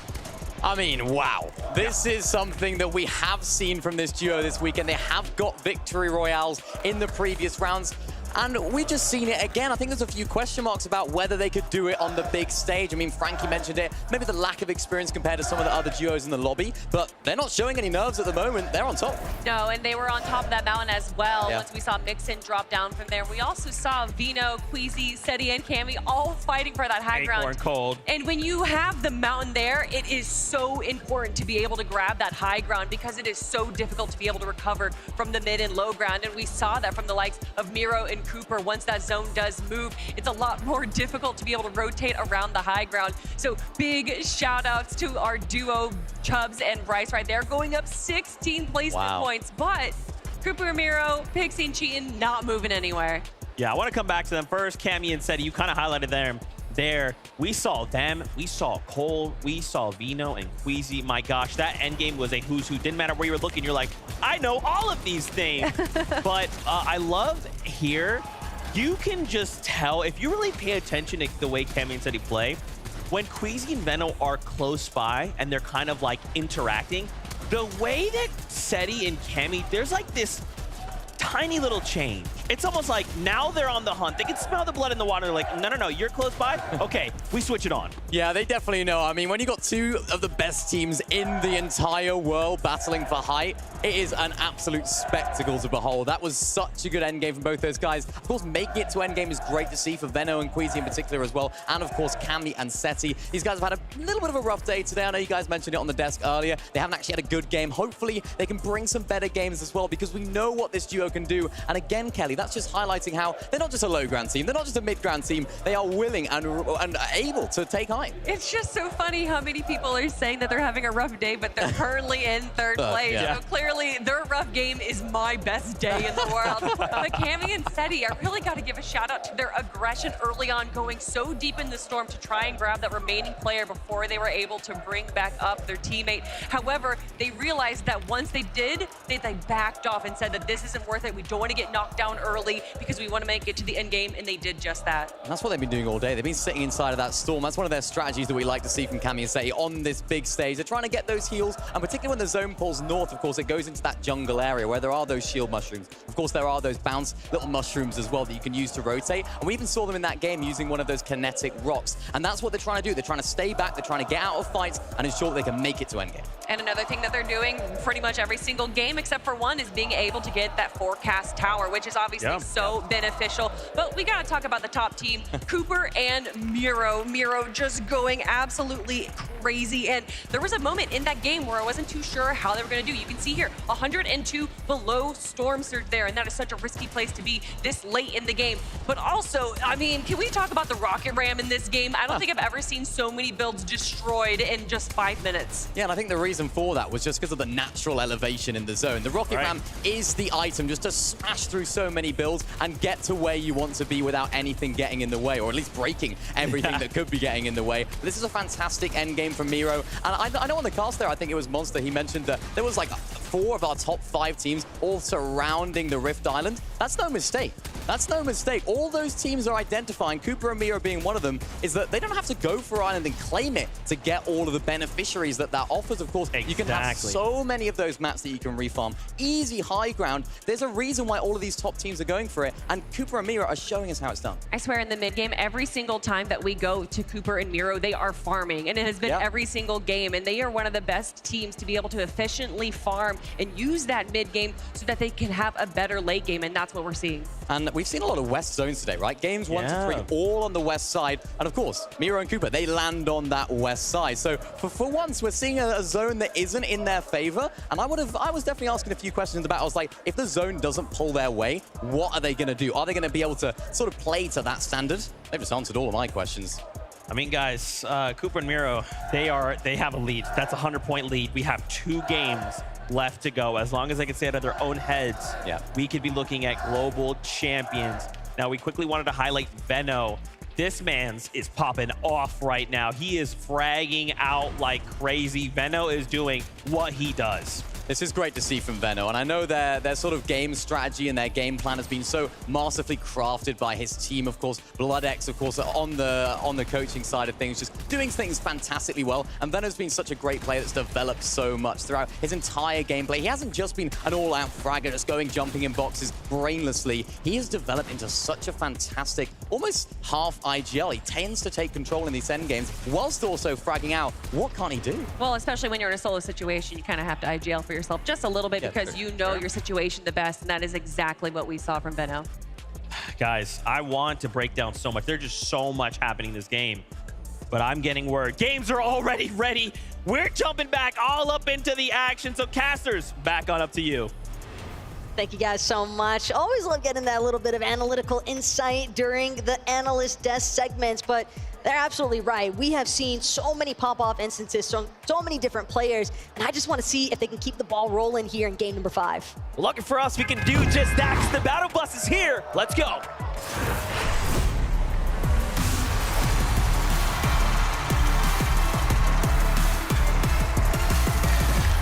Game number 5 of the Grand Finals is right before us. This is where we are now in the final stages of the tournament here. After this game, there will only be one more before we crown our champion. So here and now is the most important time of the rounds. We're watching every single one of these teams begin to depart from the battle bus and look to drop at their respective points.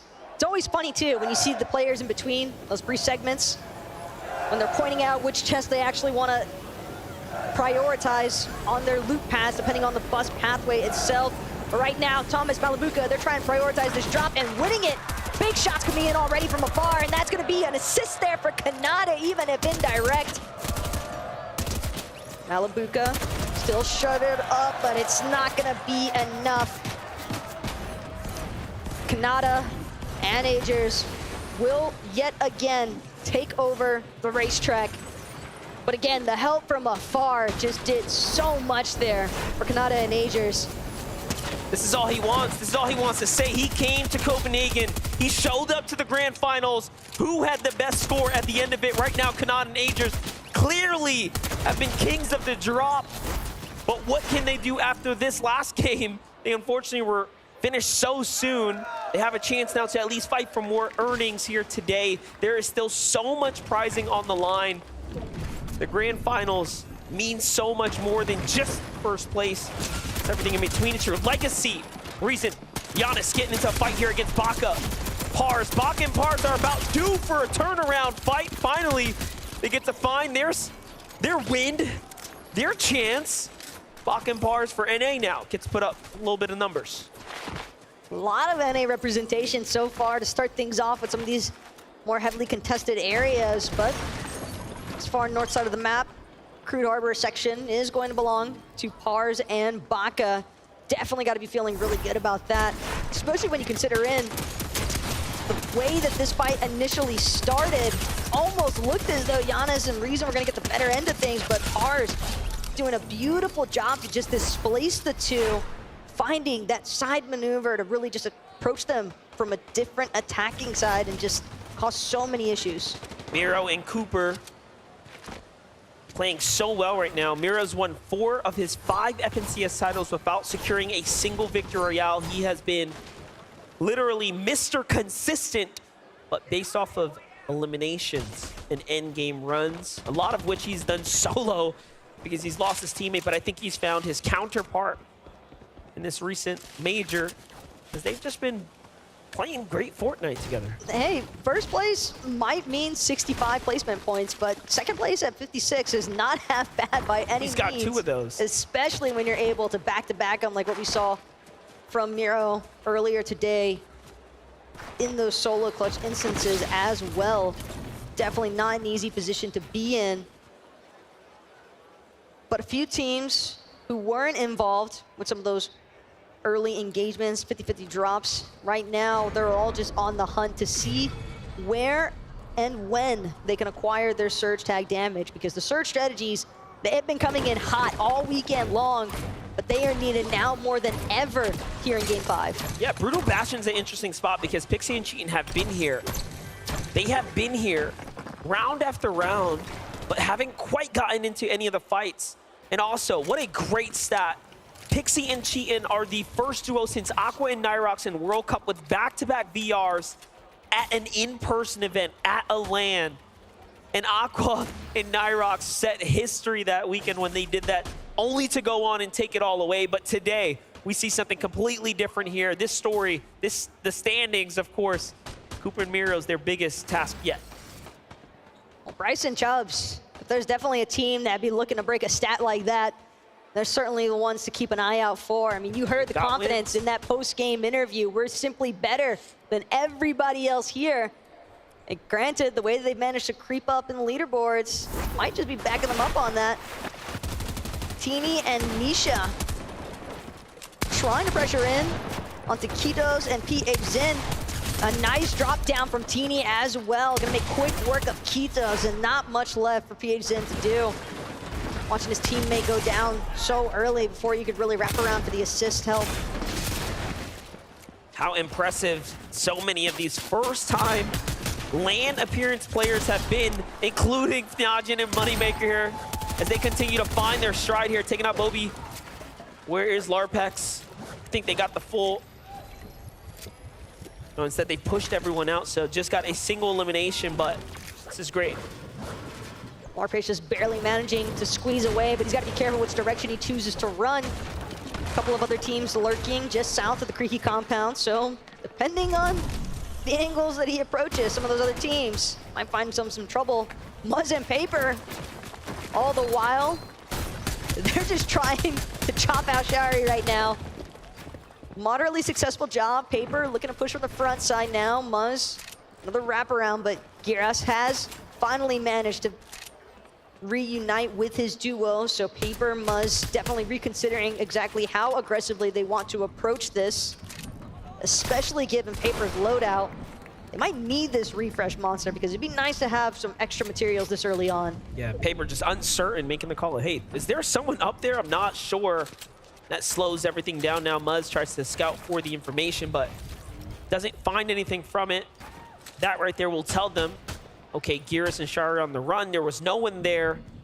Little pump fake is going to save them. Now we jump over to Sphinx and Foyo. We saw Moneymaker chasing Larpex, but look at that. It might have cost him now as they run right into the solid wall that is Sphinx and Foyo, already a team that has taken a victory out here today. So confidence is definitely there. Moneymaker, though, won't be able to find a shot just yet. Cancel that. Seems as though he did sneak one up onto Sphinx. A little pause here now. Fnine debating which augment he wants to select. Maybe if he can find one that might help him out in this circumstance. But Foyo and Sphinx, they seem as though they might run in to finish. But Moneymaker had started.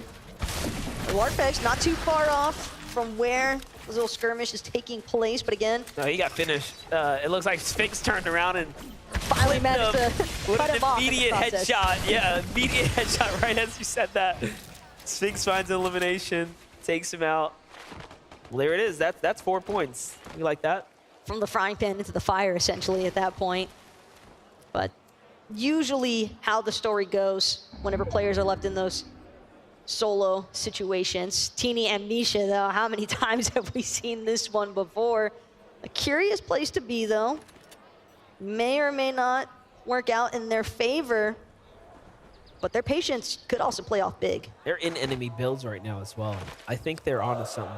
I think they believe there might be a reboot card here or something worth holding out that will tempt these players to get closer to them. Zagoot and Peppo are clearly rummaging around right now trying to find something. So for Misha and Teeny, the cheeky smile on his face right here. They're definitely cooking something up. And bro is looking devious in that player cam. I mean, you got the fingers crossed. He is waiting to see if he can scoop something up here. For Bryson Chubbs, they've got a different nature of attack. One that's a little bit more towards leading the charge, so to say. here over at Shady Stilts. Just trying to get some good utilization out of the mud that's available for some faster rotations. See if maybe they might run into any teams that they could acquire some surge tags on as well. And seen quite a few teams sort of hovering around the edge of that north side of the map, just trying to gauge whether or not investing into a full rotation would be worthwhile, given some of the elevation that comes with it. It's always nice when you can get a good aerial view of the lobby. Definitely that information download is so important, especially in this game. Stacey and POTUS on the move right now, trying to get situated. Weapons cache for them, but Teeny, Misha, the ambush finally pays off. They catch Peppo out in the open and then come crashing on in with a rocket ram. What a way to start this one off. Very explosive, very aggressive. Misha taking a wall by himself, no builds. What in the world is going on right now? He says, oh, that's wood, I like that, that's weak. Gets right inside, Zagu has to clutch this one out right now. His teammate's hurt, Peppo's on the run. In goes Teeny. Zagu puts up the numbers though, but Misha finishes the job and clutches out for Teeny. And that was massive as well for Teeny and Misha, because we saw them waiting for so long. They had practically, well, they had essentially no builds to work with because of the fact that they spent so much time waiting. So they needed those materials. But I guess you can just let other teams do the work for you if you're able to find the eliminations. Not looking good right now for Cheatin' though. Very low on HP, trying to decide, man, what do I do with my augments? More importantly, do I utilize these slab juices now? Or should I wait? Pixie in the meanwhile, trying to scavenge around here, seeing what he can find as he's got more health to spare. The problem is Baka is up on the hill. Duos are in the vicinity, so there it is. It was all worth it. They get to battle for this, and they should get rewarded here shortly with everything they need. Nice. It's gonna bounce them right back into this. Our second place runners, Pixie and Cheatin', have a chance now to bounce back. That was definitely the care package that they needed more than anything else right now. I mean, we saw just how down low Cheatin' was starting to look with some of those builds. Pink and Vico, on the other hand, a team that's doing relatively well as far as resources are concerned. But now the question is whether or not they'll get a chance to fully utilize them, because as they make this rotation through Frenzy Fields, seems as though they've managed to spot out another team on the horizon. Whether or not they're aware of the fact that it's Queasy and Veno is a different story entirely, but given the circumstances and where both of these teams are rotating out of, it wouldn't be unlikely for Pink to be aware of the fact that it might be Queasy and Veno rotating out from Kinjitsu. Yeah, and Kami Assetti right there at the Frenzy as well, just to the left, so. A lot of danger in that area. Meanwhile, dead center, Acorn and Cold stick to their tried and true strategy. Worked last game. Up until now, it's been a little bit of a middling performance, but it only took one to jump them right back into the top 10. Had it not been for Cooper and Miro's ridiculous run, I mean, it would be that much closer inside the top 10. But the conversation's surely skewed right now up towards the top, but Acorn and Cold jumped into it. Queasy and Vino have as well. Tasting and Mustache now have room to make their way into these conversations too, taking down Alec and Worthy there. Nicely done. They have the zone more or less not too far, so they'll be balling out here shortly.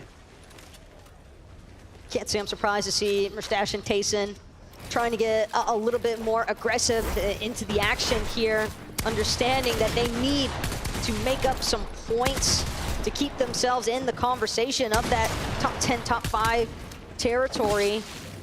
And well played here by Tayson and Mustache as well, just staying so close together here as they charge Oshi's last remaining hope.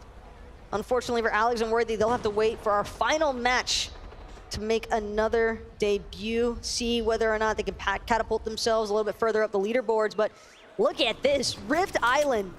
We've been seeing a decent amount of action pick up as the games go on here. Axe-Force immediately getting lit up, trying to farm some materials off the roof of this big building here on Rift Island. Fortunately for him, he's got Rebob Kabam toss him a couple of heals, but at the same time, Misha, Teeny, they managed to fly right in to join the heart of the action here. X-Force and Robot might not get this as freely as they initially believed. I love this because Tini and Misha, these last couple games have just been menaces. Pushing everyone, playing for Rift Island. They're trying to come back. They're trying to make this money right now. And they're not willing to give it up without a fight. That's what it's all about. This is exactly what players fear the most, though. Rift Island being highly contested like this. When teams are desperate to jump up the standings, Misha and Tini are doing it here and now. They got to get in. They got to get closer, or they'll end up giving it away. Seems as though Misha and Tini may be hoping that they can try and catch X-Force and Robob on the rotation out, especially if some other duos try to get involved here. But X-Force and Robob, these guys aren't the only ones going up top. But a massive benefit here because Pixie, it's Trulex, it's Chicho running Pixie down, and they find the knock. Trulex gonna look for the finish. Certain that he eliminates Pixie in the process there, and yeah, it's just Cheatin trying to hold it down by his Losum, but he's locked outside the zone. He's got to find a way to rotate in, but the edge just being so well guarded right now. Surely has to do with a little bit of greed. They were doing pretty much just fine, but trying to go in there to see what they can find out, and they just get met with a team. Not what you expect at all. Cheatin out, thinking the same thing. Shows himself for a second, and there were players waiting. Bugha and Threats don't drop a beat there. The damage was catastrophic. Cheatin now has to see if he can pick up his teammate's reboot card and pick him up, but you're gonna have teams like Bugha and Threats just looking in, trying to see if they can get points gifted to them.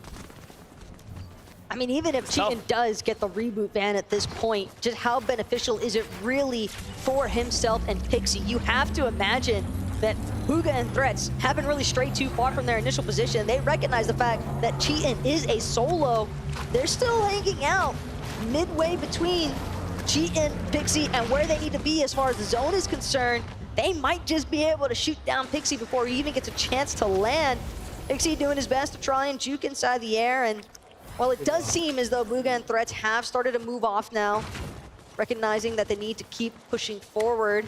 But Cheatin and Pixie, they've got a lot of ground to cover. Does seem like trouble in paradise right now as Misha's turning online. Queasy possibly has fallen as well. Big trades happening everywhere. It's going to be Queasy and Mano that have actually met their fate here in game number 5. They'll have to wait it out as well for the battle bus to depart in match number 6.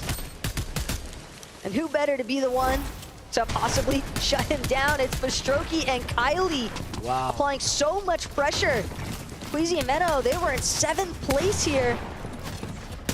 And now they've got to sit and wait to see where this leaves them on the leaderboard by the time it gets to the completion of game number 5. And that's going to be all it takes. Seti and Cammy sure to have seen that one light up in the elimination feed and possibly got a little pep in their step for it. Yeah, the conversation now for Cammy and Seti is surely, can they start to close this gap and rocket their way on up to first place? They do have a little bit more work to do. Pink and Vico are still up. Cheatin obviously is brought back into the game with Pixie here. This competition still standing strong. Miro and Cooper, we get to touch base with them. This hasn't changed for them. Miro and Cooper are struggling in the mid game here, but Pixie and Cheatin are as well. Except one might say Pixie and Cheatin, much worse situation as they were finished off before they can get to safety due to the hands of Threats and Bugha once again, finding them there on the Storm's edge, waiting for them. You could just tell that Bugha and Threats were not going to let that one go easy. And now Miro, Cooper, they've just got to continue to try and play things out as cool, calm, and collected as ever before. Behind them, recognizing the fact that they might have some pressure on their backsides. Miro trying to be attentive towards how they continue to rotate in. Couple of shots, some damage being applied. Cooper, though, pausing only for a moment. Slight regroup needed. Nutty, though, taking a massive shot. The shields are correct. Some well-placed shots there from Cooper. And that's going to be enough to put a pause to Brazilian duo's pressure points. Taco, will we be calling this early? Will we be calling the global championship early, it just might become mathematically impossible if Cooper and Miro have their run right now. Their closest competition is so far away at this point. Cammy and Seti have a chance now to keep this tournament run alive, but the trophy is so close.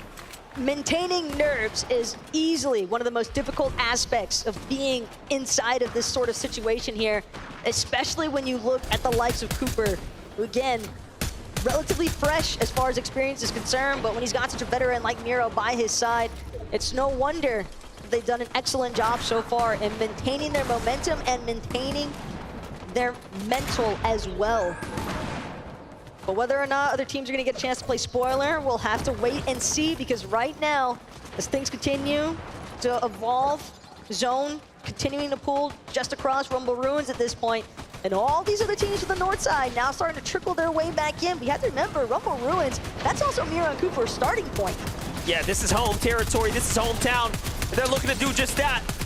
But everyone's hurt here, but Miro and Cooper finish the job. They get another set of eliminations, the refresh that they needed.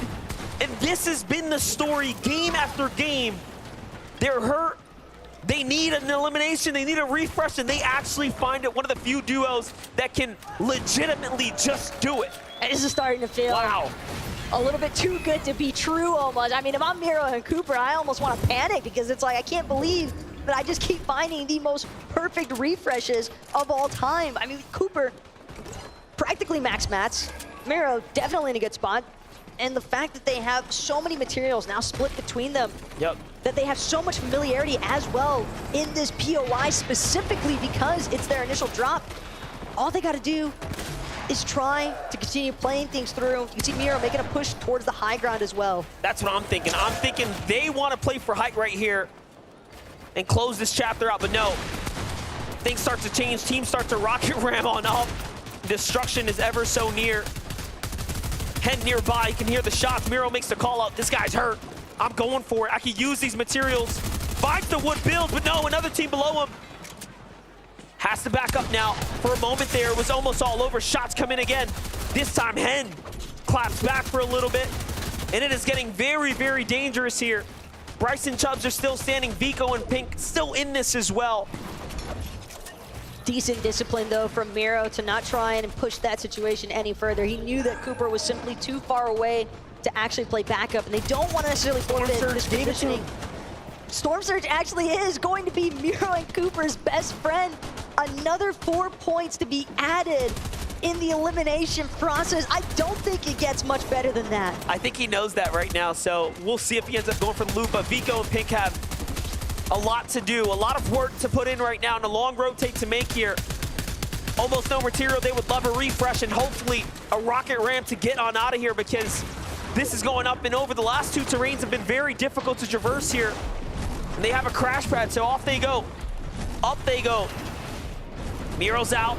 Rocket ram in full effect here. Lands him on the side. Cooper's here to meet with them, but a team's behind them. Good block there. Keeps him up for a moment. Now, looking for the refresh. It's Seti here in front of him. So close, yet so far. Meanwhile, Cammy's on height, holding things down as Duo meets with them. The big heels come out. They need a bounce back. They need these wins. Cammy and Seti might be at the very top for the time being, but just across the way, it's Kanata, it's Agers. These zones continuing to force these players pressing forward. Well played, though, by Miro and Cooper, and that secondary high layer after the rocket ram ended. Not the flight path he was hoping for, but for Bryce, man, talk about a tag path. Those are some massive shots that he just landed. Gonna buy him a good chunk of time as well to just pop this big shield potion. Make sure that he has 100 full shields, because he's going to need every bit of it. For Bryce, this is worth hundreds of thousands of dollars if he can hold on. Vico in Pink as well. Top 5 is definitely the sweet spot to be in. And any higher, you're extremely happy, but Vico by himself on the move right now. Looking to swing his way around. 5 builds, teams in front, no one behind. Make that 3 now. Lurking. Can he get a refresher? Can he find a player? Sees one to his right. No one's behind them, playing so smart right now. Miro comes dashing through here into another end game. It's all placement points from here. Cooper as well, landing just slightly further apart from his duo, but they found their moment. Good chop of the builds there onto Chicho. Gonna displace him momentarily. Miro nearly managing to collect in the process. Trulix now forced to rocket ram away. Cooper and Miro finally getting a chance to reunite here, but they've got to keep pressing forward. They can't take a moment to pause or relax. So many players pushed in. Turns around, burns down Vico, the savior of his run. He's still on fire here. Kupo now by himself, trapped in the storm, and he falls inside the top 15. Bryce is still up as well. Bryce wants more. He needs more. If Bryson jumps, Bryce can manage to clutch it out as a solo. Victory Royale might be within his reach here. Crash pad forward, the roaming redeploy gonna get him straight to the front side of the zone. Polarized in the box underneath him. Bryce though, not taking a second to pause. He just wants to look for a closing shot. If he can find some more materials to work with, he might just be able to make it happen, but it's Agers now on height, pressing up. He loses Kanata though in the process. Finds Pars though in the middle of it. A massive shot, but he falls to his demise. Ran out of builds there in the moment. The win could have been theirs too. But now, back onto the hands of Bryce here, our last standing player inside the top 5, still trying to make a run for it. Swinging his way between builds. He's trying to get caught up and gets trapped in the fly's web there. The spider's web, top 10 now. Threats in Booga, threats in this. Oh my gosh, so many solos still standing here. We've seen this once already from Threats this weekend, though. Can he make it happen again is the real question we have to ask. Next is Threats hiding just above the water's edge. Recognizes players in the water, and he strikes, and he finds it. That's going to be Polarized run come to an end. Threats, on the other hand, refresh on the builds, exactly what he needed. All of that brick just going to continue to protect him all the longer. Lucy's still in this. Give it up for Lucy, Copenhagen. He's finally got a chance here to make some more. 5 elims, 9 total for the team. He still has builds. Threats is looking very healthy, but there's MK Papa who's gonna fall there. There's a player on high ground. Okay, so every team's on a different layer. He's gotta look around here. Lucy needs to make a big decision. Find Shalom. This is Asia, but no! Clock from behind. Threats does not let the beat drop at all. And up he goes, and now he knows it's his chance here, but no, he falls too! And Chico takes it all away. A massive hit there at the very end. Trulix and Chicho needed the points. But right now, what I need, Monster, is to hear from these two. Wow, wow, wow. Chicho and Trulix, you have done it at the last moment. You've bagged yourself a Victory Royale and currently 9th on the leaderboard. Tell me about those final moments. That's really good. I got soul clutched. Trulix died. First moving, he got full max mats, so I just got height in last moving and won. Yeah, and you managed to main the focus. What was it like watching all of this go down? So it was crazy in first moving, in like second moving, I landed in like four people in the box, and then everyone died. So I just told them like to come take all the mats and just play the game out. I gave him a rocket. He went to the zone and did the impossible. It's so tough in the top 10, boys. What are you playing for as we head into the 6th and final game of the FNCS Global Championship?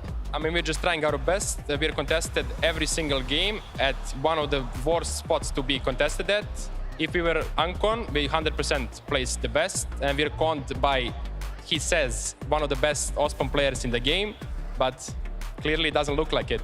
Who? 50. Kaski is in top 50. Who is the off-spawn battling duo that you're having to face each time? Banti and TK. And clearly, you guys are coming out on top. Good luck in the final game, boys. And congratulations on your Victory Royale. Copenhagen, please give it up for Trulix and Chicho!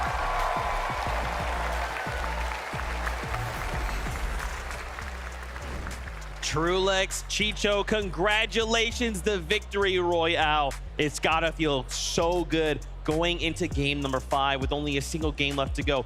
getting that. That's just got to energize them so much. Especially in the way that they did it as well. Of course, Chicho saying right there, solo clutching since, was it first moving zone? Incredible stuff. And that just shows how important it is to have that teammate that can make those big calls right there at the end, which Trulex was doing so well. That's exactly what I was gonna say. Trulex communicating that you have to take all of my material that I have, everything that is in my loadout, and use this. And the fact that Chicho went for high ground as a solo towards that 10th zone was so courageous and really ended up working well for him. And that's something that we like to see out of solos in end games. It's very, very easy to sort of box up and try and play as much big smile on his face. Oh, he's loving it. This is and for good reason, because he's just done something right there that's so confident in going for high as a solo. So many players will just sort of back off a little bit, be a little bit more passive, but it's the players that do take huge risks like this, even though you're a solo, are the ones that pay off. And look at this, Chicho. We did see this play very similar from like Cammy and Seti, Queasy and Veno, right? The difference is when they chose to do it. We kind of did it in these other much larger moving zones with like 25 people left. Here in this like 1v1v1, you're like, okay, it's me and 2 others. If I disappear from the equation and I reappear someone else and slam down, crack all these builds, it's gonna be enough. It's gonna give me a moment to try and strike. So incredible. Let's take a look at the leaderboard. We have 1 game left to go. Can anyone stop Cooper and Miro? All right, well, let's, do the math a little bit. It's 65 points for Victory Royale. If they get double-digit eliminations with 10, that's going to be another 40. So 100 points is not going to be enough if Cooper and Miro go down immediately and then Chubbs and Bryce get the best game that we have seen so far. Then there is a slight possibility that, of course, there is still Pixie and Cheatin who have a slight chance. They do. I was looking at that leaderboard right there. 27 eliminations for Miro and Cooper. And throughout that game, we saw exactly how they got to that number. These guys are W-keying goats. I don't know how they're doing it, yet still staying alive. And something that I noticed there throughout that whole game was Miro was so confident in their Storm Surge strategies. He wasn't even carrying a shotgun throughout the mid-game. Their strategy then, going into that 7th zone, 6th zone situation, they try and go for a big refresh. Then he picks up the shotgun. He drops the assault rifle. Then he has that SMG and shotgun to play so well in endgame. And the way that they're taking walls, of course, we have Miro who's actually spraying the wall, and then Cooper's the one that's claiming it. So well played. And Cooper and Miro, when they ran out of builds in the very end of that game right there, you saw that they waited, stayed on low ground, and where a lot of people will try and stay at the front of zone so they can kind of peek behind them, they stayed behind and rotated just on the edge, and were even able to get another elimination in that moment just because their positioning was so smart. They knew that it was going to be so chaotic, either on top or in front, so they stayed in the back corner. It was perfect. Just disgusting. Their average, going into that game, their average placement, 5.25. Wow. Just nuts. Now, before we get going, it's highly likely we're looking at our global champions, but what I want to focus on is the prize money. Yes, $1 million, a championship axe, a championship trophy, and a title. But keep in mind, as we watch these duos go head-to-head, think about this for a moment. 2nd place and 3rd. If I'm a duo and I can get a single point difference, that is literally $250,000 of difference. So y'all need to make some noise, pay attention, because every single interaction is going to be huge. That's absolutely right. I mean, there's hundreds of thousands of dollars between each of these places. There's so many different storylines. The story is not over, even though Cooper and Miro are so far ahead. And I mean, who knows what can happen? We saw it at Invitational. Will they get landed on?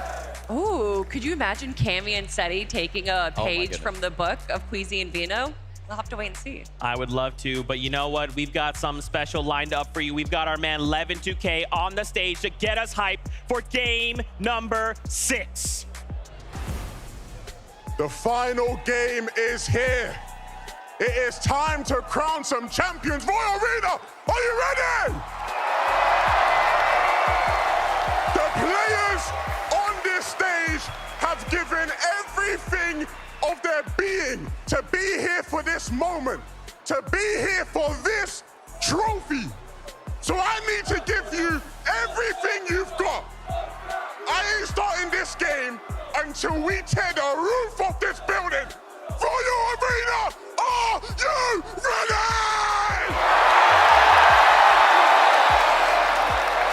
It is time! Game number 6 is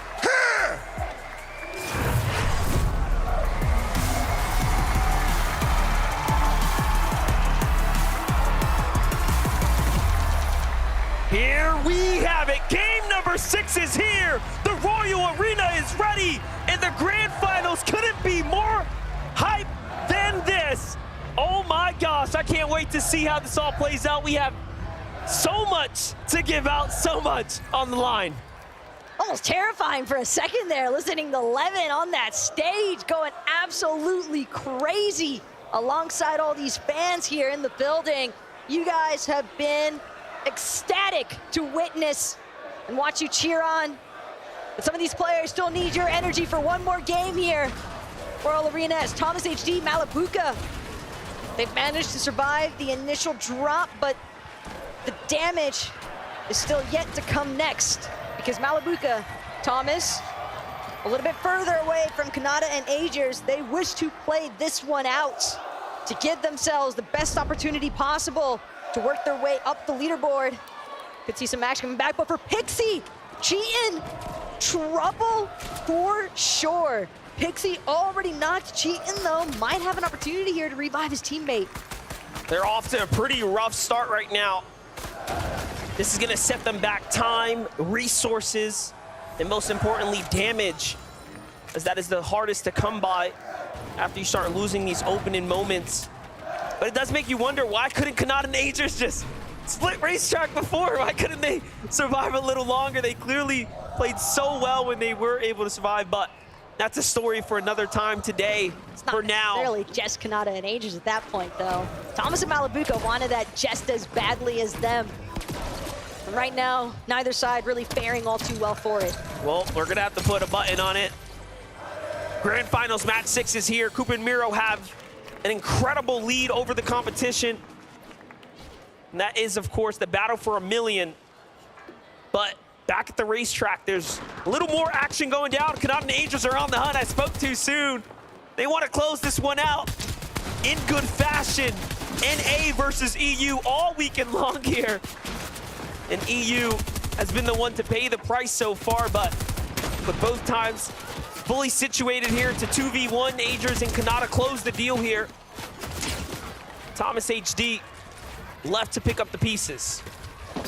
For Agers and Kanata, not a whole lot to grab there off of Malabuka, but at the same time, 4 elimination points is 4 elimination points, and they'll be more than happy to try and take away.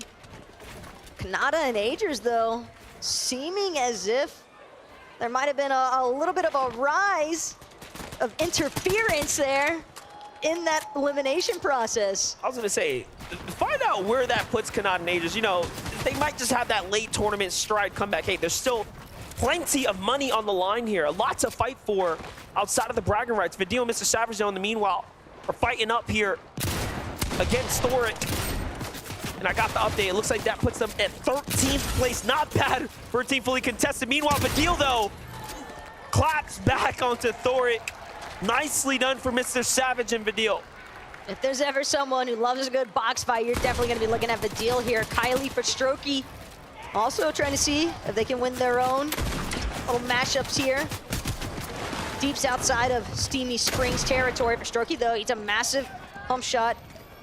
And just like that, going to be forced to take a step back here, leading Kylie on the offensive, but Kylie's got some great early on. Datus, though, no chance that he's going to be backing up Stain anytime soon. He's got to hide behind that tree. 2 versus 1 pressure, and Stain just not able to match up. But Strokey and Kylie will win this one for the time being, but Datus might still be able to collect the reboot card, but he's got to be careful that he doesn't get Elim too. Just doesn't get better than that when your team is hitting you shots like that. The backup can't even come in to support you. Axe Force and Robot. Robot had the run of his life last game, really turning up. And this was the same story. It's all early game fights. They didn't find much. They were hurt, but no! Snipes from behind!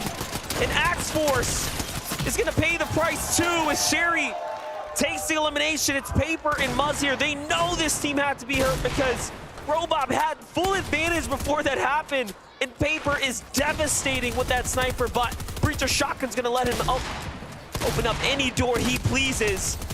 They find Gyros, big tags there, not a finish, but he's hurt. Absolute miracle that Giras did not go down in the process there, though. But Muzz, Paper, they are relentless with this charge. Sherry doing everything he can to try and create some distance, but just look at how far apart the split is now. Giras left to fend for himself. Paper, Muzz now have their choice of pickings. Seems as though they're going to divert their attention to Giras for the time being. Paper, though, recognizing the fact, another interference play, this time coming out of Nutty, just outside of Shady Springs. And I can't believe this right now. Just the fact that Giras and Sherry nearly managed to escape. This is savage of a deal. Close the deal. Close the books. On Bolt's run here, back to the tournament lobby he goes. That's going to be it for his grand finals run. And for every team that falls now, for every team that closes their chapter here at the Global Championships, you have to respect them for making it this far. Your 50 best duos across the entire world competing against one another here today, giving us the show, of course, here in person and online. What a celebratory moment here for this $4 million land. And just look at Cooper, boxed up so high right now. Rumble Ruins just in the center of this current zone. Granted, the zone, obviously, very large for the time being, but still, Cooper definitely trying to just be as attentive as possible to see where he might be able to secure some good surge tank damage from, because you have to remember, this team, they've been uncontested all day so far, and yet have seemingly not struggled all that much as far as their surge strategy is concerned. So they're definitely making up for the damage elsewhere. And we've seen multiple instances of them doing an excellent job while they're tarping, finding those eliminations in the process. You know, and Queasy, though, here at Steamy Springs, they've got a Pink and Vico smashed in between them. But Queasy and Etta, they want to take their time here. Don't want to panic by any means. Not looking good right now for Pink, though, as he loses all his shield. Look how quickly Vino is coming in to constrict. No, he's gonna back up. Respects the push, doesn't have Queasy here quite to back him up, so something comes out. Something must have been a little fishy in the air, so not worth it. The damage is welcomed here, undoubtedly. The zone now continues to move on. Now we jump back to Pixie and Cheatin'. So they have survived, they have gotten back up. Don't want to say against all odds necessarily. Think that that initial strat was because of the fact that Pixie might have been picked off in the air off the initial drop.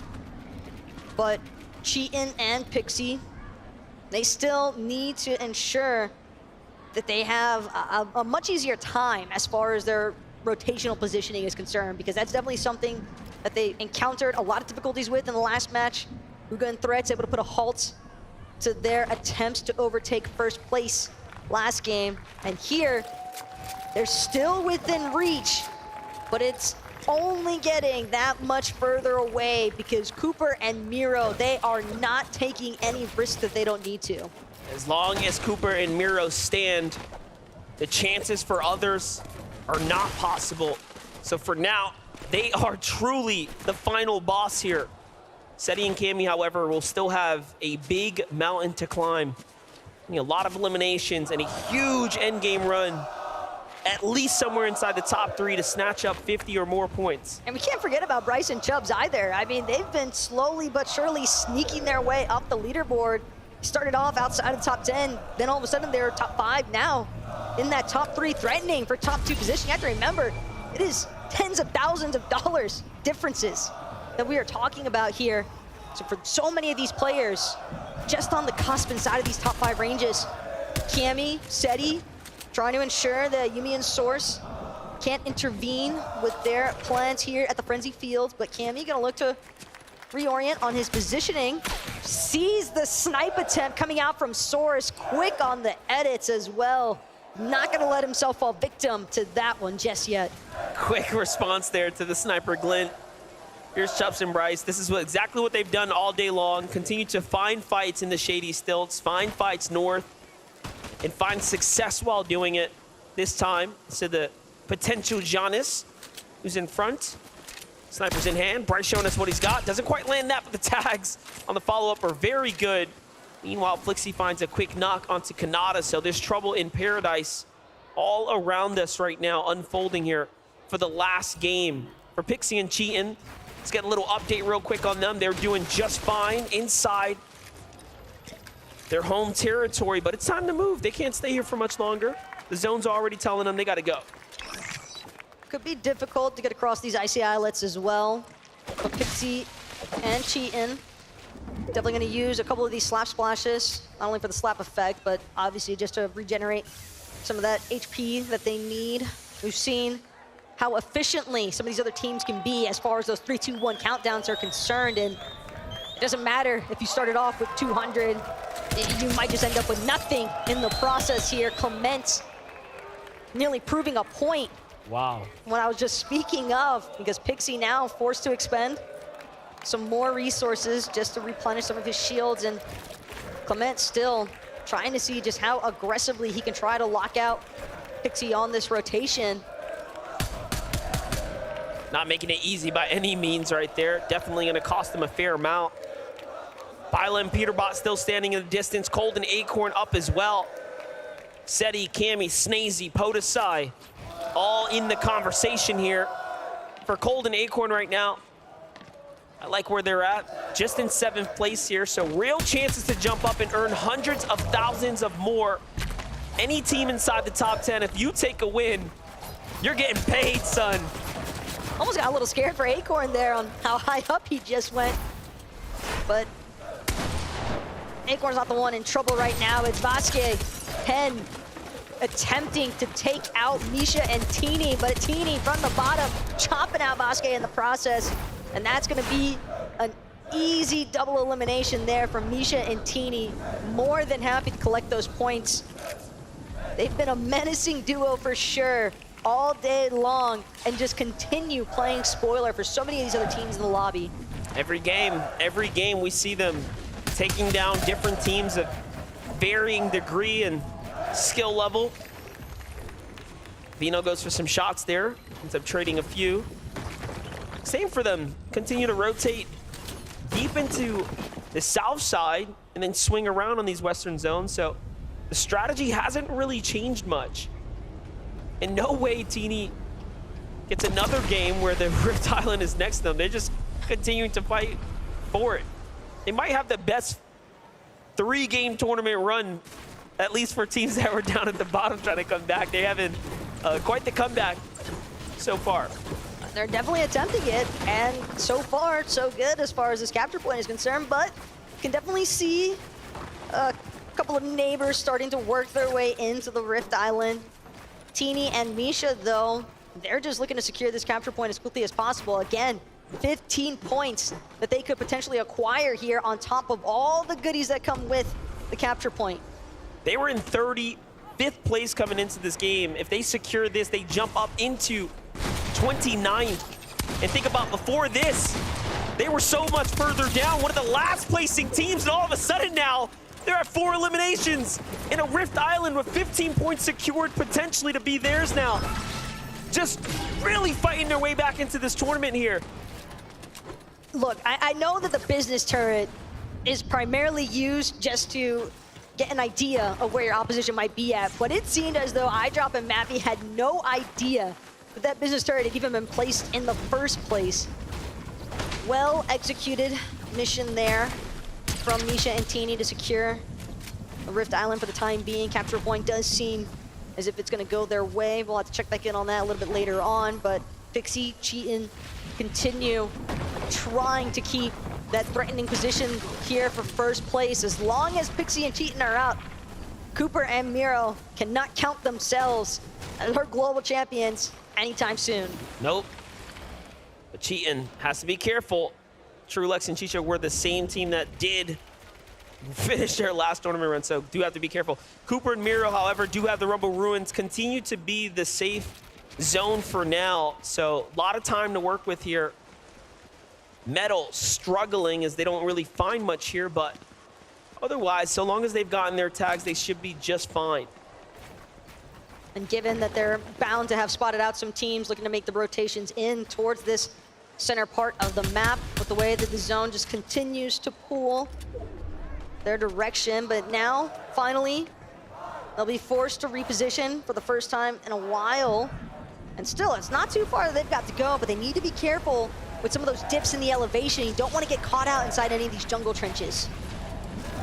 Let's see it. Tayson Mustache on the move now. They have to move in. Zone's going west once again, so we're going to have some very interesting tournament at play. Thomas HD and Malabuka survived the drop somehow, escaping away, remaining back in it. So Thomas actually managed to save Malabuka, get the reboot card, bring him back. And they could be the players that topple the Giants up top, but they have no idea. I thought they did for a second. I'm not gonna lie. The ambush comes out and Miro puts up a fight already. Now he knows, wait, there was someone lurking underneath us. Be careful. And it's not just anyone that's lurking underneath them. It's Malabuka, it's Thomas. 2 EU Titans. Well, they might not have had the day that they were hoping for. They're still gonna look to try and pounce back at least a few positions on that leaderboard. And they could definitely put a devastating stop to Miro and Cooper's run if Miro and Cooper are not careful in their rotation out. But it does seem as though for the time being, Miro Cooper, they're gonna take a moment here just to collect their thoughts, fully ensure that they've got the proper position, the proper pathway. Thomas, though, he's tired of waiting. He's just gonna look to charge right through them with that rocket ram. Good shot, though, placed from Miro. And now it's gonna be Thomas. It's gonna be Malabuka looking to try and turn back. Seems as though other teams possibly having caught wind of some of the action taking place here at the Rumble Ruins. And Miro Cooper, they know they've got to keep it moving. They can't afford to get stuck here now. They need to get inside the edge of zone before other teams start trying to lock them out. Here's one of the strengths, too. This is their drop. They know exactly how to maneuver it, so great for the time being. And they're just like, hey, look, we have so much surge. Let's just chill out. They go to the boat, they retreat back, go back to the heals that they know are there, and they play it smart. This is really showing that Miro and Cooper want that payday. They want that big check that could be waiting for them. This could be $1 million med kit right here that just keeps them in the game and away from Thomas HD and company. Every play now matters. Every play so important to the remainder of this game for them. Could potentially give them the ultimate dead side rotation if you think about it, because nobody else is going to be trying to stick around like these two have been. So you can see other teams like Queasy and Veno, they've continued trying to just aggress ever forward into the next zones, but danger from above here. Queasy gonna need a moment just to replenish some of his shields. You know what? Re and Ritual as well. You got to give them so much credit. They are continuing to find eliminations. They may very well be another team fighting for top 3 by the time this is all over. For Pixie and Cheatin here, they're just trying to hold on to their second place and fight their way to #1. They've already gotten 2 victory royales. Asking for a third feels near impossible, but it's got to be done if they want to be the global champions. Cheatin, Pixie running past the team here. Don't go for the peak, but instead play defensively now. It's Gap Zero in the box next door. Another team lands on him. Who is this? It's Yuma. Yumi and Source could pose a huge threat right now for Cheatin and Pixie. Cheatin doesn't exactly have the most ammo to work with right now. It's going to be super dependent on his Maven auto shots to connect. Pixie as well trying to break through builds with this breacher, but it's going to be Source Yumi still just outside of their box. Pixie now trying to see if he can buy his duo a little bit of time here, but they're just caught in between this entire mess. That might have been the biggest mistake right there. They pulled Source into the box, but they are so deathly afraid of losing second place. They are getting pushed back when they could have easily finished the elimination. But this is tournament fear. This is placement fear starting to kick in here. You can almost see the panic. This could be one of the most expensive lessons they learn. I hope they fight back here. It is just crazy right now how hesitant Pixie and Cheatin are, and the hesitation is finally going to cost them. Cheatin has been knocked in the process. Pixie picking up his teammate now, hoping, nobody realizing that he's just below but he realizes now he's gonna have to forfeit it. Tries to wrap around now to UB, and Soars won't be able to find the breacher shot that he needs though. Down to his last 17 shotgun shells here inside of this breacher. Twin Mag not gonna do him much good in such close combat. And Pixie now looking for the full retreat, throwing out metal builds in the process, trying to see if he can get down to the low ground, see if he can hide for a moment in the water here around Eclipse Estate. But he might just be open season for the rest of the lobby as Pixie now, in a moment of desperation, continues trying to build for his life. Hide from this rock, hope that the chest can give him something, anything to work with. He needs builds from that. That's all he's trying to get at this point. No rocket ram or anything in sight. He's just got to keep going. Vino shuts him down, and down goes Pixie and Cheatin' before they can earn any points. And just like that, their tournament run is over. How high can they hold here? As now, Cooper and Miro have the dream run of their lives unfolding before them. But you can see their composure. There's no celebratory factors coming out just yet. They know Bryce, Chubbs, Cammy, Seti, these are teams that could definitely make a resurgence if they're not careful. They want every point possible in this moment, and they might just find it. They've got an excellent spot just outside the edge zone here. Decent amount of ground to cover as well, but Chubbs, as a solo, he actually doesn't have Bryce with him. This is a best-case scenario for Cooper and Miro. So tough for Chubbs, though. Again, hundreds of thousands of dollars on the line here. Life-changing money for Chubbs and Bryce. And their third place spot is standing on shaky ground here. He's by himself, but the smile says it all. He knows there's a chance here. I can still do this. Just gotta play smart. Gotta play to the instincts. Here we go. Rocket Ram comes out. He's off to the air here. Down is gonna land, potentially on a team. Meanwhile, Miro's in a fight, continuing to push through this lobby here. Placement points now to be earned. Every team that falls now will push teams closer and closer to more prizing. Keep in mind, though, Miro and Cooper, they might just run into Muzz, and Muzz, he lost Paper earlier on. Don't believe he's had an opportunity to look for the reboot either, based on when Paper was picked off.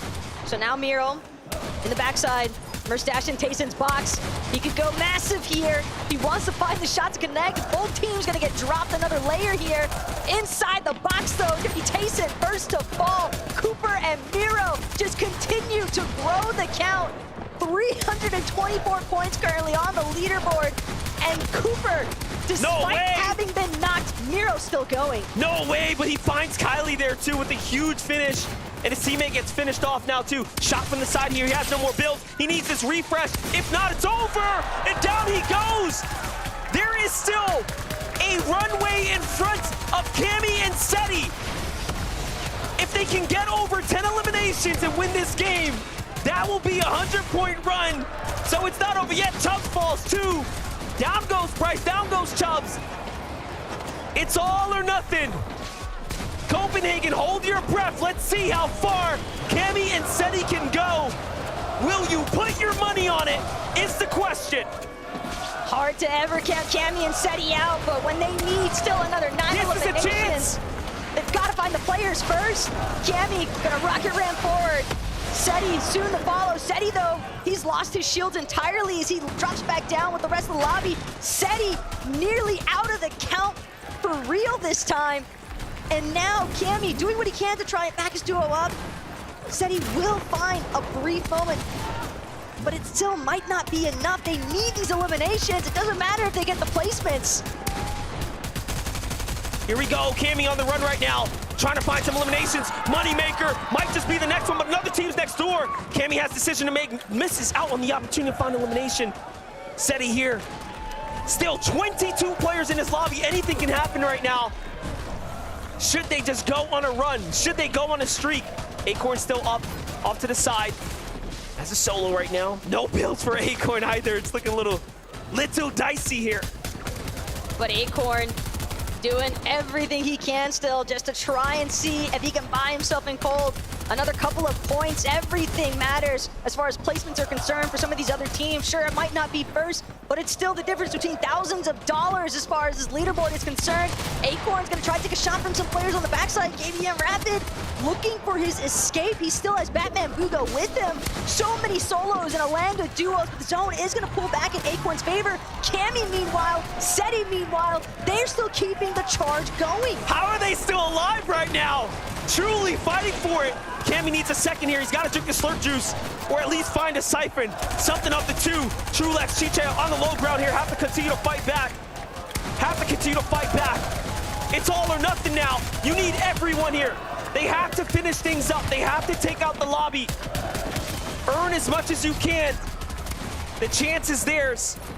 And there you have it. Cammy and Seti will have to fight their way up to earn as much as possible here. But what a run it has been for Cammy and Seti.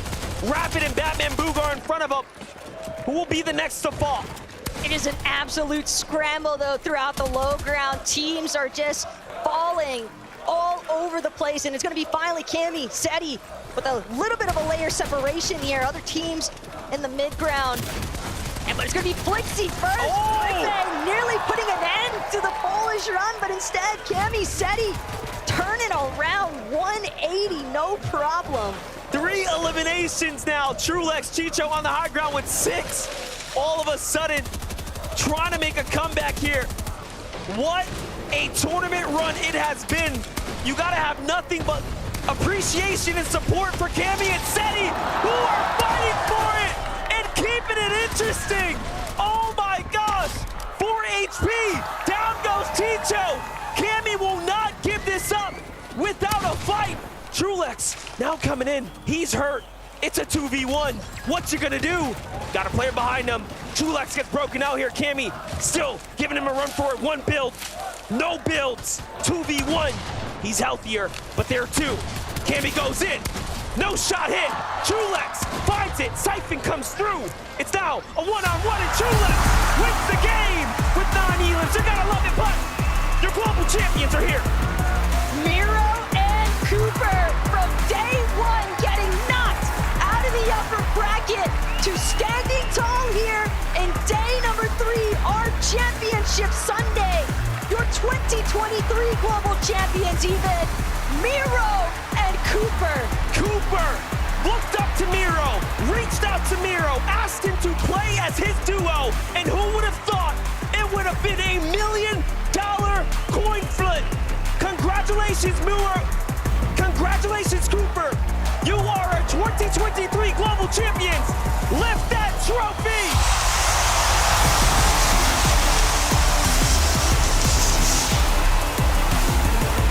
How amazing it must feel. How great to be the global champions. Miro and Cooper, you have done it. Through the ups, through the downs, this weekend, this entire tournament is yours. Everything was for this moment. Cooper, it's your first time here in Copenhagen, but you have certainly left your mark on everyone in this building. Your first ever land, and you are a global champion.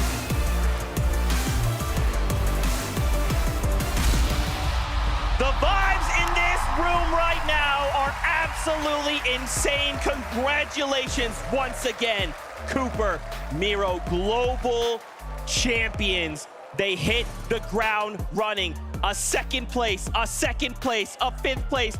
They did not stop. Mini Minor Kelly, they had eyes and sight on that trophy. They came into today, they knew what they wanted, and they broke through.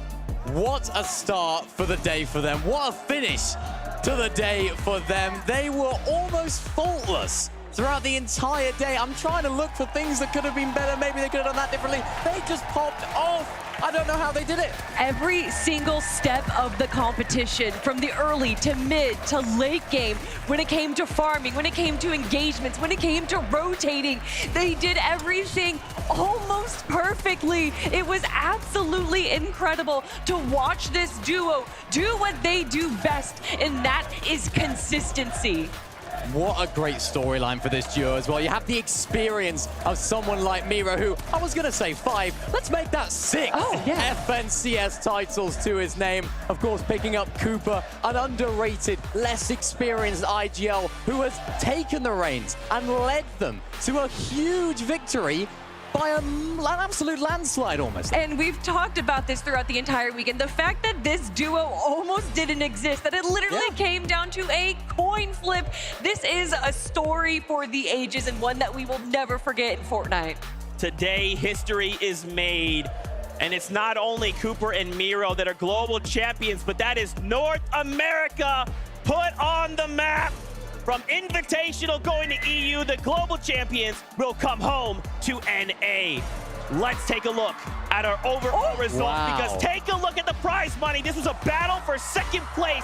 Cammy and Seti coming out from just outside the top 5.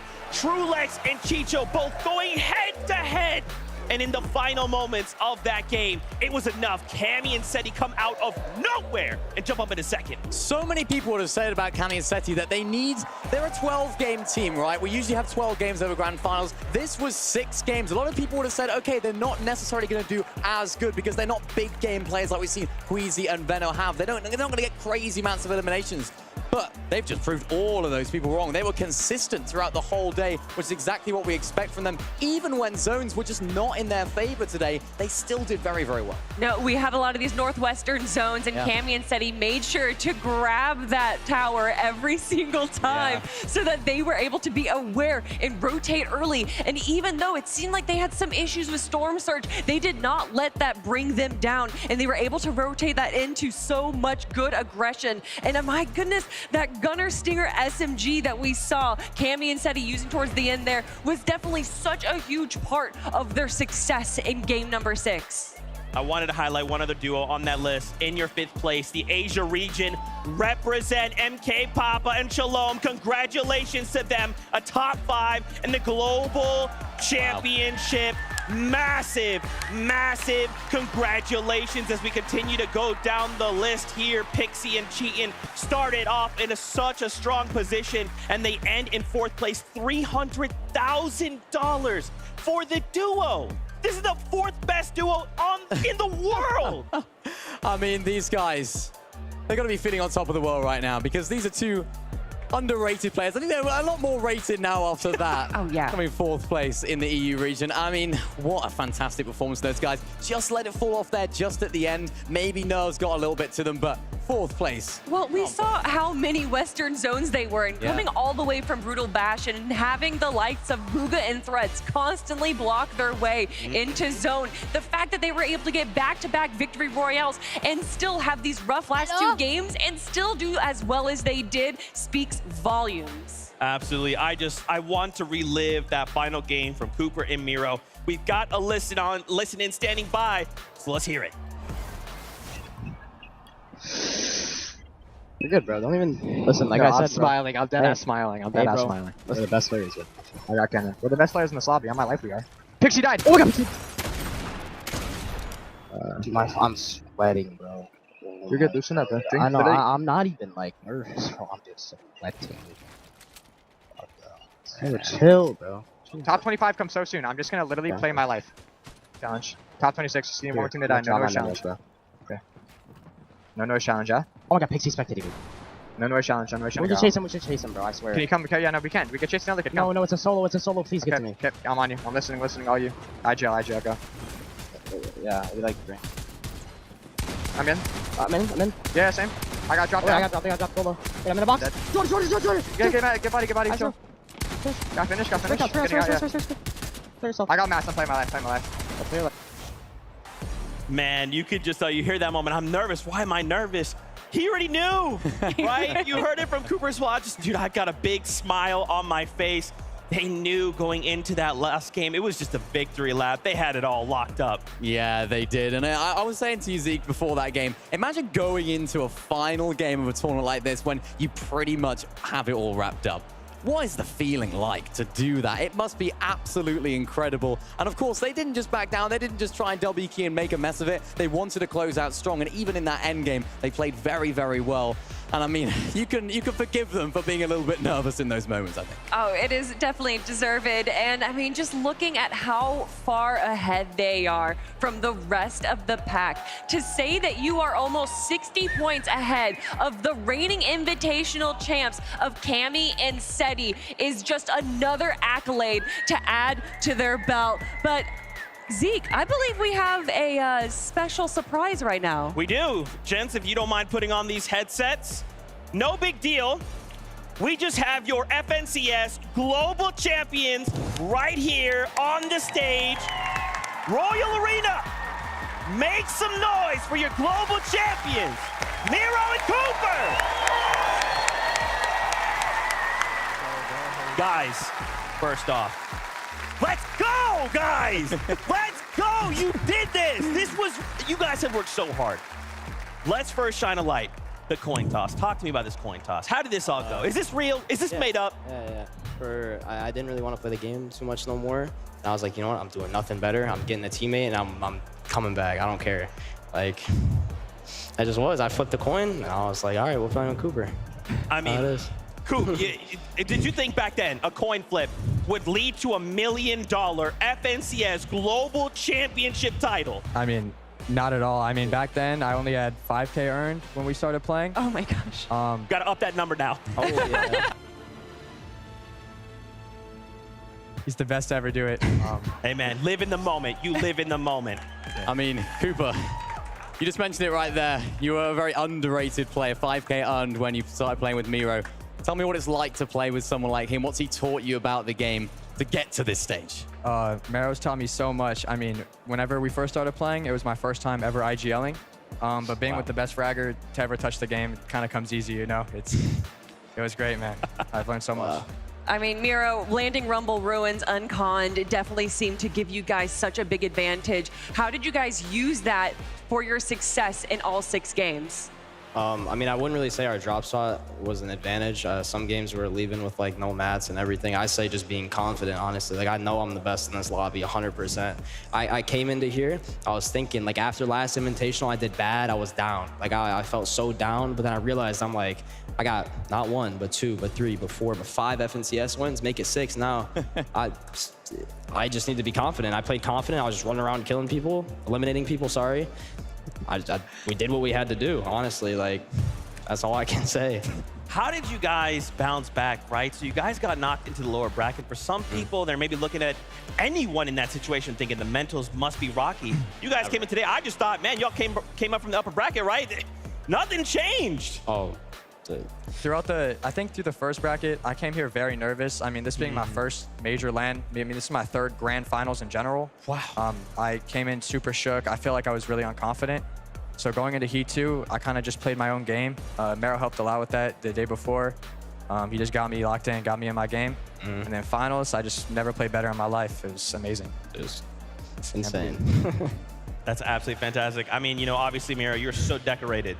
And there's so many times where I feel like we kind of almost not discredit Cooper, but it's like we talk so much about you, and then on this stage, Cooper, dude, what in the world? There was just moments where it's just you, and you were just in your flow state, and it didn't matter, man. You were going to go the distance, find those eliminations, the placement. Where did that come from, dog? I don't know. I'm just great. Guys, thank you so much. Can you just, final question, try and dig down, focus. Yep. How does it feel? How's it feel? I mean, honestly, this feels so insane that I hope everybody in the world gets to experience something like this. This is insane. Like, I've never thought from playing video games when I was like a little kid to just sitting on stage in front of this many people is insane. Like, I can't even imagine how many people are watching me right now. This is insane. My mom's watching back home. I love you, Mom. Love my whole family. This is insane. Cooper? Absolutely insane. Feels great. It feels great. For the fans out there, what will you tell them? Let them know. Keep moving, man. Life's gonna knock you guys down so many times, even outside of playing video games, and it's just about getting back up. If you stay down, you're gonna stay down. Like, that's how it works. You guys gotta get up and keep moving. That's my best advice. Cooper, you want to say anything, man? FNCS Global Champion? I mean, coming from me especially, just chase your dreams, man. I played this game for 3 years, having little to no earnings, and I'm on the main stage now, being great. Feels good. Let's go. Royal Arena, make some noise. Look at these teams. The fans behind you. Let them know.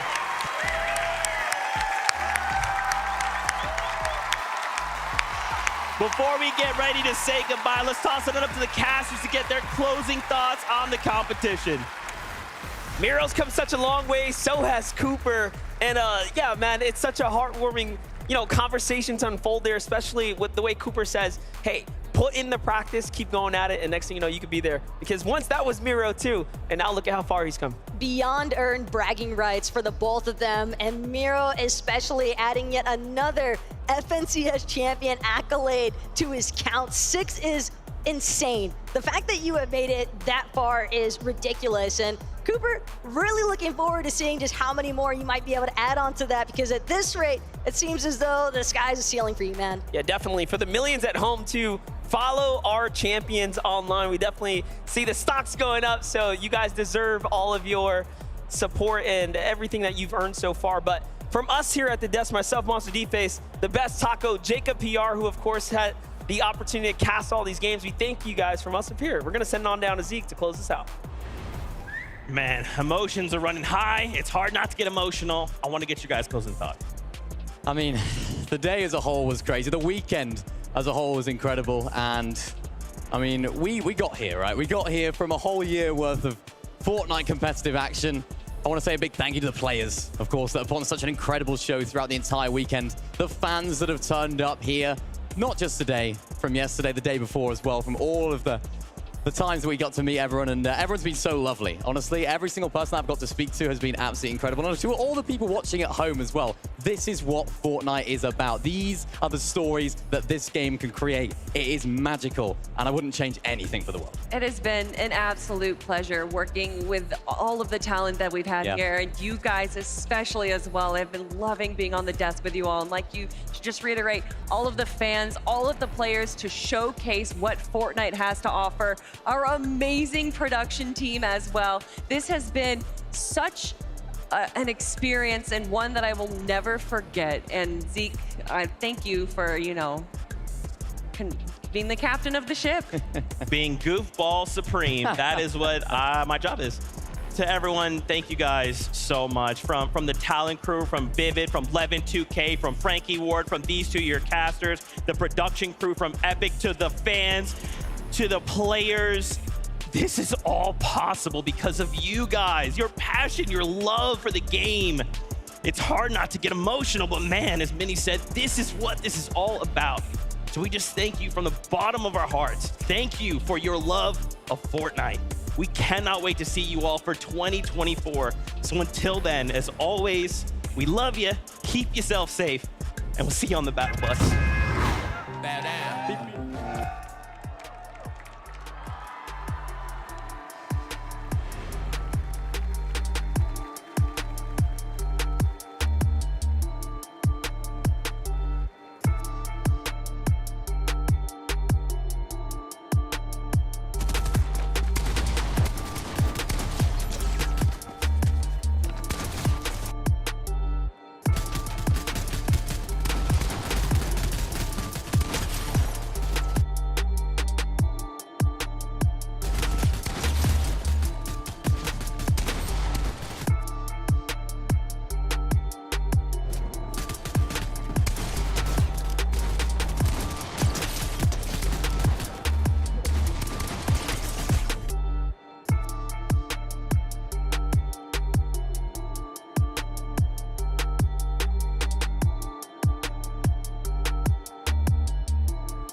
Bow down.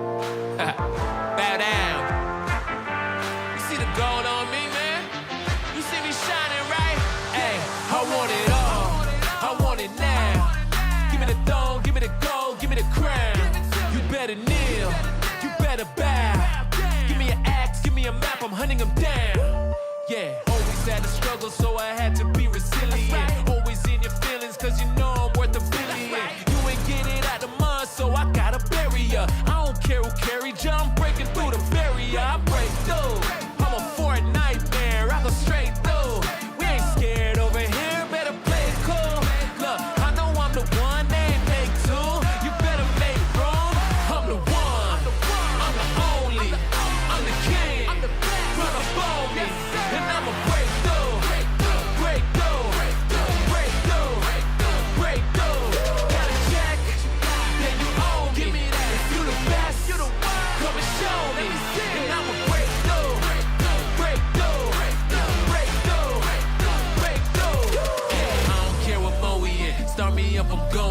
strategy, Napoleon, I'm causing pandemonium. I'm so catastrophic, pull your plug right out the socket. If he ever out of pocket, I'ma make it so chaotic that you gotta make a move when you see me coming through. I'm the man with an axe and a bad attitude. Do the math, cause my damage 100 times 2.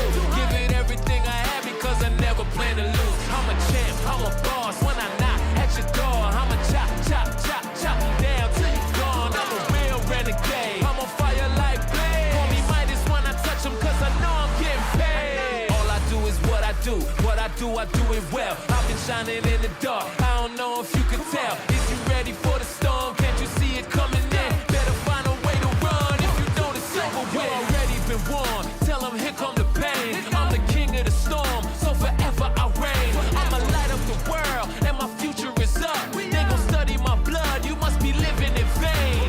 Let's get it going. I'm ready to win. Said I can't do it, I did it again. Don't got a limit, I go to the end. Do what I want and you do what you can. All of you did was make me stronger, faster, harder, smarter. Now my band got so many commas. Really alone, cause I'm a baller. I'm the one, I'm the only, I'm the king.